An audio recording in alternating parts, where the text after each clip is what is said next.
show me that you are still the only one that matters for me. I'll be waiting for you. Wait up, open your hands, holding on to your heart. Look inside you. Can you feel it? The sparks in you. Add it up, unleash it up. Wake up, open your eyes, raising your fists and smashing through time walls. Before the rift splinters yet again, we are rivals to the end. And rise up, open your mind, hold on to your powers. No one can stop us. We are rivals till the end of time.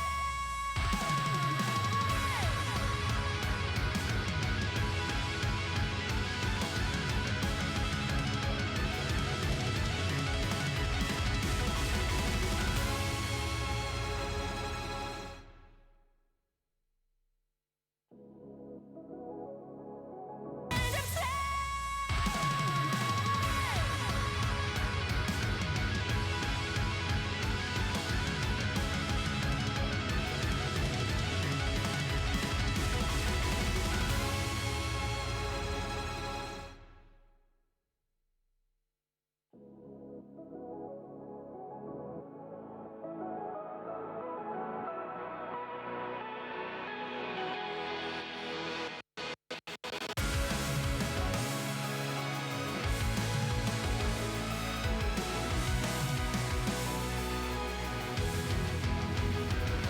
Remember the dusk, the lights gripping tightly, trapping all those fighting souls. But yet, across the world, I see you standing in my way. And remember the time, the place we used to fight, like the sun and moon. And I wonder if ever there was a time that we were friends. The night has fallen, shadows looming, and yes, that time has come for me.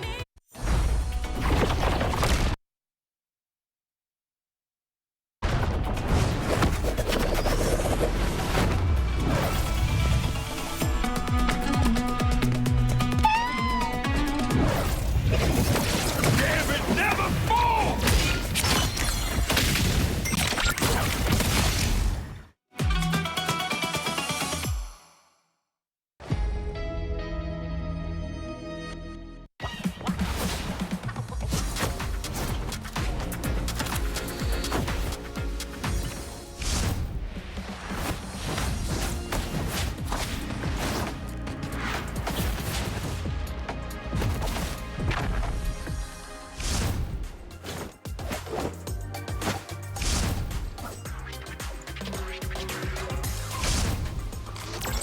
I am too good at this.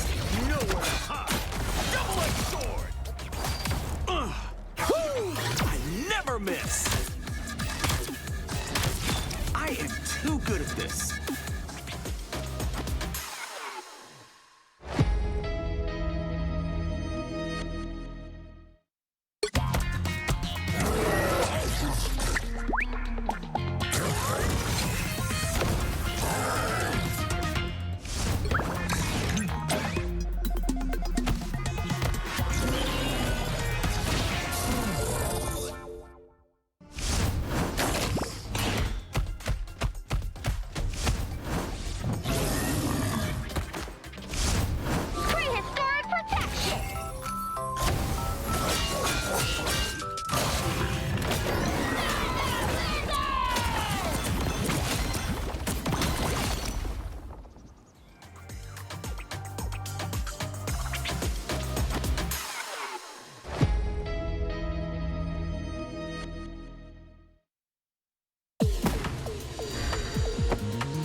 Hello, rivals, and welcome to Ignite Mid-Season Qualifiers Americas.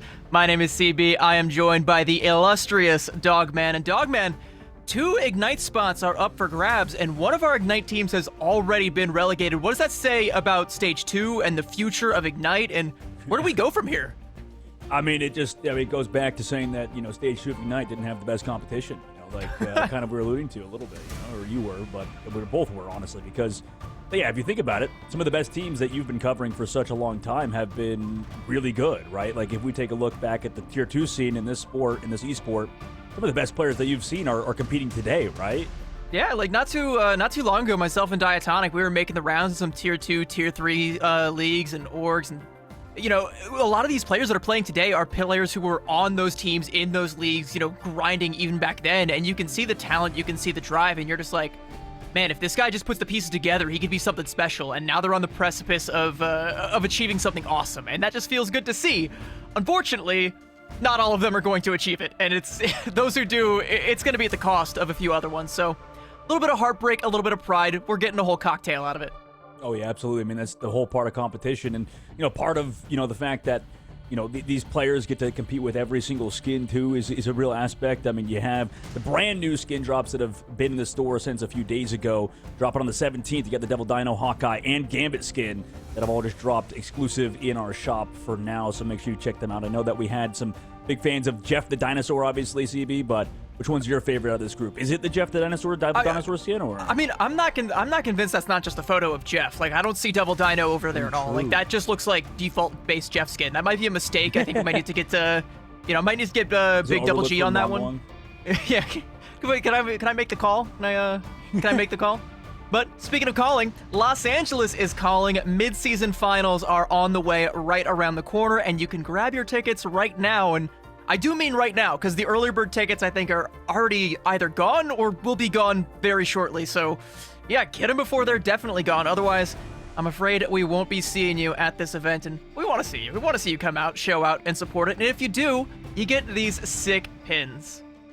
Yeah, you get the exclusive Jeff and Luna Snow pins, and like you said, that's a kind of a nice little gift, little handbag that you can get by going to the event. So make sure to get those tickets at MarvelRivalsEsports.com or in the in-game client. Although, I think, like you said, the traffic has been kind of booming a little bit. So they're definitely fleeting the tickets, the early bird tickets specifically. So make sure to get those tickets because we will be there at the end of the month, and the grand finals will be in August. So CB, today, these players are competing for the next stage, right? The upcoming matches in Stage 2, because there's not a lot of tournaments that you can really compete in this esport for the millions of dollars that are on the line, and the ones that do exist, it just kind of adds pressure, right? These two teams will watch first, will be competing for that qualification spot, and have a real shot to make land in Stage 2, right?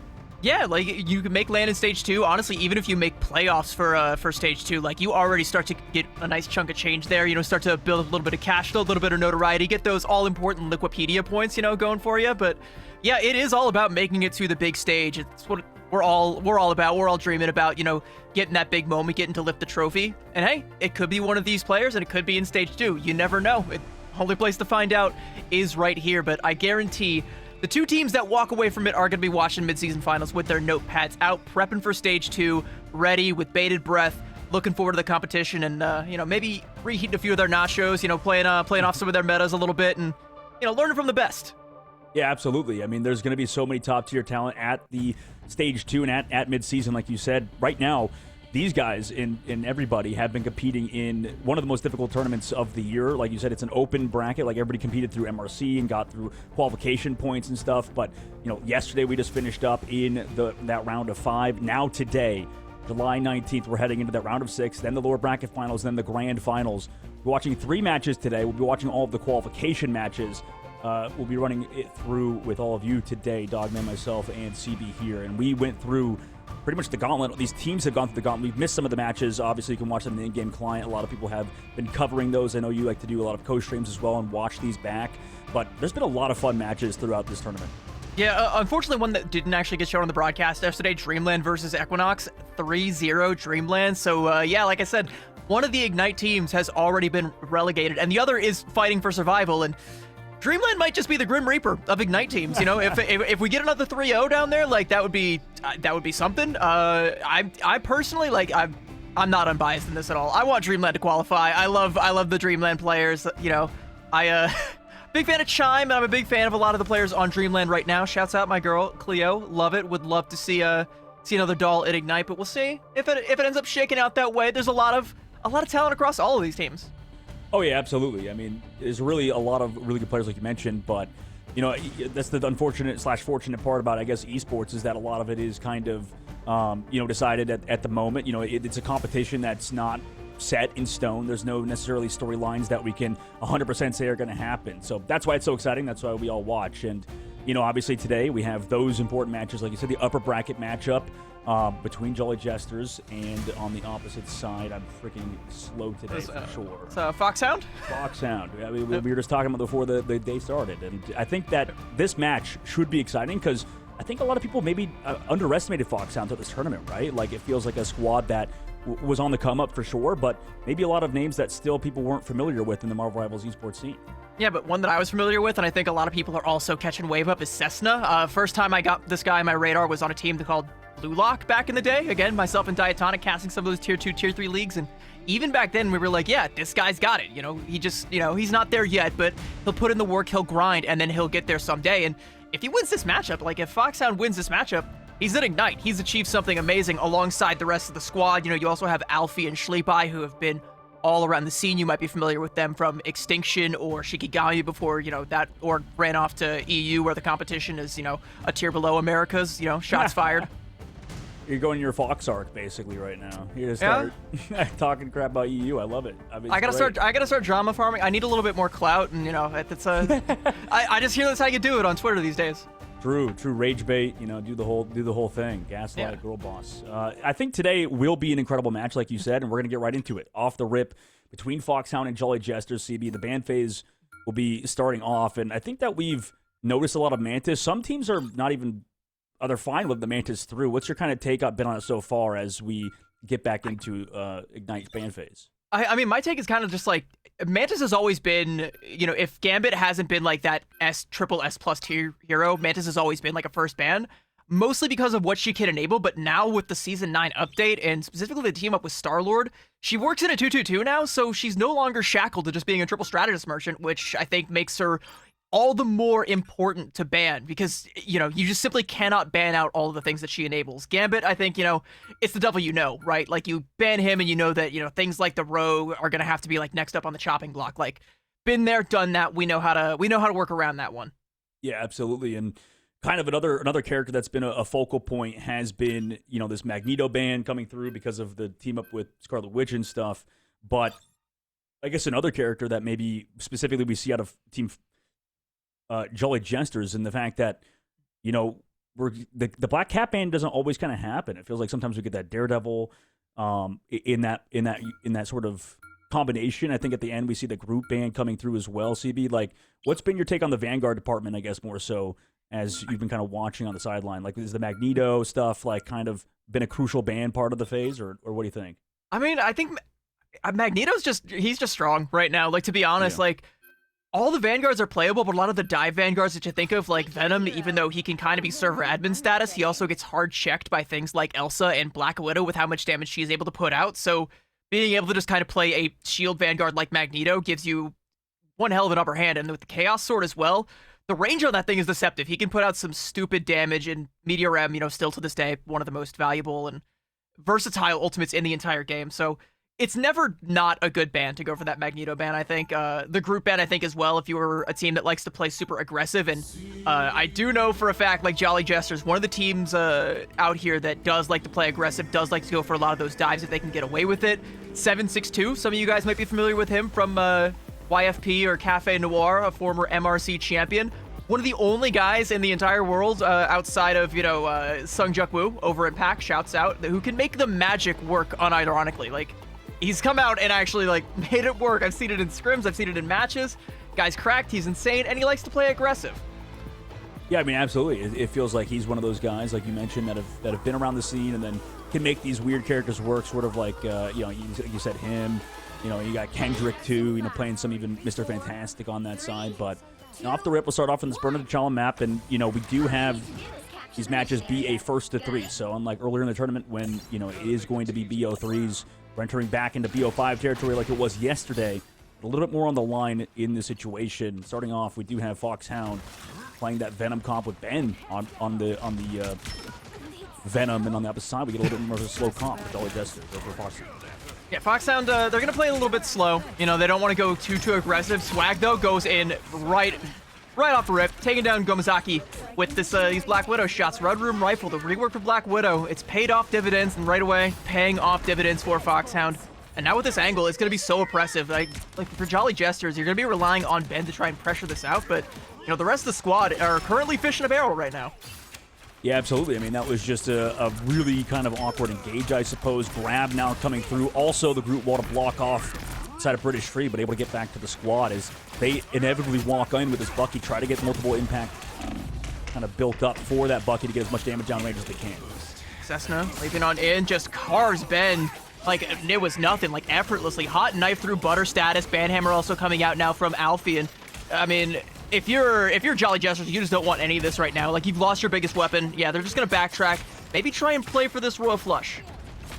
Yeah, absolutely. I mean, this has been kind of awkward in terms of the engages. I mean, obviously, going through that top angle versus that group's not worked out. They kind of go through the main side, but like you mentioned, they're playing for those ultimates in a moment. First one built up will be on the side of Foxhound, though, with that Luna Snow ultimate, as they actually drop down below on British Tree side. Oh, Tainted Vultures straight to the dome of Alfie. 762 starting to get those heads clicking, and the point flip now coming out in favor of Jolly Jesters, and Foxhound. Now it seems like they're the one on the back foot, only taking one loss there, and that's going to be enough for them to realize, all right, job's over, it's done. You know, we'll GG go next, live to fight another day. Absolutely unfortunate for Alfie kind of being left behind in the dust, and 762, you talked about him earlier. Able to find that KO. No real ultimate's been popped yet either besides Swag in terms of that Black Widow ult, but both teams focusing a little bit more towards that Black Widow. Only difference being the Bucky.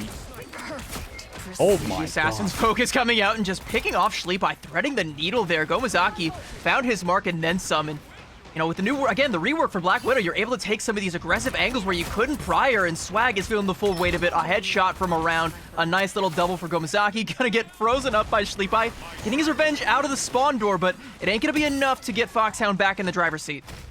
Yeah, excellent timing on that flank, you know, chopping the ultimate out, and one of the ults that can kind of get KOs even through strat ults if they were to come out, but regardless, excellent flank timing now gives Jolly Jesters the lead in terms of percentage on the board. See if they can keep it up, though. Again, not a lot of ults used in previous fights.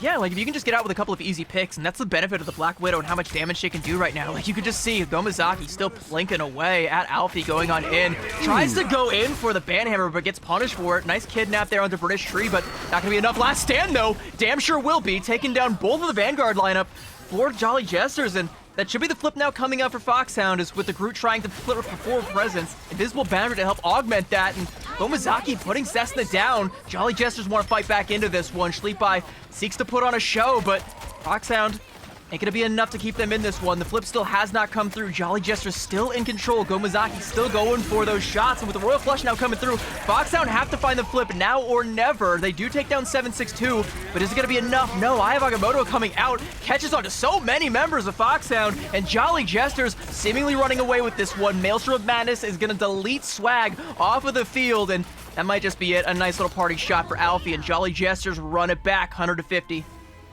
Yeah, it was clean. I mean, just the first round was a little bit awkward, actually, at the beginning, like we mentioned, for the side of Jolly. But, you know, they eventually got through the choke. They went through main side, found that first pick, and just kind of never gave up the objective. Going like, back on it. Like, both teams kind of, like, playing slow early on. Like, I think it might be a pressure situation, Dogman, where, like, you know, they're both like, this is our moment. Like, we're one win away from making it to Ignite. Like, we don't want to, you know, screw this up. Yeah, absolutely, you're right. I think that there's a lot of pressure between both sides, maybe resulting in maybe a few mistakes. A bit slower of a comp, too. And we'll see if they kind of mix it up, right? Because you called it at the beginning, you know, Ben, you know, going a little bit too aggressive, too far forward a couple times, slowed it down, and it worked out after that. But there's one more round, and this one's going to be in Warrior Falls. When we compare the two compositions where we had the Bucky alongside the Black Widow, You think that's maybe a little bit too close range of a map for this Bucky? That's why you see 762 going over to that Wolverine or maybe even that Daredevil?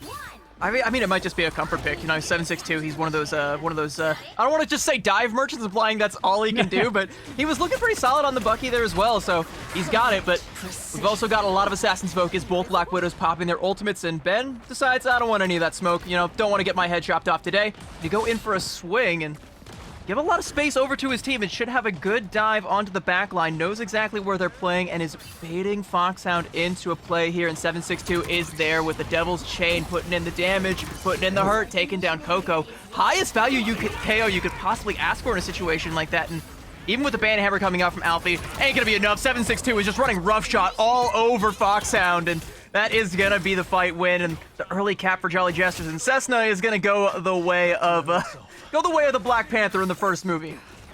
Yeah, absolutely. I mean, that's just a bit of a spoiler for myself. Damn. I'm just You still haven't seen Black Panther? No, I've seen it.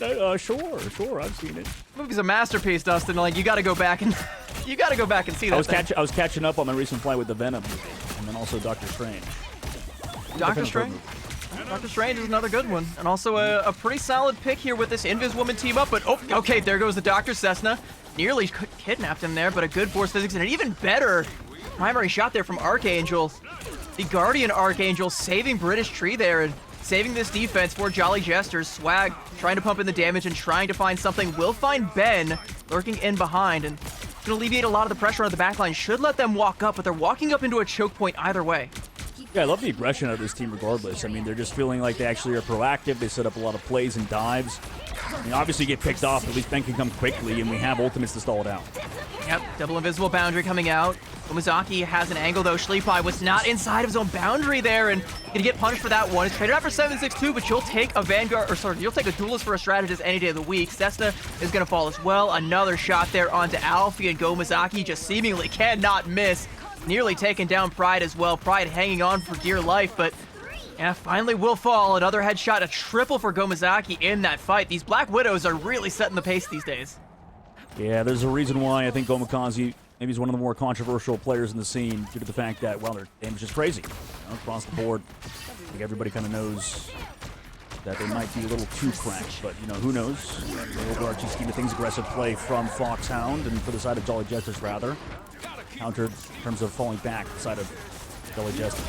I mean, there ain't no falling back from Jolly Jesters. They are going right on into the eye of the storm. In fact, they are the storm. They just cap it out, right? I mean, Foxhound tried to go for a contest there. They trigger OT, but there's just nobody left alive to keep it going, and that's a dominant opening salvo there from Jolly Jesters. That was really dominant. You're right. Like, that was some clean work towards the second round. I mean, obviously maybe the nerves catching up to them for a bit. On round number one, but after that, yeah, like you talked about, Gomikaze just was popping the hell off, just disgusting. 14-1 stat line. Overarching scheme of things, that was one-sided affair on domination. Do you think things are going to kind of stay that way moving forward for this squad? I mean, that was so smooth. There was not really any comeback, it felt like, for the side of Foxhound. It all depends on if Foxhound are able to shake off the nerves, because you look at the stat line like this, the highest amount of final hits, 3. I'm seeing a couple of donuts there in the KOs department, and a lot of casualties across the board. It just kind of feels like they're a little bit too hesitant. They're not decisive enough, and again, I think that comes down to nerves, because we've seen this team, take commanding leads in series, in the past leading up to this point, but maybe the lights are a little bright. Maybe they're like, all right, we're one away from that Ignite slot. We just need to win this one matchup. We definitely don't want to screw up, right now and risk having to go up against a team like Nightmare, who is so hungry down in the lower bracket that it gives Jolly Jesters just free reign over the entire game, right? And one thing I've observed about this Jolly Jester squad is they're often pretty poised under pressure. They're not afraid to invest ultimates to try and turn losing fights, but Foxhound aren't even getting them to a situation where they need to force that kind of decision. Yeah, you're right. I mean, that's what they're going to have to change in the upcoming maps. I mean, maybe that goes back to the ban phase when we look at that. Compared to the BO3s, I guess they have a little bit more time to sort of react, but I don't know. I mean, was there anything even in the ban line that was kind of a big deal to you, or was it more so the Black Widow obviously was a bit of a problem, but it feels like that's not a target focus in terms of ban phase for a lot of these squads. I don't even know if it is a ban thing, because both teams, they ban out Magnetos. There was a group ban, which I do think was wise and does give them the one-sided Groot, and they did use that quite well and did make things a little bit difficult for Ben on the Venom there, but it still just kind of set things up, right? Like, you know how it goes when you have these kind of like split dive situations where your composition's like, all right, our Venom goes in, just annoys the back line, and while everyone's back is turned, that's when our hit scan starts to pop off. And you have to try and negate that playstyle, and that's not something that you can shut down in a ban phase. That's something you have to shut down through your own gameplay. Absolutely. I mean, when we go over to Convoy and Convergence, we'll see if they can kind of mix it up, but it's kind of as you said, like all these, see these players that are competing in MRC for such a long time, it feels like they've coordinated their dives to a T. Like it didn't seem like they had any rust to it, kind of looked TLC-esque, right? I don't know, like do you think that these squads, because they've been out of practice, I mean, they look like they're very clean at the moment with the dive. At least if we go to Convoy, it might be a little bit better, but the fact that we're going to Museum of Contemplation, I mean, this is another kind of dive-centric map, it feels like. Yeah, I mean, I don't even know if I would call it dive-centric, because I feel like you can kind of get away with anything on there, but if you're a dive team, then yeah, it's dive-centric at that point. Like, you're gonna dive, and like, there's ways you can shut it down, again, in the bans, but it's not gonna be enough. Like, all right, maybe you ban out the Venom, but like, why would you do that? Why would you ban out the Venom when you just kind of felt like you had Ben on a leash the whole time? But while you're too busy, like, walking that particular dog, you're getting dog walked by Gomikaze the whole time. Like, it's got to be a gameplay issue, right? Like, you got to set up the bans for success, but then you still have to execute, and you got to shake those nerves off. Be willing to make decisions. Absolutely. Be willing to make decisions. You're 100% on the money. And I think on this map, maybe you could play those counter dive Penny Parker sort of comps, but it's like you said, like, if you ban out the Venom, then you got to worry about, like, Angela and stuff. There's a lot of, I guess next thinking that you have to do. I like 762's role in this team, by the way, so far, where it does feel like, in previous rosters, he was kind of like that main sort of star. But alongside Goma, you talked about Goma popping off. 762 can kind of play that fill role. That feels like it suits his playstyle. He's a silly hero specialist, I think is the term that we've thrown around a few times in the past. Like, his hero, he's very like, like a Light or a Kendrick or a Jitward. Like, he kind of is in that sort of archetype where like he plays a lot of dive heroes, will sometimes flex to some of these like off-meta non-dive heroes, but can still also make things work on the Bucky if he has to, but would definitely prefer to be on something like the Black Cat, and that's why I think we keep seeing Foxhound trying to go for that snipe ban on to the Black Cat. The Invis Woman, I think, is an interesting one, though. Mm-hmm. It is. I mean, you were talking about Archangel in the last map, and I know that a lot of us, when we're spectating the games, it's hard to really kind of get the full sort of experience of Invisible Woman, but you can see the amount of value provided by the damage output, force physics, pretty much the whole kit's crazy. But we have that Venom ban also coming through at the very end to try to get that one-sided matchup. Again, more focus towards that Wolverine, which was a little bit more quiet, that map for Cessna, but maybe if we enter this map on a museum, it could enable them a little bit more. The Invis Woman, yeah, like they're trying to double down on Cessna on that Wolverine, but that also kind of puts the pressure, right? Like, you've invested a ban and a protect just to try and set Cessna up. He's got to knock it out of the park, right? Otherwise, you've kind of like thrown away your pick and ban phase. And on the other side, like, again, they're going with the Gambit, and they even protect the Black Widow, right? Like, the Elsa is going to be banned. You're not going to risk having both of them be banned. And you're putting Gomikaze back on a comfort pick, and now Swag has to take that duel again. And, even though Swag got a couple of licks in, it was kind of Gomikaze just running away with it towards the tail end, especially on Warrior Falls. Like, Swag was, kind of popping off a little bit on Imperial Institute, but went dead silent on Warrior Falls. Yeah, absolutely. You could definitely attribute that to Ben's dives and stuff, stuffing Swag. But like you said with Goma, I mean, the flipping point in that first round was, that flank timing out of Gomikaze, and I think that might continue to be the case. That's the best flank timings I've seen in the Black Widow, at least so far. We'll see if Swag can kind of match it. Maybe the fact that the Groots did get through this time around, and we see these slower comps be played if they can kind of flip it. But obviously they have to do it here and now, because otherwise they're going to have to go through that lower bracket to try to qualify for Ignite. Speaking of slow comps, though, good old Double J, Jolly Jesters on the Penny Parker. It's going to be slow in Cessna's roll down a little bit. A lot harder to go for those kidnaps when there's a literal minefield at your feet, but it does set up, and again, another angle for Gomikaze. Like, bro is unbothered in his lane, moisturized, flourishing, and diffing Swag once again. Like, another easy shot set up, and it feels like you can already tell, right? Like, once Foxhound take that one loss, they all just immediately mash the S key. Like, they're afraid. They are. No, absolutely, you're right. I'm curious. Okay, I was going to say Cessna maybe goes to swap to, like, the Bucky or something, but he's going to go over that's not what I expected. I didn't expect the Iron Man. Like, what the hell? Okay. Bro's playing Sky Squirrel Girl. I think this might just be to break the nest. Sky Squirrel Girl, I love that. That's how he plays, right? It's just Squirrel Girl with a jetpack. That's all Iron Man is. I'm sorry, Rymazing, wherever you are. I know you're frowning at me for that one, but it is what it is, my guy. We'll see if they can actually take advantage of that damage output, maybe move the mines around, but British Tree and the squad have to fall back, wait for ultimates. Goma's actually built up that Black Widow ultimate. He pops it right now. Now, perfect precision, and Foxhound don't want any of that. Good Maelstrom to take down Ben, but again, they don't want to show face. They don't want to risk getting their heads taken off by Goma, so gonna slowly approach around the corner when they know that ultimate is now down. Swag over on the Punisher, I do think is a great way to burst down the Groot and burst down all of the other tools. Sorry, burst down the thing rather. As 762 turns tail and runs away. Rage and Royal Flush now coming out in the shotgun shots again, putting the hurtin' onto Ben, and he wants none of it, so he'll swing out to safety, and it's gonna be more cart progress gained for Foxhound, but a return fire now coming out. Another Royal Flush. Ares thinks he's got the trump card. They look to try and turn this fight, and with Clobber in time, Foxhound can't really do a whole lot about it, but the final judgment now coming out, and this time it is Jolly Jesters with the fear in their hearts. Only 2.7 meters, though. They have to come out and go for a contest. It's going to be a maximum pulse coming out right on top. It does take down British Tree, Cessna. All right, you know what? Maybe Sky Squirrel Girl ain't so bad, but Goma going on a flank, looking to try and take down Swag once again. And with that plasma cannon, gets two, taking down Schleify as well. What a flank. And this guy, like, if you get too invested in the fight, you got to keep track of him. You got to pay attention. He just goes on these wild flanks and takes these KOs that you never could have prepped for. No, absolutely, and both teams are doing a good job at just trying to live, but Goma, again, just prevents all of that from happening. Finds another, same thing with Ben. Cessna finally removes Goma, but is the damage already done? Cessna also goes down to 762. Yeah. And Alfie even using the Strange TP there, I believe. You know, swapped over onto the Doctor Strange. I'm not sure if that was from British Tree or Alfie, but I definitely saw a portal there, and I'm hoping it wasn't from Alfie, because otherwise, you might not have that back if we go into OT. Gonna keep a close eye on that, but now you got to keep an even closer eye on these flank angles. A 762 on the Psylocke, another one of those heroes that was kind of busted when the Season 9 patch came out, took a hot fix, but ain't quite as dead as Twitter will have you believe. She can still put in a ton of damage, especially with that Emma team up. But Alfie is the one putting in the damage right now, taking down Ben. A nice early KO, but it's not going to be enough if you can't get rid of the rest of Jolly Jesters, and they are standing stalwart, ironclad, and British Tree doing all he can to try and stay alive. Alfie wants to take him down, though. Psionic Vortex pulls him in, and the group wall locking the Jesters out. And with the Shield of the Seraphim, looking to try and take it the rest of the way. Alfie leads the charge, and Foxhound, surely now they will take it.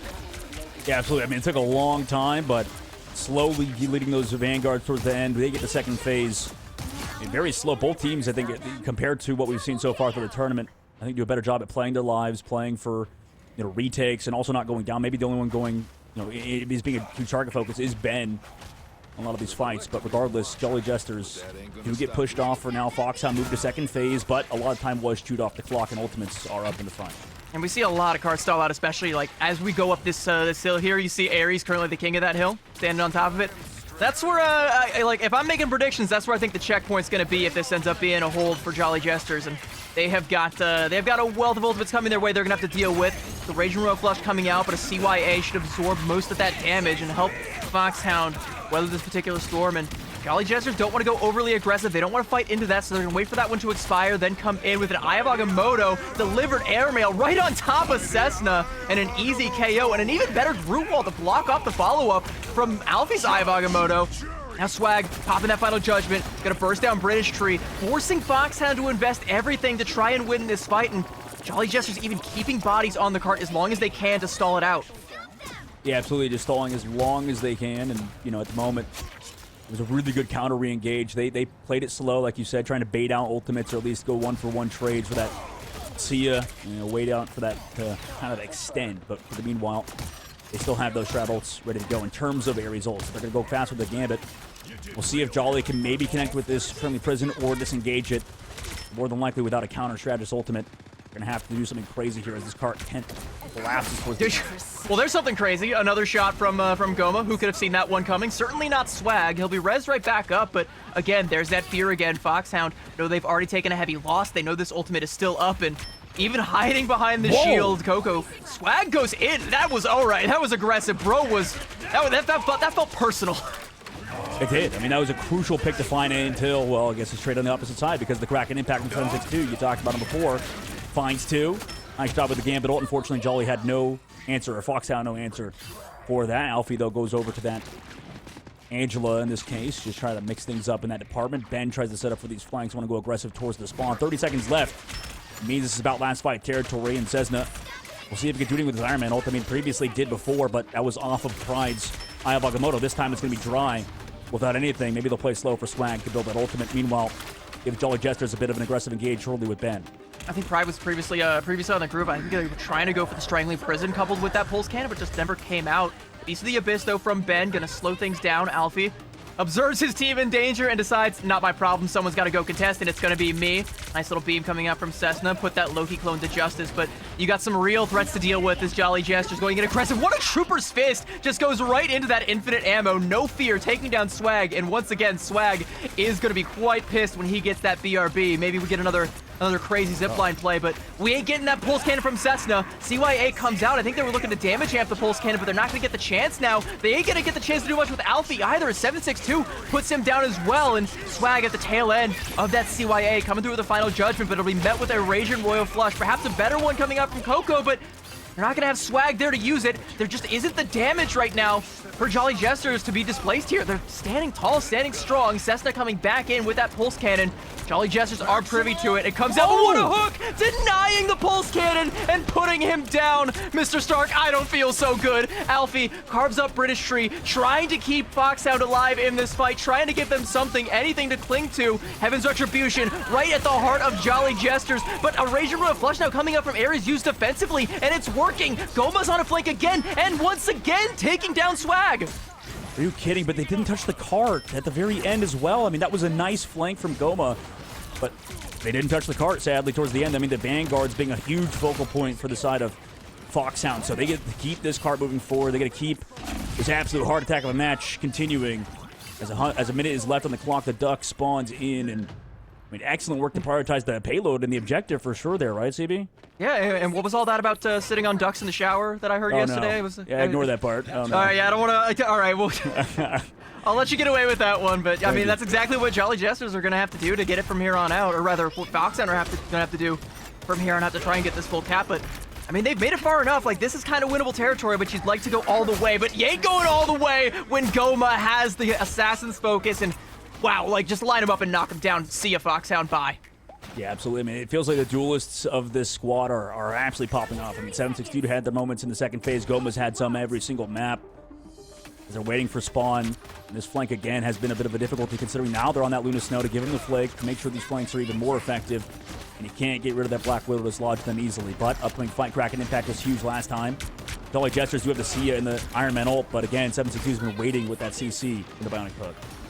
To see if he's able to pull that miracle off again, denying Cessna the pleasure of getting that Reddit clip that he can post. Gonna have the dive come out now from Ben. Cessna on a sliver of HP. The Dark Predation will take him down. And again, Pulse Cannon, he gets res right back up, but Ben says, I ain't done with you. I'm coming in for round two. And Cessna wants none of that smoke. A CYA coming out, and as Ben still continues to pressure down the Iron Man, will swing back out to safety, and Jolly Jesters, they will respect this ultimate. They'll concede for a moment, give it the space, and then come back in with their own. Like you said, they've got the Kraken impact coming up on the Royal Flush. They have all the tools they need to win. They just need to deal with this Pulse Cannon. They've done it once before. Can they do it again? Have to wait for him. He goes for the E. Here comes that aggressive push with the Gambit ultimate on alongside Swag, but Jolly Jesters disengage it, but how long can they do it for? On the inside, they come back with their own. Here's the Pulse Cannon, and Ben's down, but no BRB either to bring back because they don't have the rocket on the defensive side. 762 has to try to equalize it. Looks for that Rocket Raccoon, and finally does so. Evens it, but it's traded 1-for-1. Makes it another 4 versus 4 in the fight. Foxhound, they have to stay on the cart. They cannot get off of this flotation device. Alfie floating around, trying to take down Goma, trying to pressure him. Heaven's Retribution, even just to lock him down, gets him and Archangel, but he's not on the point! Oh my god. Are you kidding? After their clutch way to play the objective towards the end, they're the ones to get off it in third point? I mean, it's nerves. I hate to just like double down on that narrative, but it's nerves, right? Like, you feel like you have to make something happen and you go super aggressive, and Alfie, I mean, arguably was the hero that guaranteed them that second checkpoint and nearly could have been the one that guaranteed them the third. If only there was someone else left alive to keep things going. You know, you try so hard to take down the perceived threat, and right now, Goma is the biggest threat, dealing with this Black Widow on the flanks, keeping your backline safe, making sure those snipes never come out. Alfie understood the assignment, but the rest of the team didn't quite help him out right there. I don't want to blame the rest of the team. I don't want to say, like, I mean, I think it's what you said. Blame. I think the anchor was Pride mostly, right, in those situations, but I guess Pride going down, or at least maybe went too far forward, like you mentioned. Regardless, they got it pretty far, so we'll see how they play on their defensive angle. It was an excellent push, I think, towards the end in the second point. The fact that they had, like, no time bank left after first and second, I think bodes well for them on the defensive side, but it's this guy you're looking at right now for a second before we flip over to Alfie's POV. That's always a menace, right, is that Gomakazi player. He's just been so good throughout. And whenever he goes quiet, 762 gets loud. And like I talk about his hero pool and how he loves these flankers. Bro is playing Bucky like a flanker, especially in that last exchange, and finding that elim onto Schleepai. Like that might have been the death nail. Honestly, like that might have just been where there just wasn't enough healing to keep Pride or keep the rest of the squad alive. But nevertheless, on the defensive side, they're going with a good old tried and true triple double res comp. So Swag is going to have to build up to these Karmic Revivals. Schleepai going to do the bulk of the healing here to get an early Gout of Mischief. And they're going to have to try and play around these reses perfectly. But a team like a team like Jolly Jesters, they're going to be privy to this. Yeah, absolutely. I mean, going for that sort of full counter with the Moon Knight.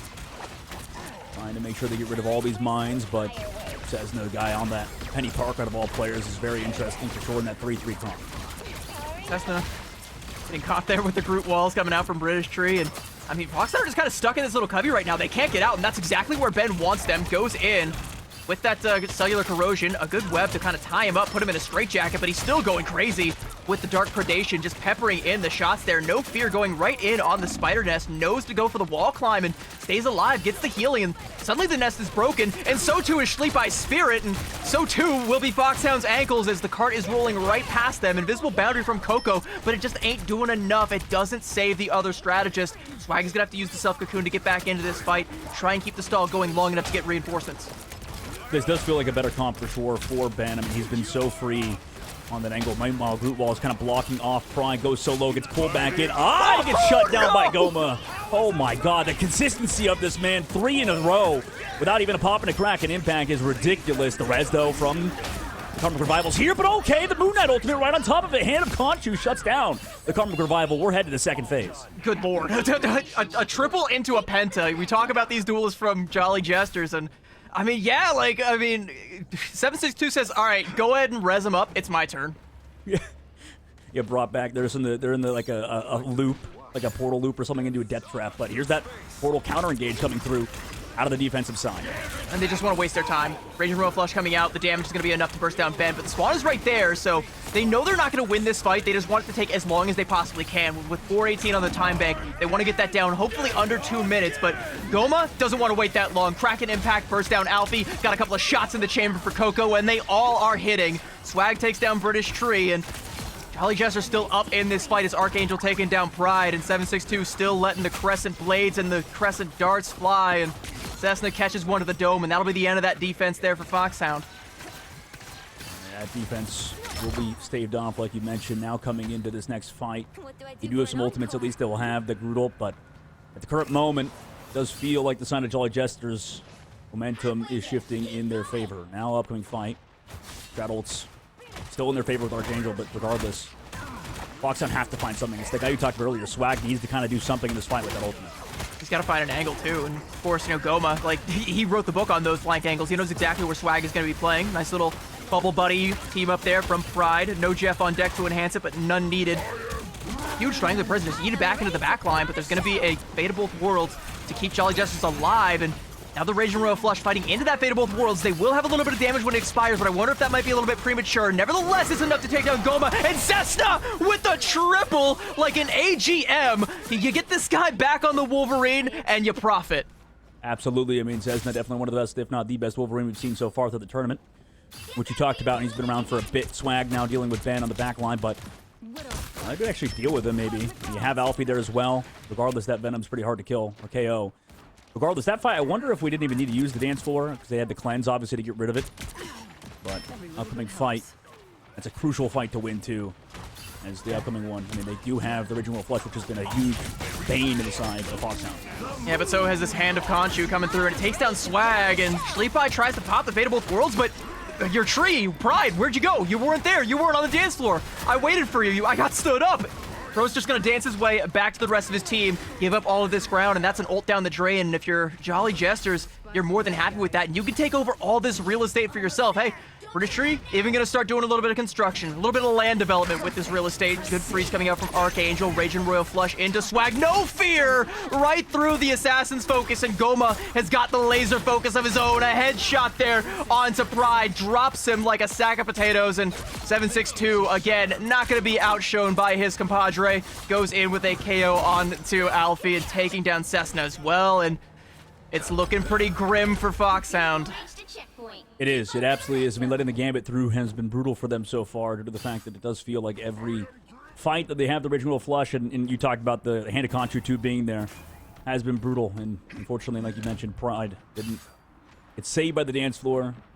Too many trees on the dance floor. Too many groups not on the dance floor maybe in that fight, sadly. But upcoming one, 3 minutes left to go. So much time in the bank now for this offense, EV.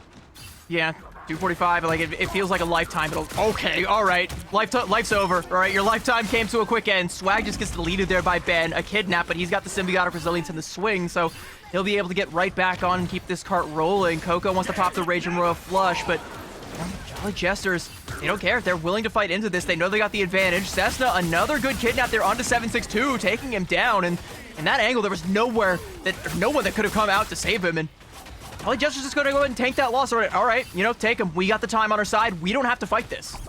Yeah, absolutely. Playing it slow, smart, but they have to rely on a little bit more than just him, surely. Cessna can't do it all himself. Gets brought in his British Tree, who takes down Pride with the side of the wall, throws the Groot ultimate straight in the prison on the backside, but is pulled back. Truly can get KO'd upon, but is it going to be enough? Huge grab by 762 onto Alfie, shuts him down. British Tree does inevitably fall, but Goma going in, no fear, right up against the Wolverine. And with that Beast of the Abyss coming up from Ben, Goma again goes in. Assassin's Focus has managed to find another double and turns back around. Eyes locked on Cessna and gets the triple. Disgusting stuff coming out from Jolly Jesters, and they are inching closer and closer to this checkpoint. Pride has to pop the Strange TP to try and make it happen. Ben harassing him there. And what a portal! Archangel just takes him down the second he walks out that portal. Dance floor now laid, and Assassin's Focus from Swag needs to try and turn this one, but Archangel is ready to square up. It takes two to tango, and so let's both dance. Swag does take down Goma. That's going to be a key pickoff for this engagement, but Foxhound needs so much more. Yeah, Pride's coming back to use the Original Flush, and last time they popped this, they won. Swag does trade Ben at the very least, but Ben was crucial in the previous fight by booping out Pride mid-animation of the other side of the portal. 762 Kraken Impact goes off now. Looks towards Swag, connects on the Swag, shuts down one. Can they find more? Goma of the high ground is basically doing whatever they wanted to follow up on the Kraken Impact, and again is about to end the side of Foxhound as they just have to clean up on the objective. Coco falls. Pride's still here, though. However, it might be too little too late as he falls, and another KO comes through for 762. And what's the saying? Pride goeth before the fall? Well, there it goes. Pride has now fallen, and another hook coming through. Cessna dealt with, and a nice little Groot wall to even block the re-engage, and that's going to be Jolly Jesters taking a 2-0 lead here. And Foxhound, you got another life in this tournament, but you are on the brink of having to rely your entire Ignite hopes and dreams on it. Yeah, sadly, your Ignite hopes and dreams might be lit on fire if you were to lose this one and take another L, but obviously you do have that second chance. This is the upper bracket finals. Regardless, for the side of Jolly, they're right at the end, right at the precipice of qualifying for Ignite finally. I mean, I know these guys have been around for a bit. This guy specifically has just been disgusting. But damn, I mean, already out to go up 2-0 in such a fashion. And looking back at the stat line as well, CV, is there anything specific you're noticing or is just like really good teamwork? I don't remember Ben being that good on Venom in the past when I've seen him, but today they look so clean. I mean, it's hard not to look at the damage numbers and the final hits numbers. You know, MVP, Goma, of course, yeah, like we said, he was absolutely disgusting. 21 final hits, and how many of them were headshots off of that Assassin's Focus? But Bro actually got a little bit outshined there by 762 on the Bucky. Again, you know, like my silly hero specialist can get the job done on the Bucky when he needs to. A lot of those hooks were clutch. A lot of those elims were right when they needed to be. And, you know, it's just so difficult, right? Like when you got this duelist lineup firing on all cylinders, always getting the headshots, always getting the big plays, like you always feel like you're playing down a man, down two man, down three, trying to make something happen. And those are the kind of situations where Jolly Jesters thrive, and it's the ones where Foxhound crumble, and unfortunately they can only do so one final time before they will be taking a dip down into that lower bracket. And I don't know. I don't know. It ain't looking too good. No, it's not. It's not. And they're going to have to mix it up. It's tough because, yeah, like you said, it's a bit one-sided. Like looking at the, even damage blocks that you can see, Goma's only taking about 10K, whereas you saw Swag just getting pressured like crazy by the side of Ben and the Vanguard line. It's feeling like a real team at the moment. A team that can compete Ignite to a very high level like you talked about before. Yeah, and it is all about promo relegation for your team. Like, you're not just there as an individual, you're not just trying to pop off, but there's a couple of individual stars on this team, but they're still a team. They're still getting it done. They're still coordinating, and they still got a little bit more time to coordinate, and we're going to cut to a real quick break, and we will be right back with map number 3.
Maybe this map, they could figure things out with a better, band and pick phase. But at the moment, going back over to Convergence, Hall of Joy, like you said, that guy has been nasty on the Black Widow. Probably the best we've seen the whole tournament.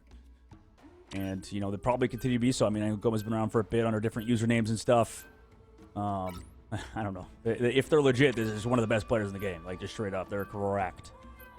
I mean, no matter what, they're a problem, and it's one that you have to deal with. And I mean, you can't like put it all on Swag, right? Like, cause Swag's just not winning those 1v1s unless he goes in with a zipline and a shotgun on the Punisher. That was pretty sick, pretty nasty. But you're not gonna be able to get those moments every single time you need them. You're gonna have to try and, engineer the fight a little bit more so you don't have to worry as much about some of these angles that Goma is on. You gotta clear your back line. You gotta clear your backside. You gotta watch your backside because he's probably on it. Absolutely, and finally they've decided to go for the ban on the Black Widow instead of the Emma, so that's going to be an interesting change-up. I mean, it has been such a big problem. Makes sense to try to do it, but also throughout the tournament we've seen how strong Emma, or Elsa rather, can be, right? I think that's a risk you're probably willing to take because, I mean, you know, Elsa's, like, she's good. You know, I shouldn't even say good. Arguably best in slot when it comes to the entire Duelist roster. Definitely best in slot when it comes to hit scan. You know, Black Widow, as good as we've seen her be, silver medal in that regard, and that's why we've seen so much of her, is because Elsa's been catching most of the bans. But I don't know if you're as afraid of Goma on the Elsa as you are with the Widow, because, I mean, Elsa isn't quite as good these days at getting to some of those flank angles. I think, you know, kind of like I said, you want to engineer the fight so everything is in front of you. You can focus on what you need to. You don't have to worry about these angles. You don't have to worry about the flanks. And I think with Elsa, I mean, what's in front of you is going to be pretty deadly. It's going to be pretty dangerous, but at least you know where it is. Yeah, absolutely. You're right. At least you have to not watch your flank necessarily sometimes, unless, you know, who knows with Goma. Like, Goma could be absolutely crazy. And it's interesting, the sort of difference of opinion today, like having to focus specifically on duelists does feel a little bit rough, I think, for Foxhound, but, you know, we'll see if it actually enables them because they are going to get that Angela lock. I wonder if they were going to go for that ban on their side. I mean, they get that one-sided Venom mashup again, which has kind of been a big deal. Jolly Jesters just play around Ben, and their Vanguard line to such a high level, it feels like.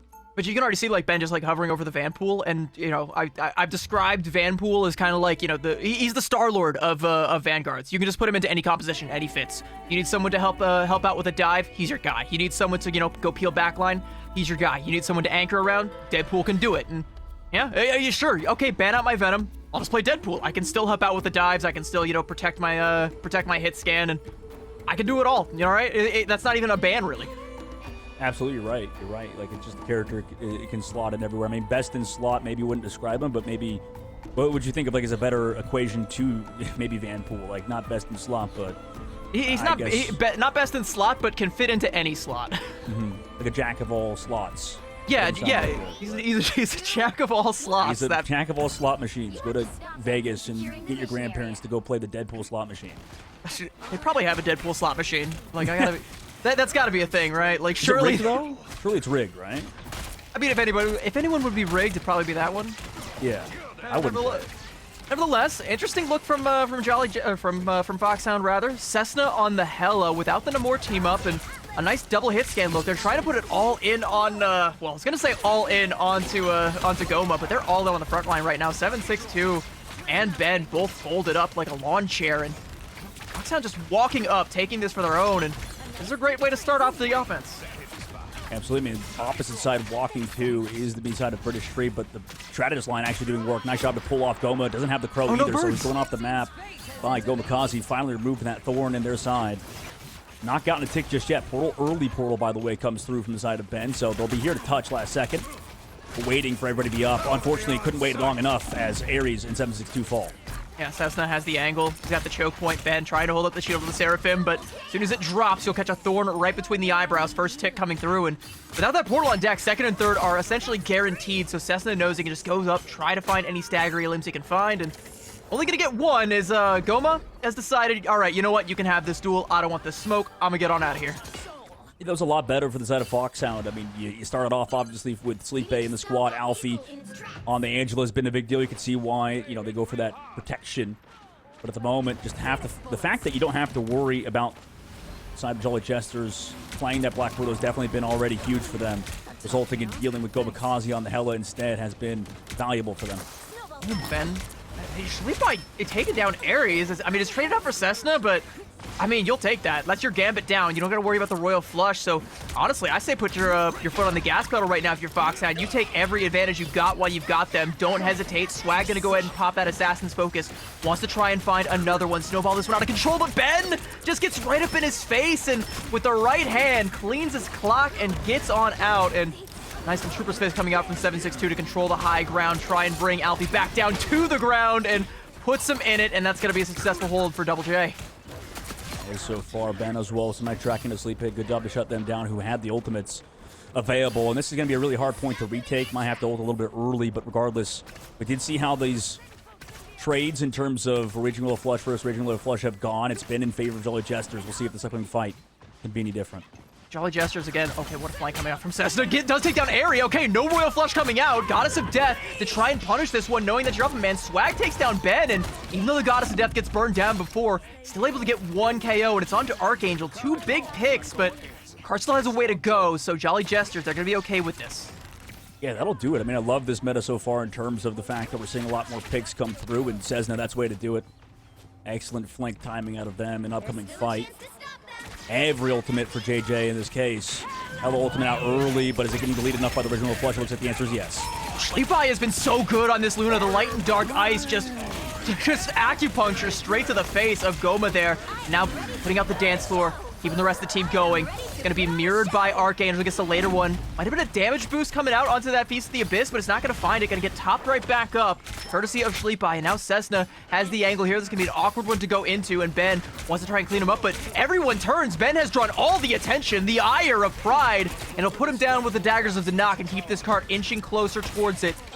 Jolly Jesters coming on out, but Sleepy still just clicking heads with the... It doesn't even have the self-snowflake. That's just raw Luna Snow damage, and Jolly Jesters, they're so afraid of the sheer aura of Sleepy that they just backpedal, and Swag takes full advantage. A nice little double for him, chasing down 762 like a scalded dog, and 762 will get away, but that just guarantees the point. Like, that's the Jolly Jester just running away from it. Yeah, absolutely. I mean, that was some nice, clean plays overall in terms of the Stratus line dealing with Ben. I mean, this has been a harder map for Ben so far. Less free for sure. Cessna again. Huge shots coming through to 762 with the stun and the CC towards that top right. Another pick goes in favor of this offense, which they are absolutely snowballing inside of JJ. Compared to last map, this has been turned and flipped on its head. We'll see if they can finally get some stabilization, but this is a blazing fast time so far. If they can keep this one up, get themselves extra innings guaranteed. Swag with the Assassin's Focus, and Cessna looking for an opportunity to take an off angle, but Ben wants to deny it, but we've seen Cessna. He has no fear. He will fight at point blank, and he'll hit every shot. I don't think he's missed for the past, like, 3-4 minutes. I think someone needs to check his mouse, but nevertheless, I mean, Rage and Road Flush now going to come out from Foxhound. They want to double down on this one, and Jolly Jesters have no choice but to backpedal. Goddess of Death coming up from Cessna as well, and a nice little kick onto Ben. Swag kicking Ben to the curb, and all the pressure, all the damage is forcing Jolly Jesters back into this little cubby, and they can't seem to find a way to poke their head out without losing it. Swag has got the angle and is already peppering the shots, putting the fear into Ares. Archangel going to pop the invisible boundary, give at least a little bit of a safe haven for Jolly Jesters to play through. Ben going on in. Goma is there as well, pumping in the damage, but he gets frozen, has to dash out. Somehow finds Cessna through it all, and Feast of the Abyss from Ben going on in, and an Eye of Agamotto to double down, save this fight for Jolly Jesters, and it seems like they will win it. Alfie going in to try and stop it, try and keep it going for Foxhound, but the brakes have been pumped, and this is where the cart's gonna have to stop for now, but still 2 minutes to try and get it the rest of the way. Yeah, this is finally what you want to see if you're a fan of JJ. You get to have Goma back onto the character that, you know, you were talking about, his best in slot, basically. It really is. Elsa's been dominating the tournament so far. Has been a priority ban for a reason. But maybe on these first 2 points, it's a little bit more open. You wanted to play the hell of it. Regardless, upcoming last fights for the side of JJ, they have to keep holding multiple fights in a row. Otherwise, this is going to go to the wayside for them and go in favor of Foxhound. Alfie just flies right into the trap, and Goma just pinches right on top of him, putting in all the damage. And Alfie can't take the angle that he wants to, which means that Cessna and Swag can't get to the angles that they want to. So Ares just takes down Swag, snipes him down with that anti from on high, and even from afar will do the same to Sleepy. That is a lethal from the back line of Jolly Jesters, and it's going to be another mulligan coming out. Yeah, nice job to string these together. Minute 30 seconds left to go, and Ben's, I think, doing a better job trying to live, trying to get pocket on the backside, but he's just trying to create space for this main angle, which is a lot in terms of this opening damage. But regardless, last fight territory, Swag pops the ultimate. Can you find the KO? Does find a shot onto Archangel, but the shield is doing so much work. Can't find the finishing blow. Yeah, the ultimate's gonna get nothing, and Ben looks to seize the opportunity, getting pulled back in by the Hell's Tendrils from Cessna, utilizing the Venom team up, but the front line is gone. Archangel and Pride, or Archangel and British Tree rather, have just snapped Pride out of existence. Goma now going in on a flank, takes the duel with Cessna, again, no fear, just drops him, and now we're under 45 seconds to go, and only one fight left. Yeah, this has just been flipped. I mean, basically we saw first and second point just not look like the same old Jolly Jesters we've seen throughout the whole tournament, or at least today. With 30 seconds left to go, it's last fight territory for both squads. Rage and Low Flush available as well, but these neutrals have been so big. Ares gonna go ahead and pop it. Lartrock's coming out as well. Just drops right on top of Sleepy, but Sleepy's gonna live. Feast of the Abyss. Foxhound are just using, or sorry, rather, Jolly Jesters rather, using every ultimate in the book. They don't find any elims with it, but they buy a lot of time and they buy a lot of space, and now Foxhound have to fight their way just back to the cart. to even flip it back in their favor, even trigger OT. Alfie, again, stuck in a duel with Goma, trying to deny this high ground. Heaven's Retribution just to try and lock him down in place, but Alfie can't get from the KO on that one. Swag takes down Ben elsewhere, and the Goddess of Death from Cessna was forced out. One elim for Foxhound this whole time, and it's traded right back out as Goma gets revenge on Alfie. British Tree with the Eye of Agamotto is going to force out the dance floor, met with an invisible boundary. Jolly Jesters, they can feel it. They feel the blood in the water. They don't want to give this one up. They want to stand tall, stand their ground, and deny the third cap. Eye of Agamotto from Private. I don't know if it hit onto anybody. I think it stuns one onto British Tree, but there's just no damage there because Goma's got all the damage, and he's pumping it right into Cessna. Swag falls as well. Goma's on a flank, taking one down, drops Schleepeye, and nearly finds the quad. 762 with a Kraken impact. Gonna steal it away with a double of his own, and the cart will not be delivered to the end of Hall of Jalia. Holy crap. Check in PC. That was just absurd uptime. The fact he didn't go down multiple times there, got pocketed, saved by Archangel, which did a great job at, you know, throwing that shield on him and stuff, but damn. I mean, that was just a masterclass of Elsa so far. That was gross. Like, I don't know. That uptime hurts my wrist looking at. Yeah, it's a little bit disgusting, and right, like, you know, I see the vision, you know, when it comes to this double hit scan composition from Foxhound, but you can't really run that at that last point because there's just no angles. Like, you can't try and set up a crossfire because you're trying to go through a choke. Like, there's three ways to get through it. One of them's locked down by Goma. The second is just main, so all of Jolly Jesters are going to be there, and that means you can only send maybe one person out on a flank on that real far wide angle, and you know, you get checked every time you do that because it just feeds right back into main. You hardly even have to divert your attention to check it. So, you know, the plan for Foxhound, it was great for A and B, but on C, it just wasn't, you know? You needed a plan B and a little bit too long to adapt. Yeah, sadly. We live in America in this case, so...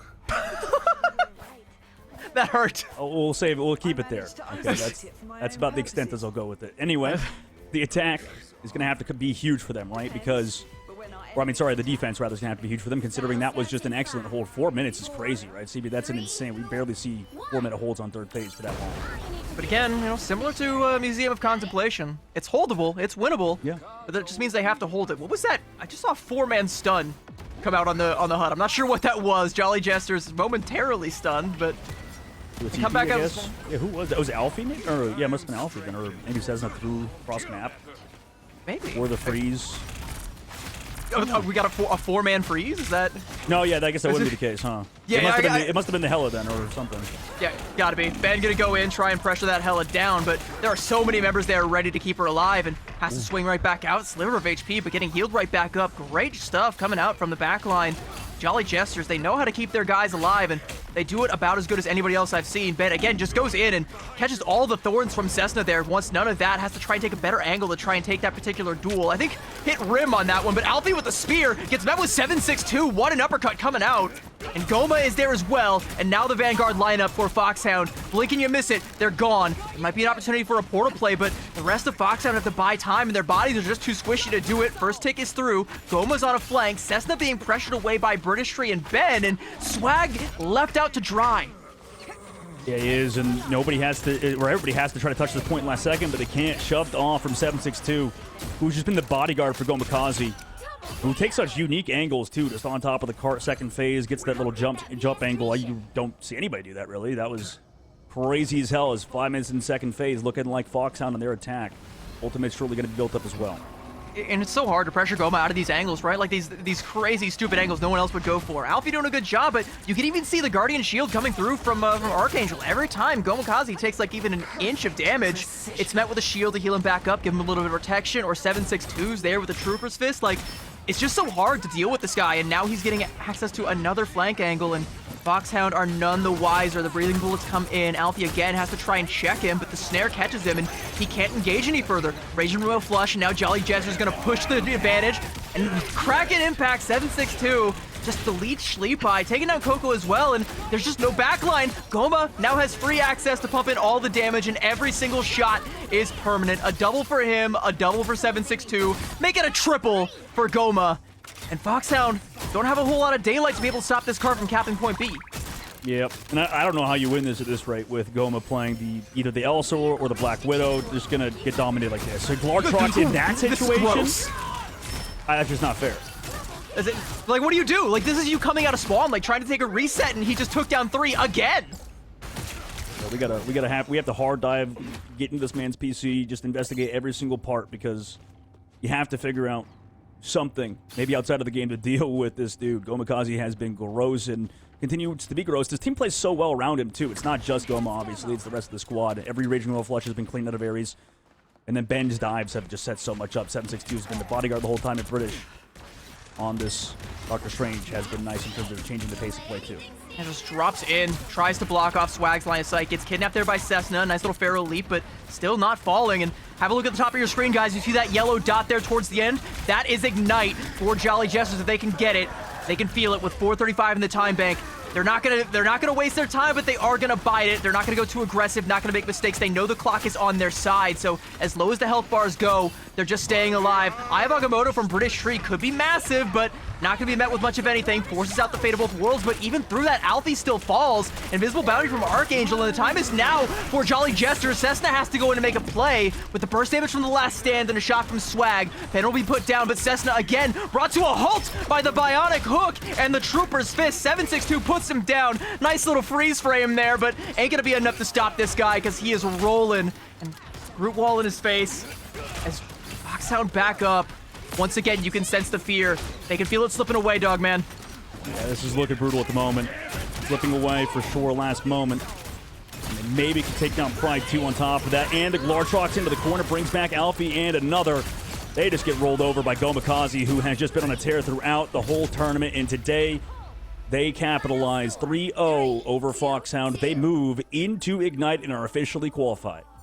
And I think with a victory that dominant, right? Like, everybody in Ignite is being put on notice. You know, unless your name is TLC or Swamp Gaming, I think this is a team that you're going to have to watch out for. This is a team that could spoil your playoff hopes. This is a team that could very easily upset you, catch a couple of wins you're not expecting. They can punch up, and they dominated just about everybody here in this tournament so far. I'm not sure if they dropped any maps. If so, how many? I'm going to have to go back and check, but brutal stuff coming out, especially from Goma and especially from 762. 21 final hits on Goma. You take away the Black Widow, you give him an even more powerful weapon, a hydrogen bomb in the hands of this guy. 21 final hits, 26k damage off a 37 and 3 KD. Like, it's just disgusting stuff. And try as you might, you know, Swag and Cessna, they're both awesome players, amazing players, but they just kind of got outclassed here. Yeah, I mean, it's obviously a team game, and, you know, like, I don't want to harp on about one player too much for sure, but I'm with you. I mean, Gomakazi is like, I don't know, man. Like, this guy is either the best young prodigy we've ever seen in the history of the game, or he's a cheater, and I don't think there's any in between. I mean, it's just like, it's just facts. Like, yeah, I don't know. We have to keep watching. We'll have to keep watching this person as they go into Ignite, and the rest of this team is in Ignite yet again. But I mean, they've done it before too, CD. Like, they've been, you know, other teams. British has been around. Same thing with Ben. These guys have played on, you know, jobless bums before and stuff, and, you know, that team was definitely sus to a degree. So, I mean, this is going to be very interesting to watch them moving forward, I think.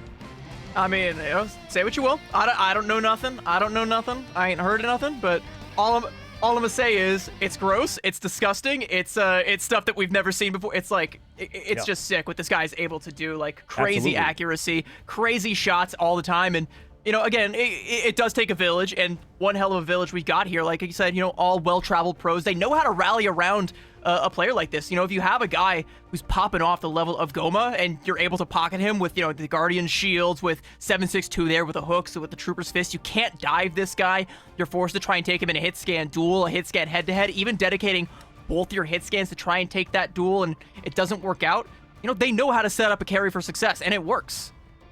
It does work, and it's going to continue to work as they move into Ignite. We have to see what will happen in this lower bracket, though, now, CB. After the short break, we'll see who else is going to qualify for Ignite.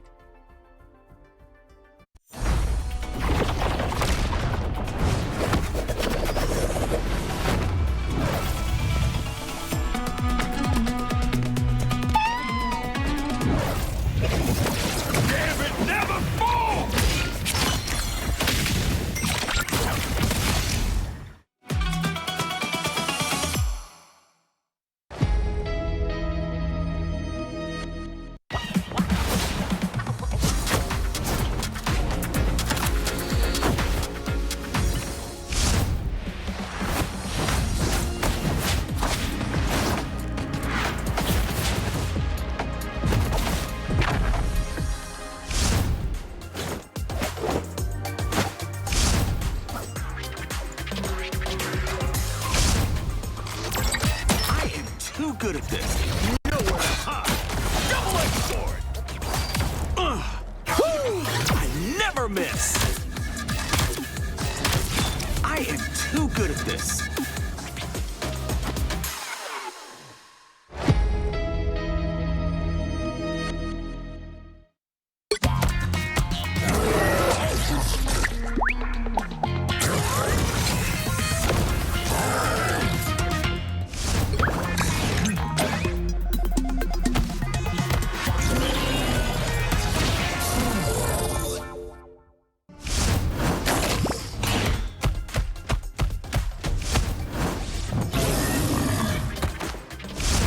Prehistoric protection!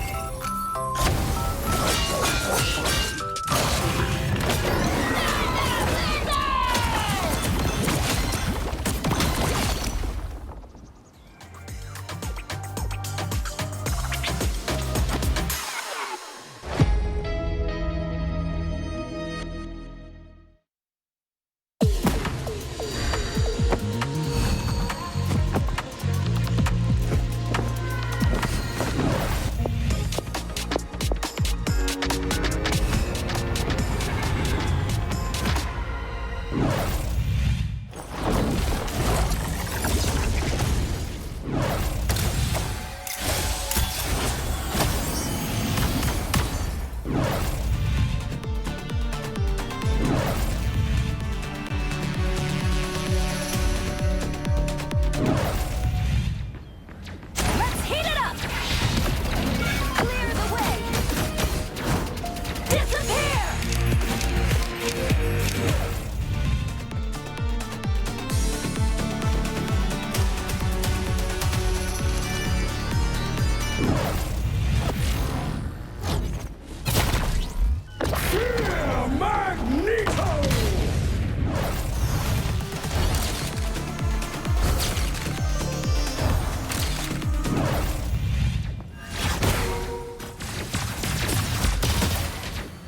Born again!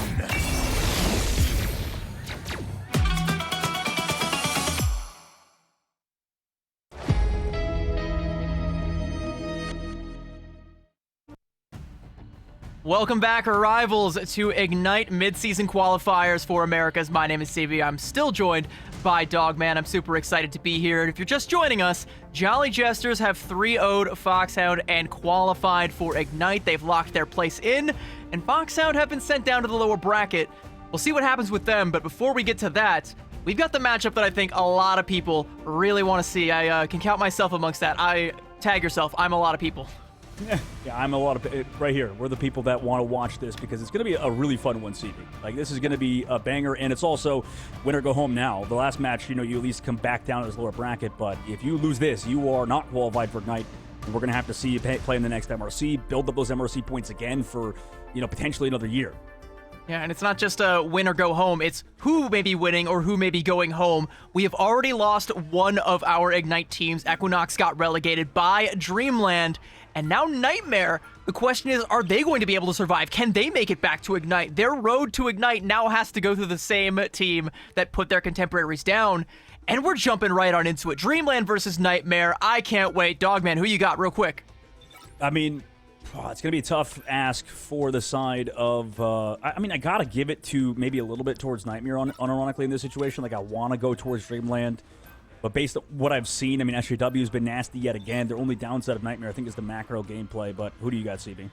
I always cheer with my heart, all right? And I'm a big fan of Cleo. I'm a big fan of Dreamland. I'm going with Dreamland. I want to see them take it. And, from the sounds of it, they've been doing quite well this tournament. They got sent down to the lower bracket by Foxhound. And, even though we just kind of saw them get dunked on, they've still been a strong team up to that point. And even that one was close. So there's a real chance that Dreamland could take it all the way. And, Nightmare, we go back to their Ignite performance. Wasn't the best, wasn't exactly inspiring. You ever, sometimes you watch a team and you can just tell, right? This team isn't a team. This is 6 guys with 12 different opinions, and they're all trying to, they're just not on the same page. But in this tournament, it's been clicking for them a little bit more. They're putting the pieces together, and they're rebuilding, and that's good to see. And I want to see if they can rebuild their way all the way back up to Ignite, run it back, and get a little bit of a better result.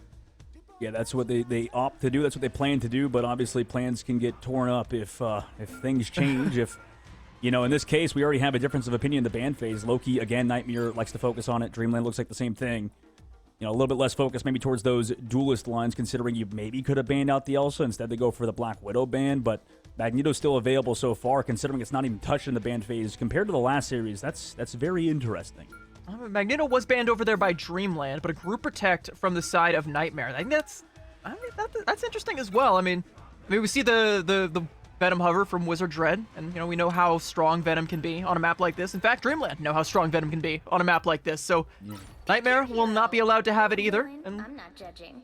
what we're gonna see. Based on what we've seen, this is already like a closer ban phase to what we saw out of JJ in the upper bracket finals, and you know, just due to the fact that they're in the finals, maybe shows they have either better read on the meta. Obviously, they have very talented players, but I mean, I like that so far too, CB. And people have talked about the Venom and how strong he could be, right? So, like you said, Wizard Dread's a bit of a, not a one trick, but a very good Venom player for sure, like you mentioned. But the thing about Venom, though, again, is like he's one of those heroes that kind of gets hard checked by Elsa and how strong she is. Like the burst damage she's capable of up close is just disgusting. It's gross. It's so difficult that it can sometimes even make Venom feel unplayable. So you have to be really good. You have to be really coordinated. You have to make the most of those team ups. You have to make the most of, you know, your team being able to get back to them safely. It sometimes even requires a fair bit of follow up. So if you play like a full dive, you can maybe get away with it, but it's risky. And with SJW protecting that Elsa, you know he's going to be manning that one up, and you know that's what you're going to be fighting into. So, you know, if you're going to protect the Venom, got to make the most of it. Yeah, absolutely. By the way, they're doing a little bit of cheese with the root walls towards the very end. Looking towards them. Trying to trap him in that neutral area between the spawn. That stuff's goofy. I mean, I love it. Also, you mean the Daredevil 2 for a second? You even just look at a spawn. There's a lot of mind games that go on like Warrior Falls. It's very different than other domination maps. But we're starting off, CB. It's going to be a lot of fun. We're sticking on to that aforementioned Daredevil. One thing we actually didn't call out is Impunity over on the Rogue. As Nightmare got the Gambit through, they're going to get the full enhanced team up, which basically means Mr. and Mrs. X, that ability, is going to be up. Extra damage for Impunity 24/7, 7 days a week, all day, every day. And Dreamland going to have to try and keep him at bay, because if he gets in there, he ain't getting out. Absolutely. It does seem like a lot of teams don't have either that good of a group player or not group player, sorry, rogue player, or they just don't play well around it, because at the moment, so much damage. You talked about Minerva popping off, first KO goes their way. Yep. Nice little Elsa mirror. SJW still trying to look for some angles here, but Minerva has the angle right on the point. Nothing fancy about it, just good old-fashioned blue-collar hit scan play. Goes in, burst down the Groot wall, and burst down the Groot for that matter, and in the back line, Stace running rough shot and an easy first cap for Dreamland.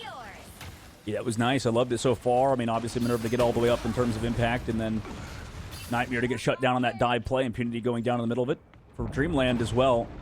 Probably taking advantage as well of the constant damage from the Magneto, already getting the high ground. They do have, like Lartrox coming up in just a moment. They'll be the first to it more than likely. We'll see if Minerva can capitalize on it. Like, Impunity has to try and get in deep to the back line, right? Like, we kind of have to go for a full-fledged dive here, and he's kind of alone in this composition. Like, look at Nightmare's composition. There's no one who's going to go with Impunity. It's going to be an all-out brawl, so Dreamland could just choose to play this at range, you know, poke away with the strategist, have Minerva do some damage at range. But here we go. Finally, Impunity gets close, takes it right to Minerva, but gets cold feet, can't commit to the fight, and gives up the high ground to Minerva. Now knows he's up there and can't try and go for the play. Does get some nice ability absorption there onto Z-Cube, absorbing the mag bubble, get a little bit more aggressive with that insurance policy there. But Lartrox, bro, walked right into it, but bursts it down and takes down Minerva as well. And what a play coming out. Fidel on the flank, taking down Stace, denying any pressure from that Daredevil. Invisible boundary from Cleo, but you're already down 2 key members, and the Kraken Impact is going to take down a third.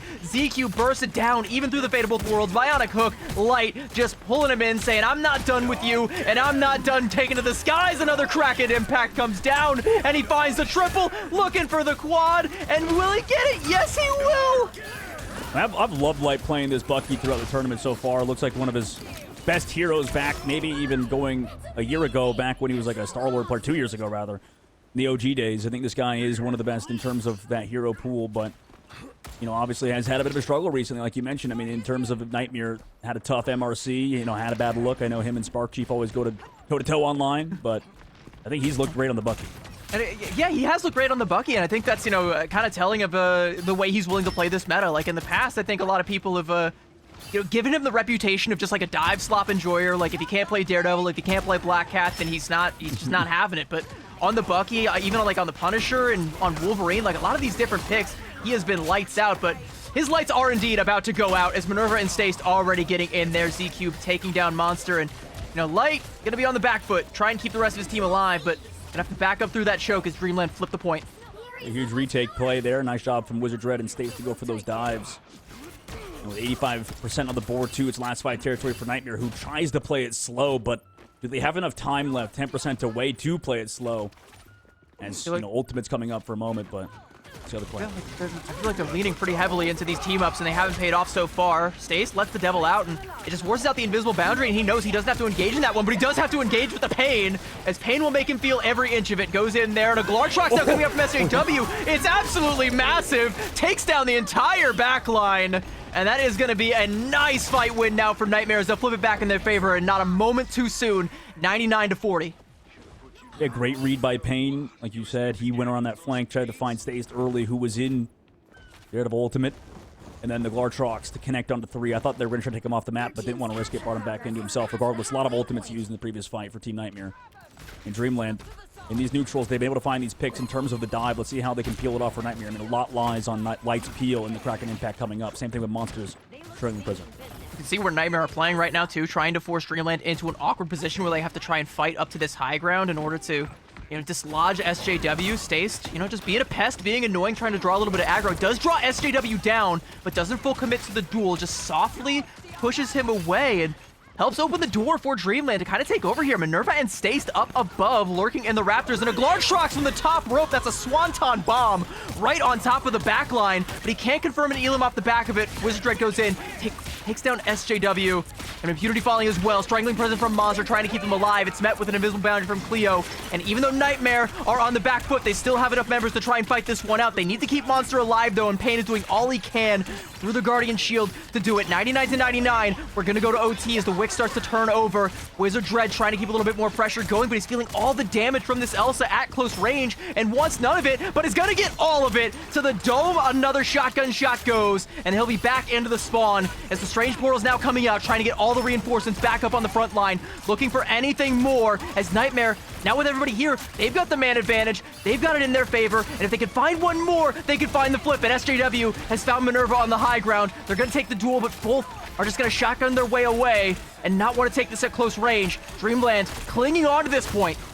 I mean, I thought they would have stayed there for sure. You have Wizard Dread's ultimate in the backside, but it goes down to Light. In the meanwhile, it's traded. Fidel does fall on the objective. So slow fight coming through. We'll see if this Meteor M connects on Z-Cube's side. Doesn't even matter because Impunity falls, which removes the shield and gets rid of Monsters. SJW, without any Vanguards, gets onto Minerva, but with overtime ticking down and the portal coming out late, is this going to be enough for the side of Dreamland?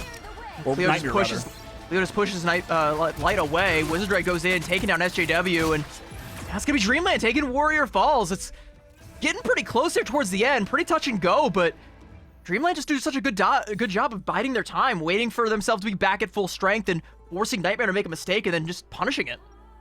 Yeah, absolutely. I mean, you can see the difference of opinion in terms of play styles. Also, the pace of play is really different from the last series. I think that we would have seen, KOs and neutral happen a little bit sooner.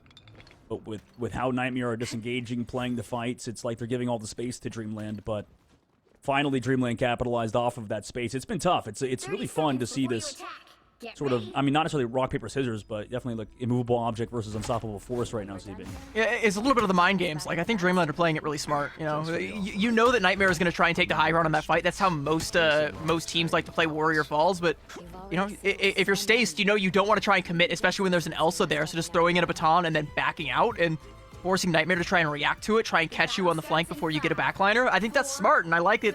I like that kind of play coming out from Dreamland. They're reading Nightmare quite well, and now coming into this next one, they're up 1-0, and see how Nightmare trying to play this one is they do have the advantage with that Glartrox and having the invisible boundary as well. Fate of both worlds for the side of Fright type, but it's really it, right? Like, they don't have much of anything yet. I mean, Cleo's also coming up with the invisible boundary. Double straddle, not bad for Dreamland, actually. Yeah, not a bad situation for sure, and especially with Wizard Dread being on that Venom on these dives, they still have a very solid chance to make Nightmare sweat in that fight, but regardless, the Screw comp that they protected, they forced, even actually enables them. Physical boundary already forced out from Videl. Light with a Kraken impact just pops right on top of Wizard Dread. That's an easy deletion there for the Venom. That's one way to deal with the symbiote. Another invisible boundary coming out, and it's gonna be just enough to save ZQ, but the Glartrax from Minerva is absolutely massive, taking down Monster, but Light with the Trooper's Fist able to get back to safety. Now wants to try and square up with ZQ, try and finish what he started. Bionic Hook brings him in, Trooper's Fist, and putting in all of the damage, but with a dance floor, Bright type will get there. ZQ will live to see another day, but Nightmare managed to stake the point out in the middle of all that. Dreamland will flip it, but Nightmare stole 11% from them. Yeah, that was a nice little play at the beginning for sure, and like you said, that percentage might enable them. And then Light again on the ball back actually gets rid of Cleo somehow. Excellent job from him. And that might give them the enabled, like, engage they possibly want, because only one heal on the opposite side. These Vanguard's surely going to fall low to the fact that only one healer down. Nice counter hook, too, on Wizard Red's dying. Light falling off the high ground there, can't capitalize off of it. SJW damn sure can, and he'll put him down with the elephant gun, and now Nightmare just infesting the point, putting in more damage. C-Cube is going to be felled again. Stace wants to let the devil out, but he can't really do a whole lot with it, as there's just so much damage and not enough healing. Minerva gets focused down. Stace double will be put right back where it came from, and Impunity is going to put a vine right through the chest cavity. 18% and counting now for Nightmare, but they found the flip. Yeah, and that kind of goes back to Light's original pick. Excellent work from Light in that fight to find one. But maybe they need to get another and just string together these fights, because Dreamland at the moment still look like they have sort of momentum, even though they have to reclaim the point. Stace again going in. Wizard Dread, Beast of the Abyss. Impunity got caught out all by himself, and the bubble wasn't enough to save him. Nice seduction coming out from Monster, trying to lock down Stace. Does do so, but there's just not enough damage. Invisible Boundary also for Z-Cube with that Meteor. And it goes wide. Ankles broken. SJW in mid-air, and when he comes back down, he takes Wizard Dread with him and continuing to pepper in the damage. Fate of Both Worlds coming out from Bright type, trying to make up for this loss in manpower, make sure they don't lose any more, but Nightmare don't have to fight into this. They're going to use the Raging Royal Flush towards the tail end of it, and with all the damage bursting through, Stace just gets popped with that Tainted Voltage, and Light is still just peppering in the shots. Glartrax just forced on in there from SJW. He goes fishing, and he catches two, and Light and Impunity will be more than happy to receive, and now Nightmare crossing 70%. We're getting into one-fight territory. I mean, I feel like on the last map, you talked about how high ground control is super important. This time, there is no high ground for Stace to sort of get enabled from, and this has kind of been Bucky's domain. Light's been popping off. SJW, the dodge, like you said. Like, if Z-Cube hits that, maybe this goes differently, but it's last fight territory now for Dreamland, who have ultimates, but the Glartrax had the lead last time. This time, Minerva's going to have a lot of pressure on them.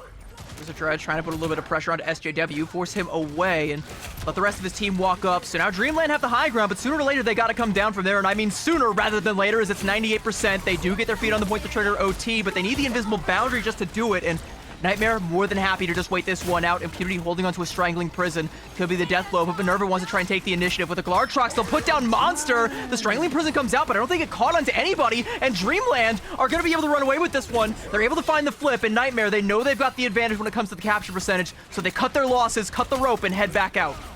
It really feels like they played that well at a macro level, but individually just didn't play it well. I mean, that's just it's as simple as that, right? Like, because there were so many ultimates they could have waited out. Unfortunately, somebody got caught by the Glartrax. I believe it was one of the Vanguards. And then again, kind of like the weakness we saw in the previous rounds, Impunity in the middle of those fights on the Brute, just been a little bit awkward for them. But the dive comes through. Can they stop it? Sonic Seduction to try and lock him down again, but Z-Cube just throws up with the metallic curtain. He is not falling for the charms of Monster today, and in fact, no one will. And Dreamland again, they just wait that one out and go right back in. Trooper's Fist from Light is going to take it to Stace, and using the Kraken Impact, he wanted that KO so bad, and boy, howdy, he got it. Fidel with the invisible boundary as well, keeping the rest of Nightmare safe, and there's no safe place for Dreamland as Light with the triple, and he's looking to go again. Another quad for Light, and Nightmare even up the score. Now this might be a Nightmare situation for Dreamland. Which, by the way, I mean, did you notice that? I feel like my brain was too slow to actually get the idea of Nightmare versus a Dreamland. Like, that's just a fantastic matchup, isn't it? I saw that on Twitter. I think it was SJW tweeted that out. He was like, Nightmare versus Dreamland, the battle of things you do in your sleep. That's so funny. Oh, my goodness. And it's a really fun matchup, too. This has definitely been a bit of a closer matchup, I think, than our last one, right? Like, both teams feel very even, but in different ways, right? Yeah, like they both have so many talented players, some who are so cracked, who have been to the top and have, you know, kind of fallen down the pecking order a little bit and on the side of Nightmare, and others who are capable of reaching the top, have the talent, have been grinding and improving over time and have come together as a collective. Like, they've definitely, like, it's two different recipes, but both recipes taste pretty good. Oh, yeah. This is a cake versus a pie situation for sure. And I feel like Stace, I mean, I like the Daredevil so far, but at the moment, at least on this map, I would be a little worried. You know, maybe this dive has to be perfect from Wizard Red and Stace. They have to play to a very high level, because right now it does feel like the Bucky of Light has been nice. And you talk about being like a very dive-centric player, so the fact that he's playing Bucky of all people to be a dive slop enjoyer is saying something. And he's playing it damn well, too. Like, he's getting so many multi-KOs. Wizard Red goes in, though, taking down Fidel and Pain. And, well, Light, you got another quad in the bank, because you're going to need that one just to even the score, as this first fight goes the way of Dreamland quite handily. 2 KOs come out. Hold on. Light and Monster both able to find one, so Dreamland, they'll find the cap, but it won't be quite as quickly as they wanted it to be. And they still get it. Monster takes the reset, and Nightmare, all right, they'll give it up. Yeah, that was nice out of Wizard Red. I mean, we've seen Wizard Red in previous series as well, in Ignite and then MRC, just being one of those guys that's so tough to deal with on Venom. And you can see already off the rip, excellent tracking, looking like Trust Me out there for a moment. So many good Venom players in the North American region at the current moment. Nightmare have to still play this slow with their comp sort of playing hard counter dive. They have to deal with Wizard Red coming in. They've been able to do it on the previous maps, but maybe Wizard Red needed to find his footing. And oh, speaking of finding their footing, Light does. Yeah, it takes his head clean off with a lot of certain shots. Just 3 to the dome, and Stace never saw that coming. And SJW just popping Z-Cube. Invisible Boundary was there to try and save him, but try being the key word there. Glartrox now coming out from Minerva. Catches onto one, and I think they're able to clean up Light off the back of that, so Dreamland can hold on for now, but Nightmare have just taken their claim over this objective, and with only Wizard Red there, Feast of the Abyss to try and slow down the inevitable. Maybe he'll be able to find one, but with the Raging Royal Flush now coming out, I don't think that's gonna happen, dog man, as all the damage now coming out. Stace wants to try and let the Devil out, and Nightmare, they can absorb this one. They just back right up and play into it, let that one come to them. Fidel taking down Stace, that Devil not doing a whole lot, and like you said, the Daredevil pick on this map, you gotta be a lot more careful than that. Even when these fights break down, it gets so hard to try and find something final. Invisible Boundary will put the finality onto Z-Cube's life with a Carbon Crush and a nice little roundhouse kick. Nightmare will take over. Yeah, they take over the point, flip it at 73%. A lot of tickets given to the side of Nightmare, but I genuinely love how they're playing this game at a macro level. I mean, they're playing slow, they're waiting out ultimates, baiting them out early. Dreamland's popping them maybe a little bit too soon due to either nerves or whatever, but I mean, Wizard Red's dives have been nice and everything's good out of them, but it does feel like Nightmare, if they play it well at an individual level, their strategy just feels flawless. And then coming into this one with a nice little wombo combo that they could use. Sonic Seduction and the Kraken Impact. I mean, Light, is it a quad? He's at a pentav with these Kraken Impacts. You know, Kraken's Impact, whatever the plural actually is. I don't know, but you better get used to the plurals when Light is just letting them rip, getting all these multi-KOs. And Nightmare, again, just happy to absorb this forward march coming out now from Dreamland. The Chaos Sword from Z-Cube getting a little bit of damage. It's a very low health bar for Monster, and no Sonic Seduction coming out now. Z-Cube just carves her in twain, and Nightmare perhaps backed up a little bit too much, gave Dreamland a little bit too much ground to play with. Yeah, definitely bit them in the butt in this fight, and Fidel trades back Minerva. However, Stace does so on the backside with the dive coming through Wizard Red due to the space given that was provided, like you mentioned. 80% of the board, too. Going to be last fight territory now for Nightmare as they walk in with the ultimates in hand, but can they find the Glartrox? Can they avoid Minerva's Glartrox? That was big in the last 2 fights. I mean, they had the ult advantage in the last fight, but they just didn't pull the trigger on them. They have to now. There's a Sonic Seduction, but nobody wants to look at the pretty lady. Wizard Red does get pulled off the wall by it, but has a symbiotic resilience, is able to get top back up. Meteor M and Glartrox both coming out, and Minerva catches onto 3, and the bubble can save you, but only for a short period of time. When it pops, so too shall you. Minerva with a triple and Stace with a double. And Dreamland will take Burnin' T'Challa 2-1. Wow, excellent job. And it's, as you said, going back to it, like Nightmare just playing too slow, bit them in the butt at the very end. Dreamland, looks like Dreams beat Freddy Krueger's Nightmares at the moment, because that was some beautiful jobs from beautiful work out of them. And Minerva, too, like towards the end, I mean, maybe he's not showing up in the kill feed, or KO feed, but every single time, I mean, those Glartroxes were huge, and the very last one was 3 people. So that was nice. And they hit the ultimates when they mattered most, right? Yeah, and Nightmare just, like, a little too hesitant to pull the trigger on them, right? Like, they had the ult advantage, they baited Dreamland in, and I can understand, wanting to back up and let them come into your domain, kind of set up a KO box for them, but just to not pull the trigger on it, not be set up to try and go for that. Yeah. I don't know, maybe a little bit of a miscommunication, miscomm coming out from Dreamland, hopefully not a fatal one for them. It only cost them 1 map, but they're 2 away from relegation. You ain't got a whole lot more cards in the deck that you can draw. Yeah, exactly. I mean, I'm wondering how they're going to play on the Convoy and Convertus map types on Domination. It was close. It was back and forth. I mean, Nightmares, from what we've seen, had good Domination maps, but I mean, going back through it, I mean, I know Z-Cube was showing up, too, towards the very end. It wasn't, talked about enough, I think, on my part, but regardless, Z-Cube was kind of showing up as well in the final hit category, had the most final hits for the team, but obviously it was excellent towards the end for Dreamland to kind of capitalize off of Nightmare's slow play. It's too easy to focus on the duelists and the big pop-off moments, especially when you had these big pop-off moments. But, Vanguard's the unsung hero. We need a few more of them. The Vanguard Army is recruiting right now. Sign up into your ranked games or my ranked games specifically, please, and enlist today. So I ain't got to flex because I don't got hands when it comes to most of these Vanguards. Just let me be a strat merchant. Yeah, be a strat merchant for sure. I mean, strats right now are really strong, right? I mean, obviously, people will say they're some of the best in the game, but Vanguards, I mean, the only real Vanguard that does have hands, like you said, is that Magneto when it's been getting through. Like, do you think that back in the ban phase is gonna matter? You think Nightmare gonna focus on that, especially as we enter more like back, front to back comps? I honestly, it might, because like the Emma Frost, like it's a good like pseudo stand-in for the Magneto, but it's not the best. It's not great. It's just not as strong. Even with the Mantis team up, Emma, she can be nasty, but you'd rather play her like alongside a Magneto and just go for a full-on shield comp, like a double shield composition sort of. But you don't really get that luxury if Magneto is banned, and that just kind of puts you at the full mercy of the hit scans. You can just have Minerva continue to pop off. Yeah, I'm with you. You're right. And for these two teams, it matters a ton to the span phase. Elsa protect before the Gambit. They did that last time, though, I think. So I think they're fine doing it. Dreamland doesn't, I guess, care about letting Gambit through so far, maybe? Maybe. I mean, they could still ban it here if they like, and then, Nightmare lose access to both the Gambit and the Mantis, and... Yeah. I don't know. We'll see. Loki ban coming out. No Gambit protect from Dreamland either, so I guess neither of them really care. Maybe Gambit ain't all it's cracked up to be.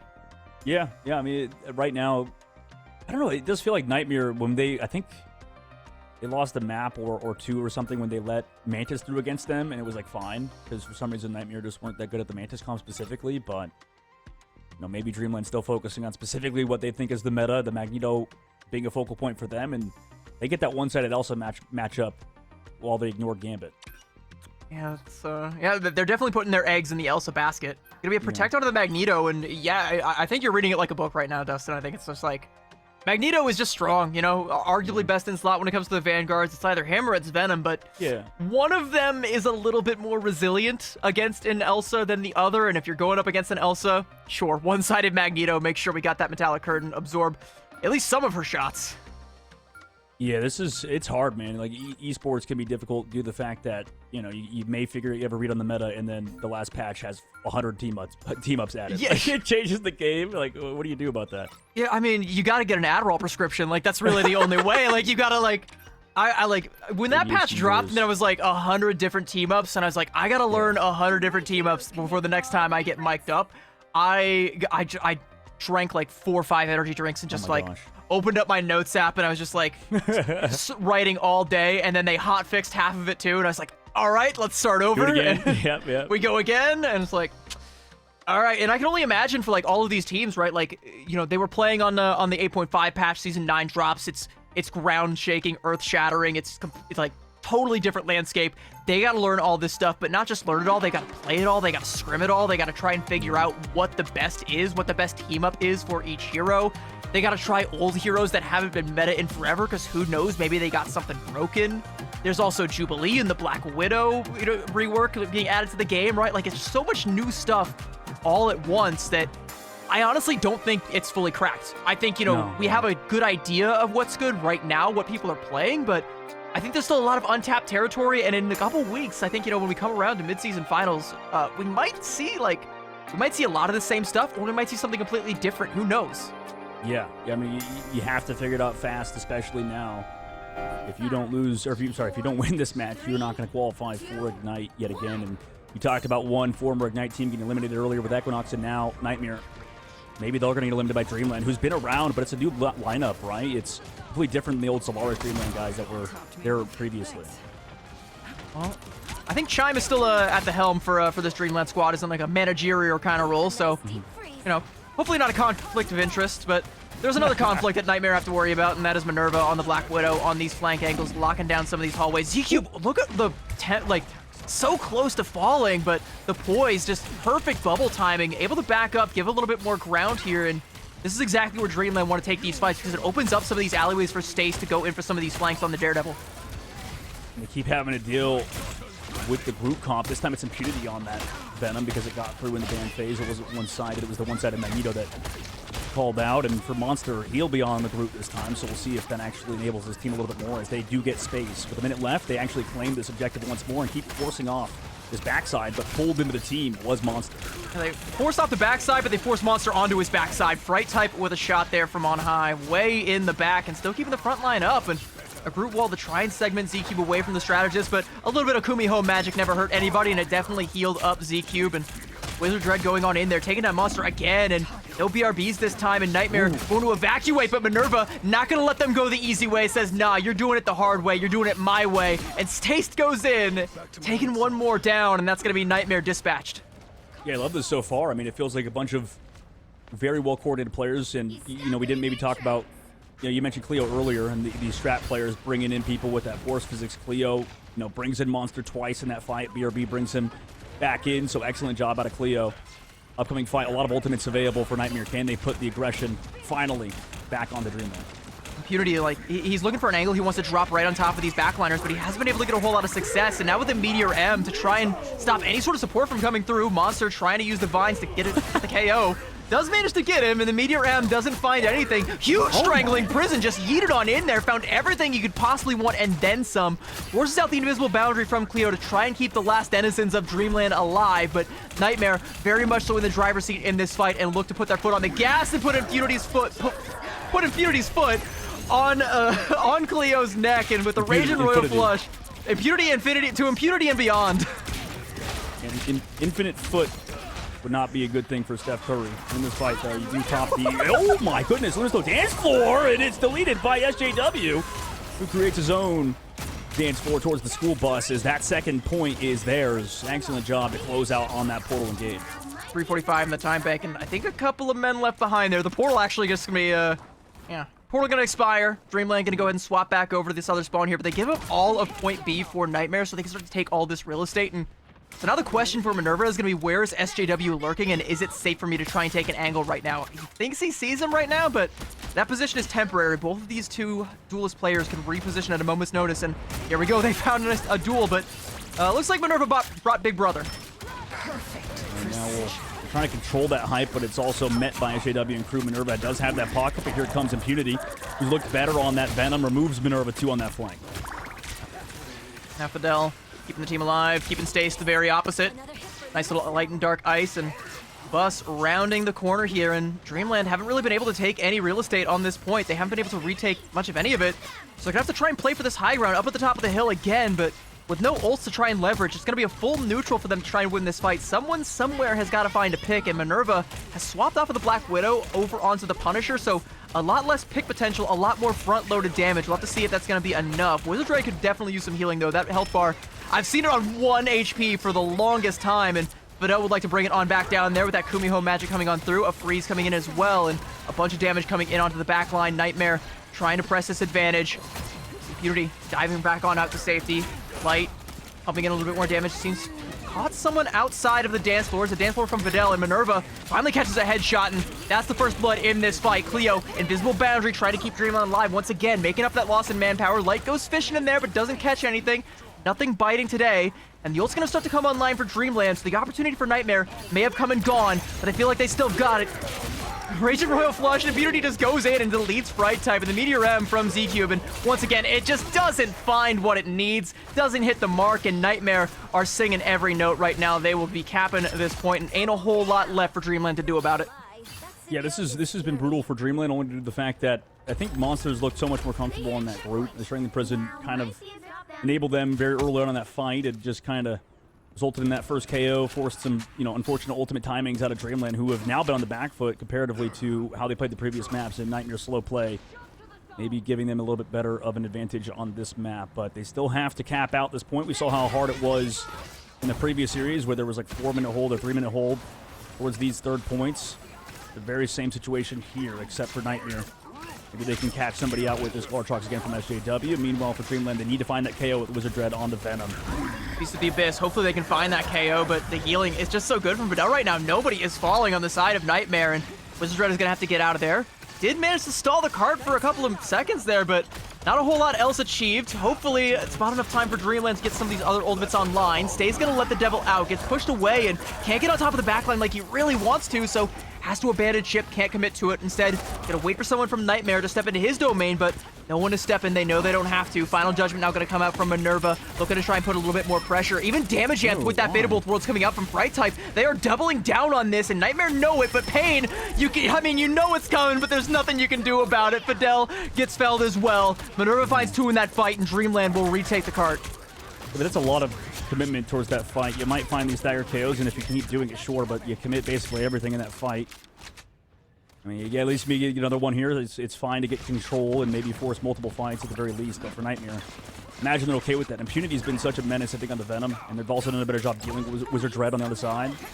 So I think Impunity, as long as it keeps it up, will be annoying. And again, this Ring of Prison comes out for Monster. They are able to capitalize off it. And Wizard Dread caught all by himself. Symbiotic Resilience already forced out. Has to swing on back out, but he's so low on HP, and SJW can't really finish his meal right there, so Wizard Dread will be able to get out, but Nightmare still holding on to an ult advantage. Impunity going in deep, trying to pressure down Cleo, and I mean, that Guardian Shield, it just ain't gonna be enough to keep you alive, as you don't have Bright Type there for the patty caking. Symbiotic Resilience and the Raging Royal Flush both invested from the side of Nightmare. Impunity, he is not going to be repelled. He wants to go in aggressively. He doesn't care how much damage that Punisher can take, but probably should have cared, as Fright Type is going to be there now to clean him up. Traded up for Wizard Dread, so both symbiotes have been dispatched, and Dreamland looking to try and get their feet back beneath them and try and stall this card out. 45 seconds left, and it hasn't gotten quite as far as you would like if you're Nightmare, but it's still gotten pretty close, and Dreamland can't be comfortable with this. And these dies have to be clean. Cleo pops the invisible boundary towards that objective. Nightmare want to probably disengage it, but they can't due to the slow effect of that group after using the ultimate on the other side. Visible boundary from Cleo, but it's just not enough, as once it expires, Pain taking down Minerva, and he was coming up with that final judgment, so you don't have your big burst damage ultimate, but maybe this'll burst. The Meteor M bursting Pain's bubble. Wizard Dread going in, taking the duel with Light and winning, and suddenly that's 2 key members of Nightmare down, and Dreamland smell the blood in the water, and Dreamland goes in for the elimination, taking down 2. SJW falls, Monster falls with only 1 second left. There isn't anybody from Nightmare alive to touch. Yeah, that was nice, clean play by Dreamland towards the very end to seclude everybody from Nightmare away. You saw ZQ pop off towards the end. Kind of same situation first map where ZQ finds those KOs. Definitely a lot of pressure coming through from Impunity, but towards the end, I mean, 3-minute hold is nice. And, you know, I know there was a lot of ults committed, and I talked about it previously at the very beginning of the point, but, you know, obviously the game plan was to just keep fighting for clock, keep fighting for time, and it worked out. Yeah, but it feels so similar, right? Like to what we saw in the last series, where you go so far, but you don't get that third cap, and then if the other team's offense is just as good, right? Like it all comes down to that OT fight and who ends up executing it better, and it just kind of feels like, you know, Dreamland are just doing a better job when it comes to these fights once they start to break down, and Wizard Dread's able to start to get a little bit more free roam. Like he can get some of those swings and dives into the backline. It kind of feels like he's the guy. Like he's the one who is essentially doing what Goma was doing last time around, right? The fight breaks down, one guy breaks from the pack, you don't see where he went, and suddenly he's in your backline, and suddenly your backline's gone. You know, it's a lot of very interesting team play that's kind of going on, and I'm actually very curious about this first sort of engage too, because they're going to be on that Penny Parker stuff that we've seen previously, and usually teams counter it with a Moon Knight in the last situation we saw, or the Bucky, which Stace is hovering at the moment, and that's kind of the change-up. Like, I feel like Dreamland played it better than Nightmare towards the very end. It's just the comp maybe could have been slightly better. I think Stace and them and Wizard Dread trying to focus heavily on their dive, but they mix it up. They go off of Z-Cube from the Magneto, go for that mirror matchup for this first Penny Parker play. And speaking of mixing it up, Light over on the Adam Warlock, another new tool added to his tool belt, and he's looked pretty good with it in the past, and it does create a side quest that Dreamland, you know, they have to keep close eye on. Hello, all right, interesting portal play coming out. I'm not quite sure what Wizard Dread's plan was there, but it didn't go too well for Stace. Whatever it was, ends up falling to a mine, and Dreamland, yeah, interesting way to approach this one. Well, this is the worry for these very like dive-heavy teams, is how do they play in their front to back. This is maybe the weakness at Dreamland that we're going to figure out in a moment, unless they still play it slow, figure it out over time. It looks like they are. I mean, they get around this first corner like a lot of teams do, but ultimate's surely going to come up in a moment. Unity's having a hard time getting these spider nests down. He's got the Rocket Network team up, so he gets 2 of them, but they're being busted every single time, and Dreamland doing a great job of searching those out and breaking them before Impunity can get full value off of them. And Minerva now able to walk up with a shotgun out, putting the hurting on Impunity, and a nice pull coming out as well. Impunity taken down by Cleo. What a play from her. She's been a star for this roster, and now Minerva looking to make Nightmare see a couple of stars, put them to Dreamland, and Dreamland continuing to press the advantage. A nice little float with a cloak of levitation from Wizard Dread, forcing Nightmare back, and Monster got left behind, hung out high and dry, and this cart is just rolling, and I mean, Nightmare are barely doing anything, barely even raising up a hand to stop it. A portal is going to come out from Impunity, but come and go as fast as you like. There he goes. There's the cap, and hello, Light. You get to be our pet now.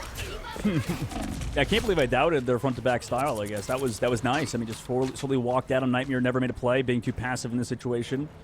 And Dreamland fully capitalized. Second phase now, 4 minutes and 40 seconds. A lot of ultimates, too. Z-Cube off of the Magneto for the first time this series does have Trailing Present available. Nightmare can surely cleanse it off or something. Same thing with Fidel's team up, but on the other side, maybe he could find something as well. Stace, I want to know how he does it with the Bucky this upcoming fight as well.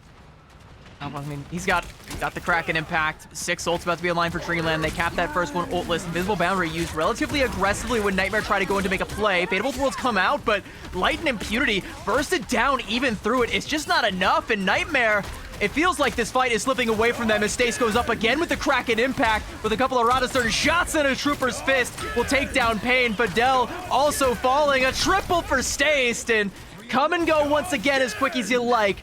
Nightmare again. They just fall so fast in these fights, Dogman. And Dreamland, they only had to use half the arsenal here. They got enough for another one. Right, still one on the Daredevil now, and you're right, one more fight here. We've seen teams hold in the second point towards the very end with the spawn point advantage, but it's against Dreamland with a lot of ultimates. With that Punisher ult, too. If they walk too far out, they're going to get deleted. The Punisher ult is coming out. Eye of Agamotto and the Fate of Both Worlds all coming out. Dreamland, they want to go aggressively with this one. Feast of the Abyss, but Ro got pulled in again, and Minerva melts him and takes a shotgun shot to Monster out of the bubble, and the cap comes through again, and all Nightmare can do is throw their corpses onto the cart to hope to contest, but corpses can't contest, Dogman. They cannot, sadly, and it's interesting, too, because Minerva's going for that Daredevil no. team-up combo to freeze stagger, just to make it worse. You can't stall out the cart until it turns into the duck. Yeah. This is why we hate ducks over here, CB, obviously. This is disgusting. They're government agents. They're all cameras. If you see a duck, run. Yeah. And in this last fight, I mean, last territory, CB, this has been really a huge snowball to Dreamland, right? This is probably what you've seen out of them a lot, right? The third point takes 4 minutes and 12 seconds. You said that, this can be where teams hold, but this has been a brutal snowball once more. And they're really putting the pressure onto Nightmare, and Nightmare are making a lot more mistakes as a result, right? Unforced errors coming out, and Dreamland are able to punish every single one of them, and that's how we got into this situation where, look at how close they are to the full cap with nearly 4 minutes still left in the time bank. 2 members will be felled. SJW and Monster getting in there and able to win a fight, and Nightmare can get their feet back beneath them, but if you're Dreamland, you don't care. You can take 2-3 dry fights and just come in with 6 ults and win the whole dang thing. So as long as they can execute on that plan, like whatever happens, whatever Nightmare does, they just simply don't care. And they're mixing it up, too, towards the very end, running that Black Widow off of the Punisher. So going for these change-ups towards third point because of how the map plays. And for Nightmare, I mean, they get to also continue to play that Daredevil. So we finally get the head-to-head matchup between those two, except the Elsa on both sides. Excellent positioning in the ultimate from Monster. But do they get the KOs off it? The answer is yes. They do take down Minerva, and that's going to be good enough. And Fate of Both Worlds coming out from Fidel as well, but it's Nightmare that are using the ultimates, not Dreamland, and Dreamland know it, so they just leave. Yeah, this is what we saw also out of Dreamland on their defensive hold. I guess theirs was a little bit more aggressive, though, resulting in that second fight not being that big of a deal, but I wonder if it'll bite Nightmare in the butt due to the fact that this card is very far forward. Ultimates again still in Dreamland's favor upcoming fight. All 6 basically here. Yeah, I mean, you only got Stace with Let the Devil Out, and he can build that in the fight and just end up using it late. Rage and Royal Flush and Light letting the Devil out. Invisible Boundary from Cleo should absorb most of the damage, and with the Assassin's Focus, Light gets assassinated, and Stace taking down Pain as well, and this is the fight that Dreamland wanted. They knew Nightmare overcommitted in the last one, and Dreamland commit just enough. 3 big ultimates, and once again, it's only half the arsenal. They've got 3 more to take it home. Yeah, comparing it to Dreamland's push, that was, again, too far back. So portal play going to have to come through from Light. Aggressive play didn't work out. Here comes that portal. On the high ground, though, is Dreamland. Right type. Yep, like you said, on the high ground there. Stace now looking to let the devil out, and there's no Stratus ultimates for Nightmare. They already used all of them, and now they're living in a nightmare. Stace putting the pain onto pain, taking down Fidel as well, and with the Billy clubs, he thinks he's the Billy Goat, and you'd be hard-pressed to find someone better than him right now. SJW with the Glartrox taking Cleo for a ride, and it is one way, but it might still be Dreamland taking it to the next map, going all the way. You can see this cart inching closer and closer to the end. Nightmare still have a few bodies that can contest. Impunity with a nice little belly flop onto the Doctor Strange, doing all he can to stop the inevitable. But once again, Dreamland still have time to play with. The clock is on their side, and that's the most deadly weapon. Absolutely, and Impunity has done huge work for them so far. They go over to Thor of all things. Lights also over to that Spider-Man. They want to find a pick on the backline here, maybe. Yeah, they just want to try and bully someone out. They got to find something. You know, if it doesn't work, if the plan doesn't work, you got to go with what you're comfortable with. And Light on that Spider-Man, he practically wrote the book on how to play Spider-Man, but Dreamland may have read him just like a book, and Impunity gets pulled in. Fright type bursts him down, and again, Dreamland, they can smell that same blood in the water once again, and like sharks, they swarm all over Nightmare. Minerva will be felled mid-Assassin's Focus, but the rest of the team for Nightmare, they're falling one by one. Z-Cube with the Strangling Prison, and it may be the last resting place for Nightmare on this map. SJW gonna revive himself, God of Thunder from Monster, but it's just not enough. It doesn't find anything. Stace taking down the Luna Snow, invisible boundary from Cleo, and it's only Monster on the God of Thunder, but what's a god to a group of non-believers as Dreamland will inch this cart closer. Again, a contest coming out from SJW, using the iframes to dodge, try and keep this one alive as long as he can. Raging Royal Flush coming out, but where's the damage? Where's the touch? God, they don't touch at the end, and Dreamland get it done. 3-2 end for them with 30 seconds remaining, CB. That was crazy. What an end out of them. That was crushing. Like, just a crushing victory. Dreamland, like, sure, like, there was a couple times they looked a little bit shaky on the defense, but on the offense, they played it perfectly. They didn't win every fight. They didn't keep their foot on the gas. They knew exactly the right moments to, pop the clutch, put the brakes on, and be like, all right, you want to use a Strangling Prison and a Luna ult into one fight? We don't have to fight this, right? Like, we're in control. This is all on our terms. Look at me. I'm the captain now. Do what you want. Next fight is ours. And you've already done everything you possibly can to do about it. There's nothing left. See, this is why we hate ducks. This is why we hate ducks, okay? I mean, their facial, their facial recognition software, all right? The duck government, they're tracking your data, I promise. They're tracking your data, and they're making sure the rectangle is very small. That cart, I mean, in Marvel Rivals, the cart's always been, very interesting. It's just that hard rectangle. It's just like, it's like you're in college and your professor didn't give you like a curve, like a grading curve. It's just like, if you get off that curve for a second, you are getting removed from the class. And in this case, Nightmare are down 2-0. They have to come back in the series if they want a chance to qualify now, CB. I mean, backs against the wall against Dreamland of all teams. And again, 2 former Ignite squads could be eliminated today. Obviously, one already has, like you talked about. But Dreamland, I mean, they played so well. Their backline, you talked about them, were phenomenal in that third point. And it really does feel like Dreamland, they're just the Grim Reapers when it comes to these Ignite teams. They didn't get the job done in Ignite. They found themselves in this promo relegation tournaments, and Dreamland, they're the ones who eliminated Equinox. They're one map away from eliminating Nightmare, and I don't know, they could go all the way. They could be the one to take those spots. You can tell they want it. They want it so badly, and we'll see if they're able to take that dream away from Nightmare. Map number 3 is on the other side of this break. Don't go anywhere. We'll be right back.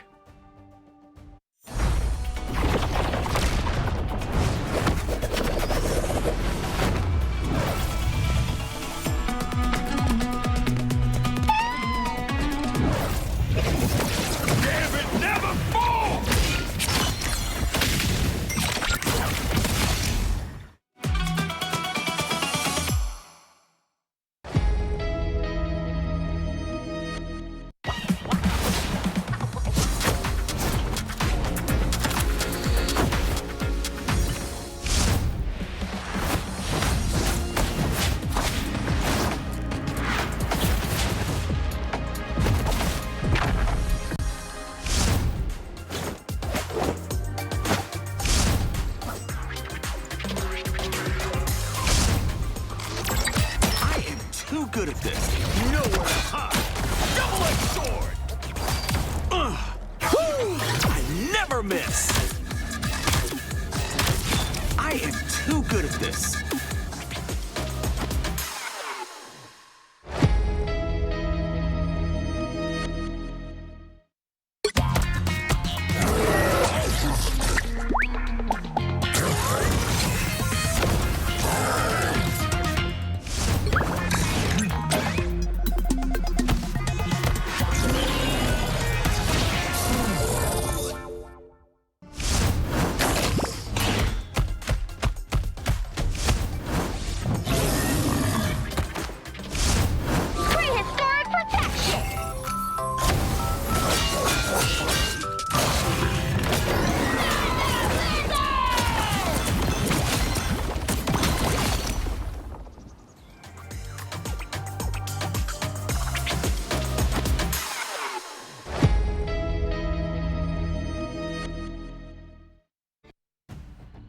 It is a new frontier in the Rivals Sphere.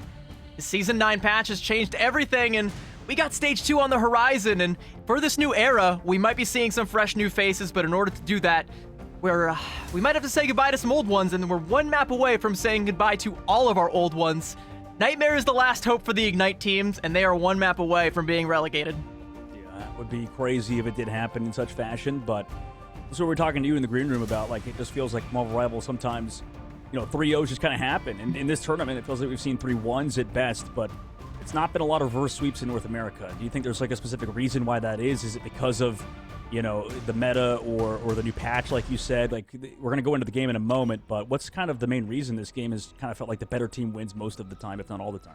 I mean, I feel like at this level, like specifically right here, like these past couple of days, this tournament, I think it's just the pressure, right? Like, I think it's knowing what's at stake, knowing what's on the line, and knowing what you have to do to try and get back here if you falter at this hurdle, like how hard the road is going to be ahead, right? Like, imagine a world where Nightmare does get relegated. What do they have to do in order to requalify? Well, they're going to have to wait until 2027 before they can even do that.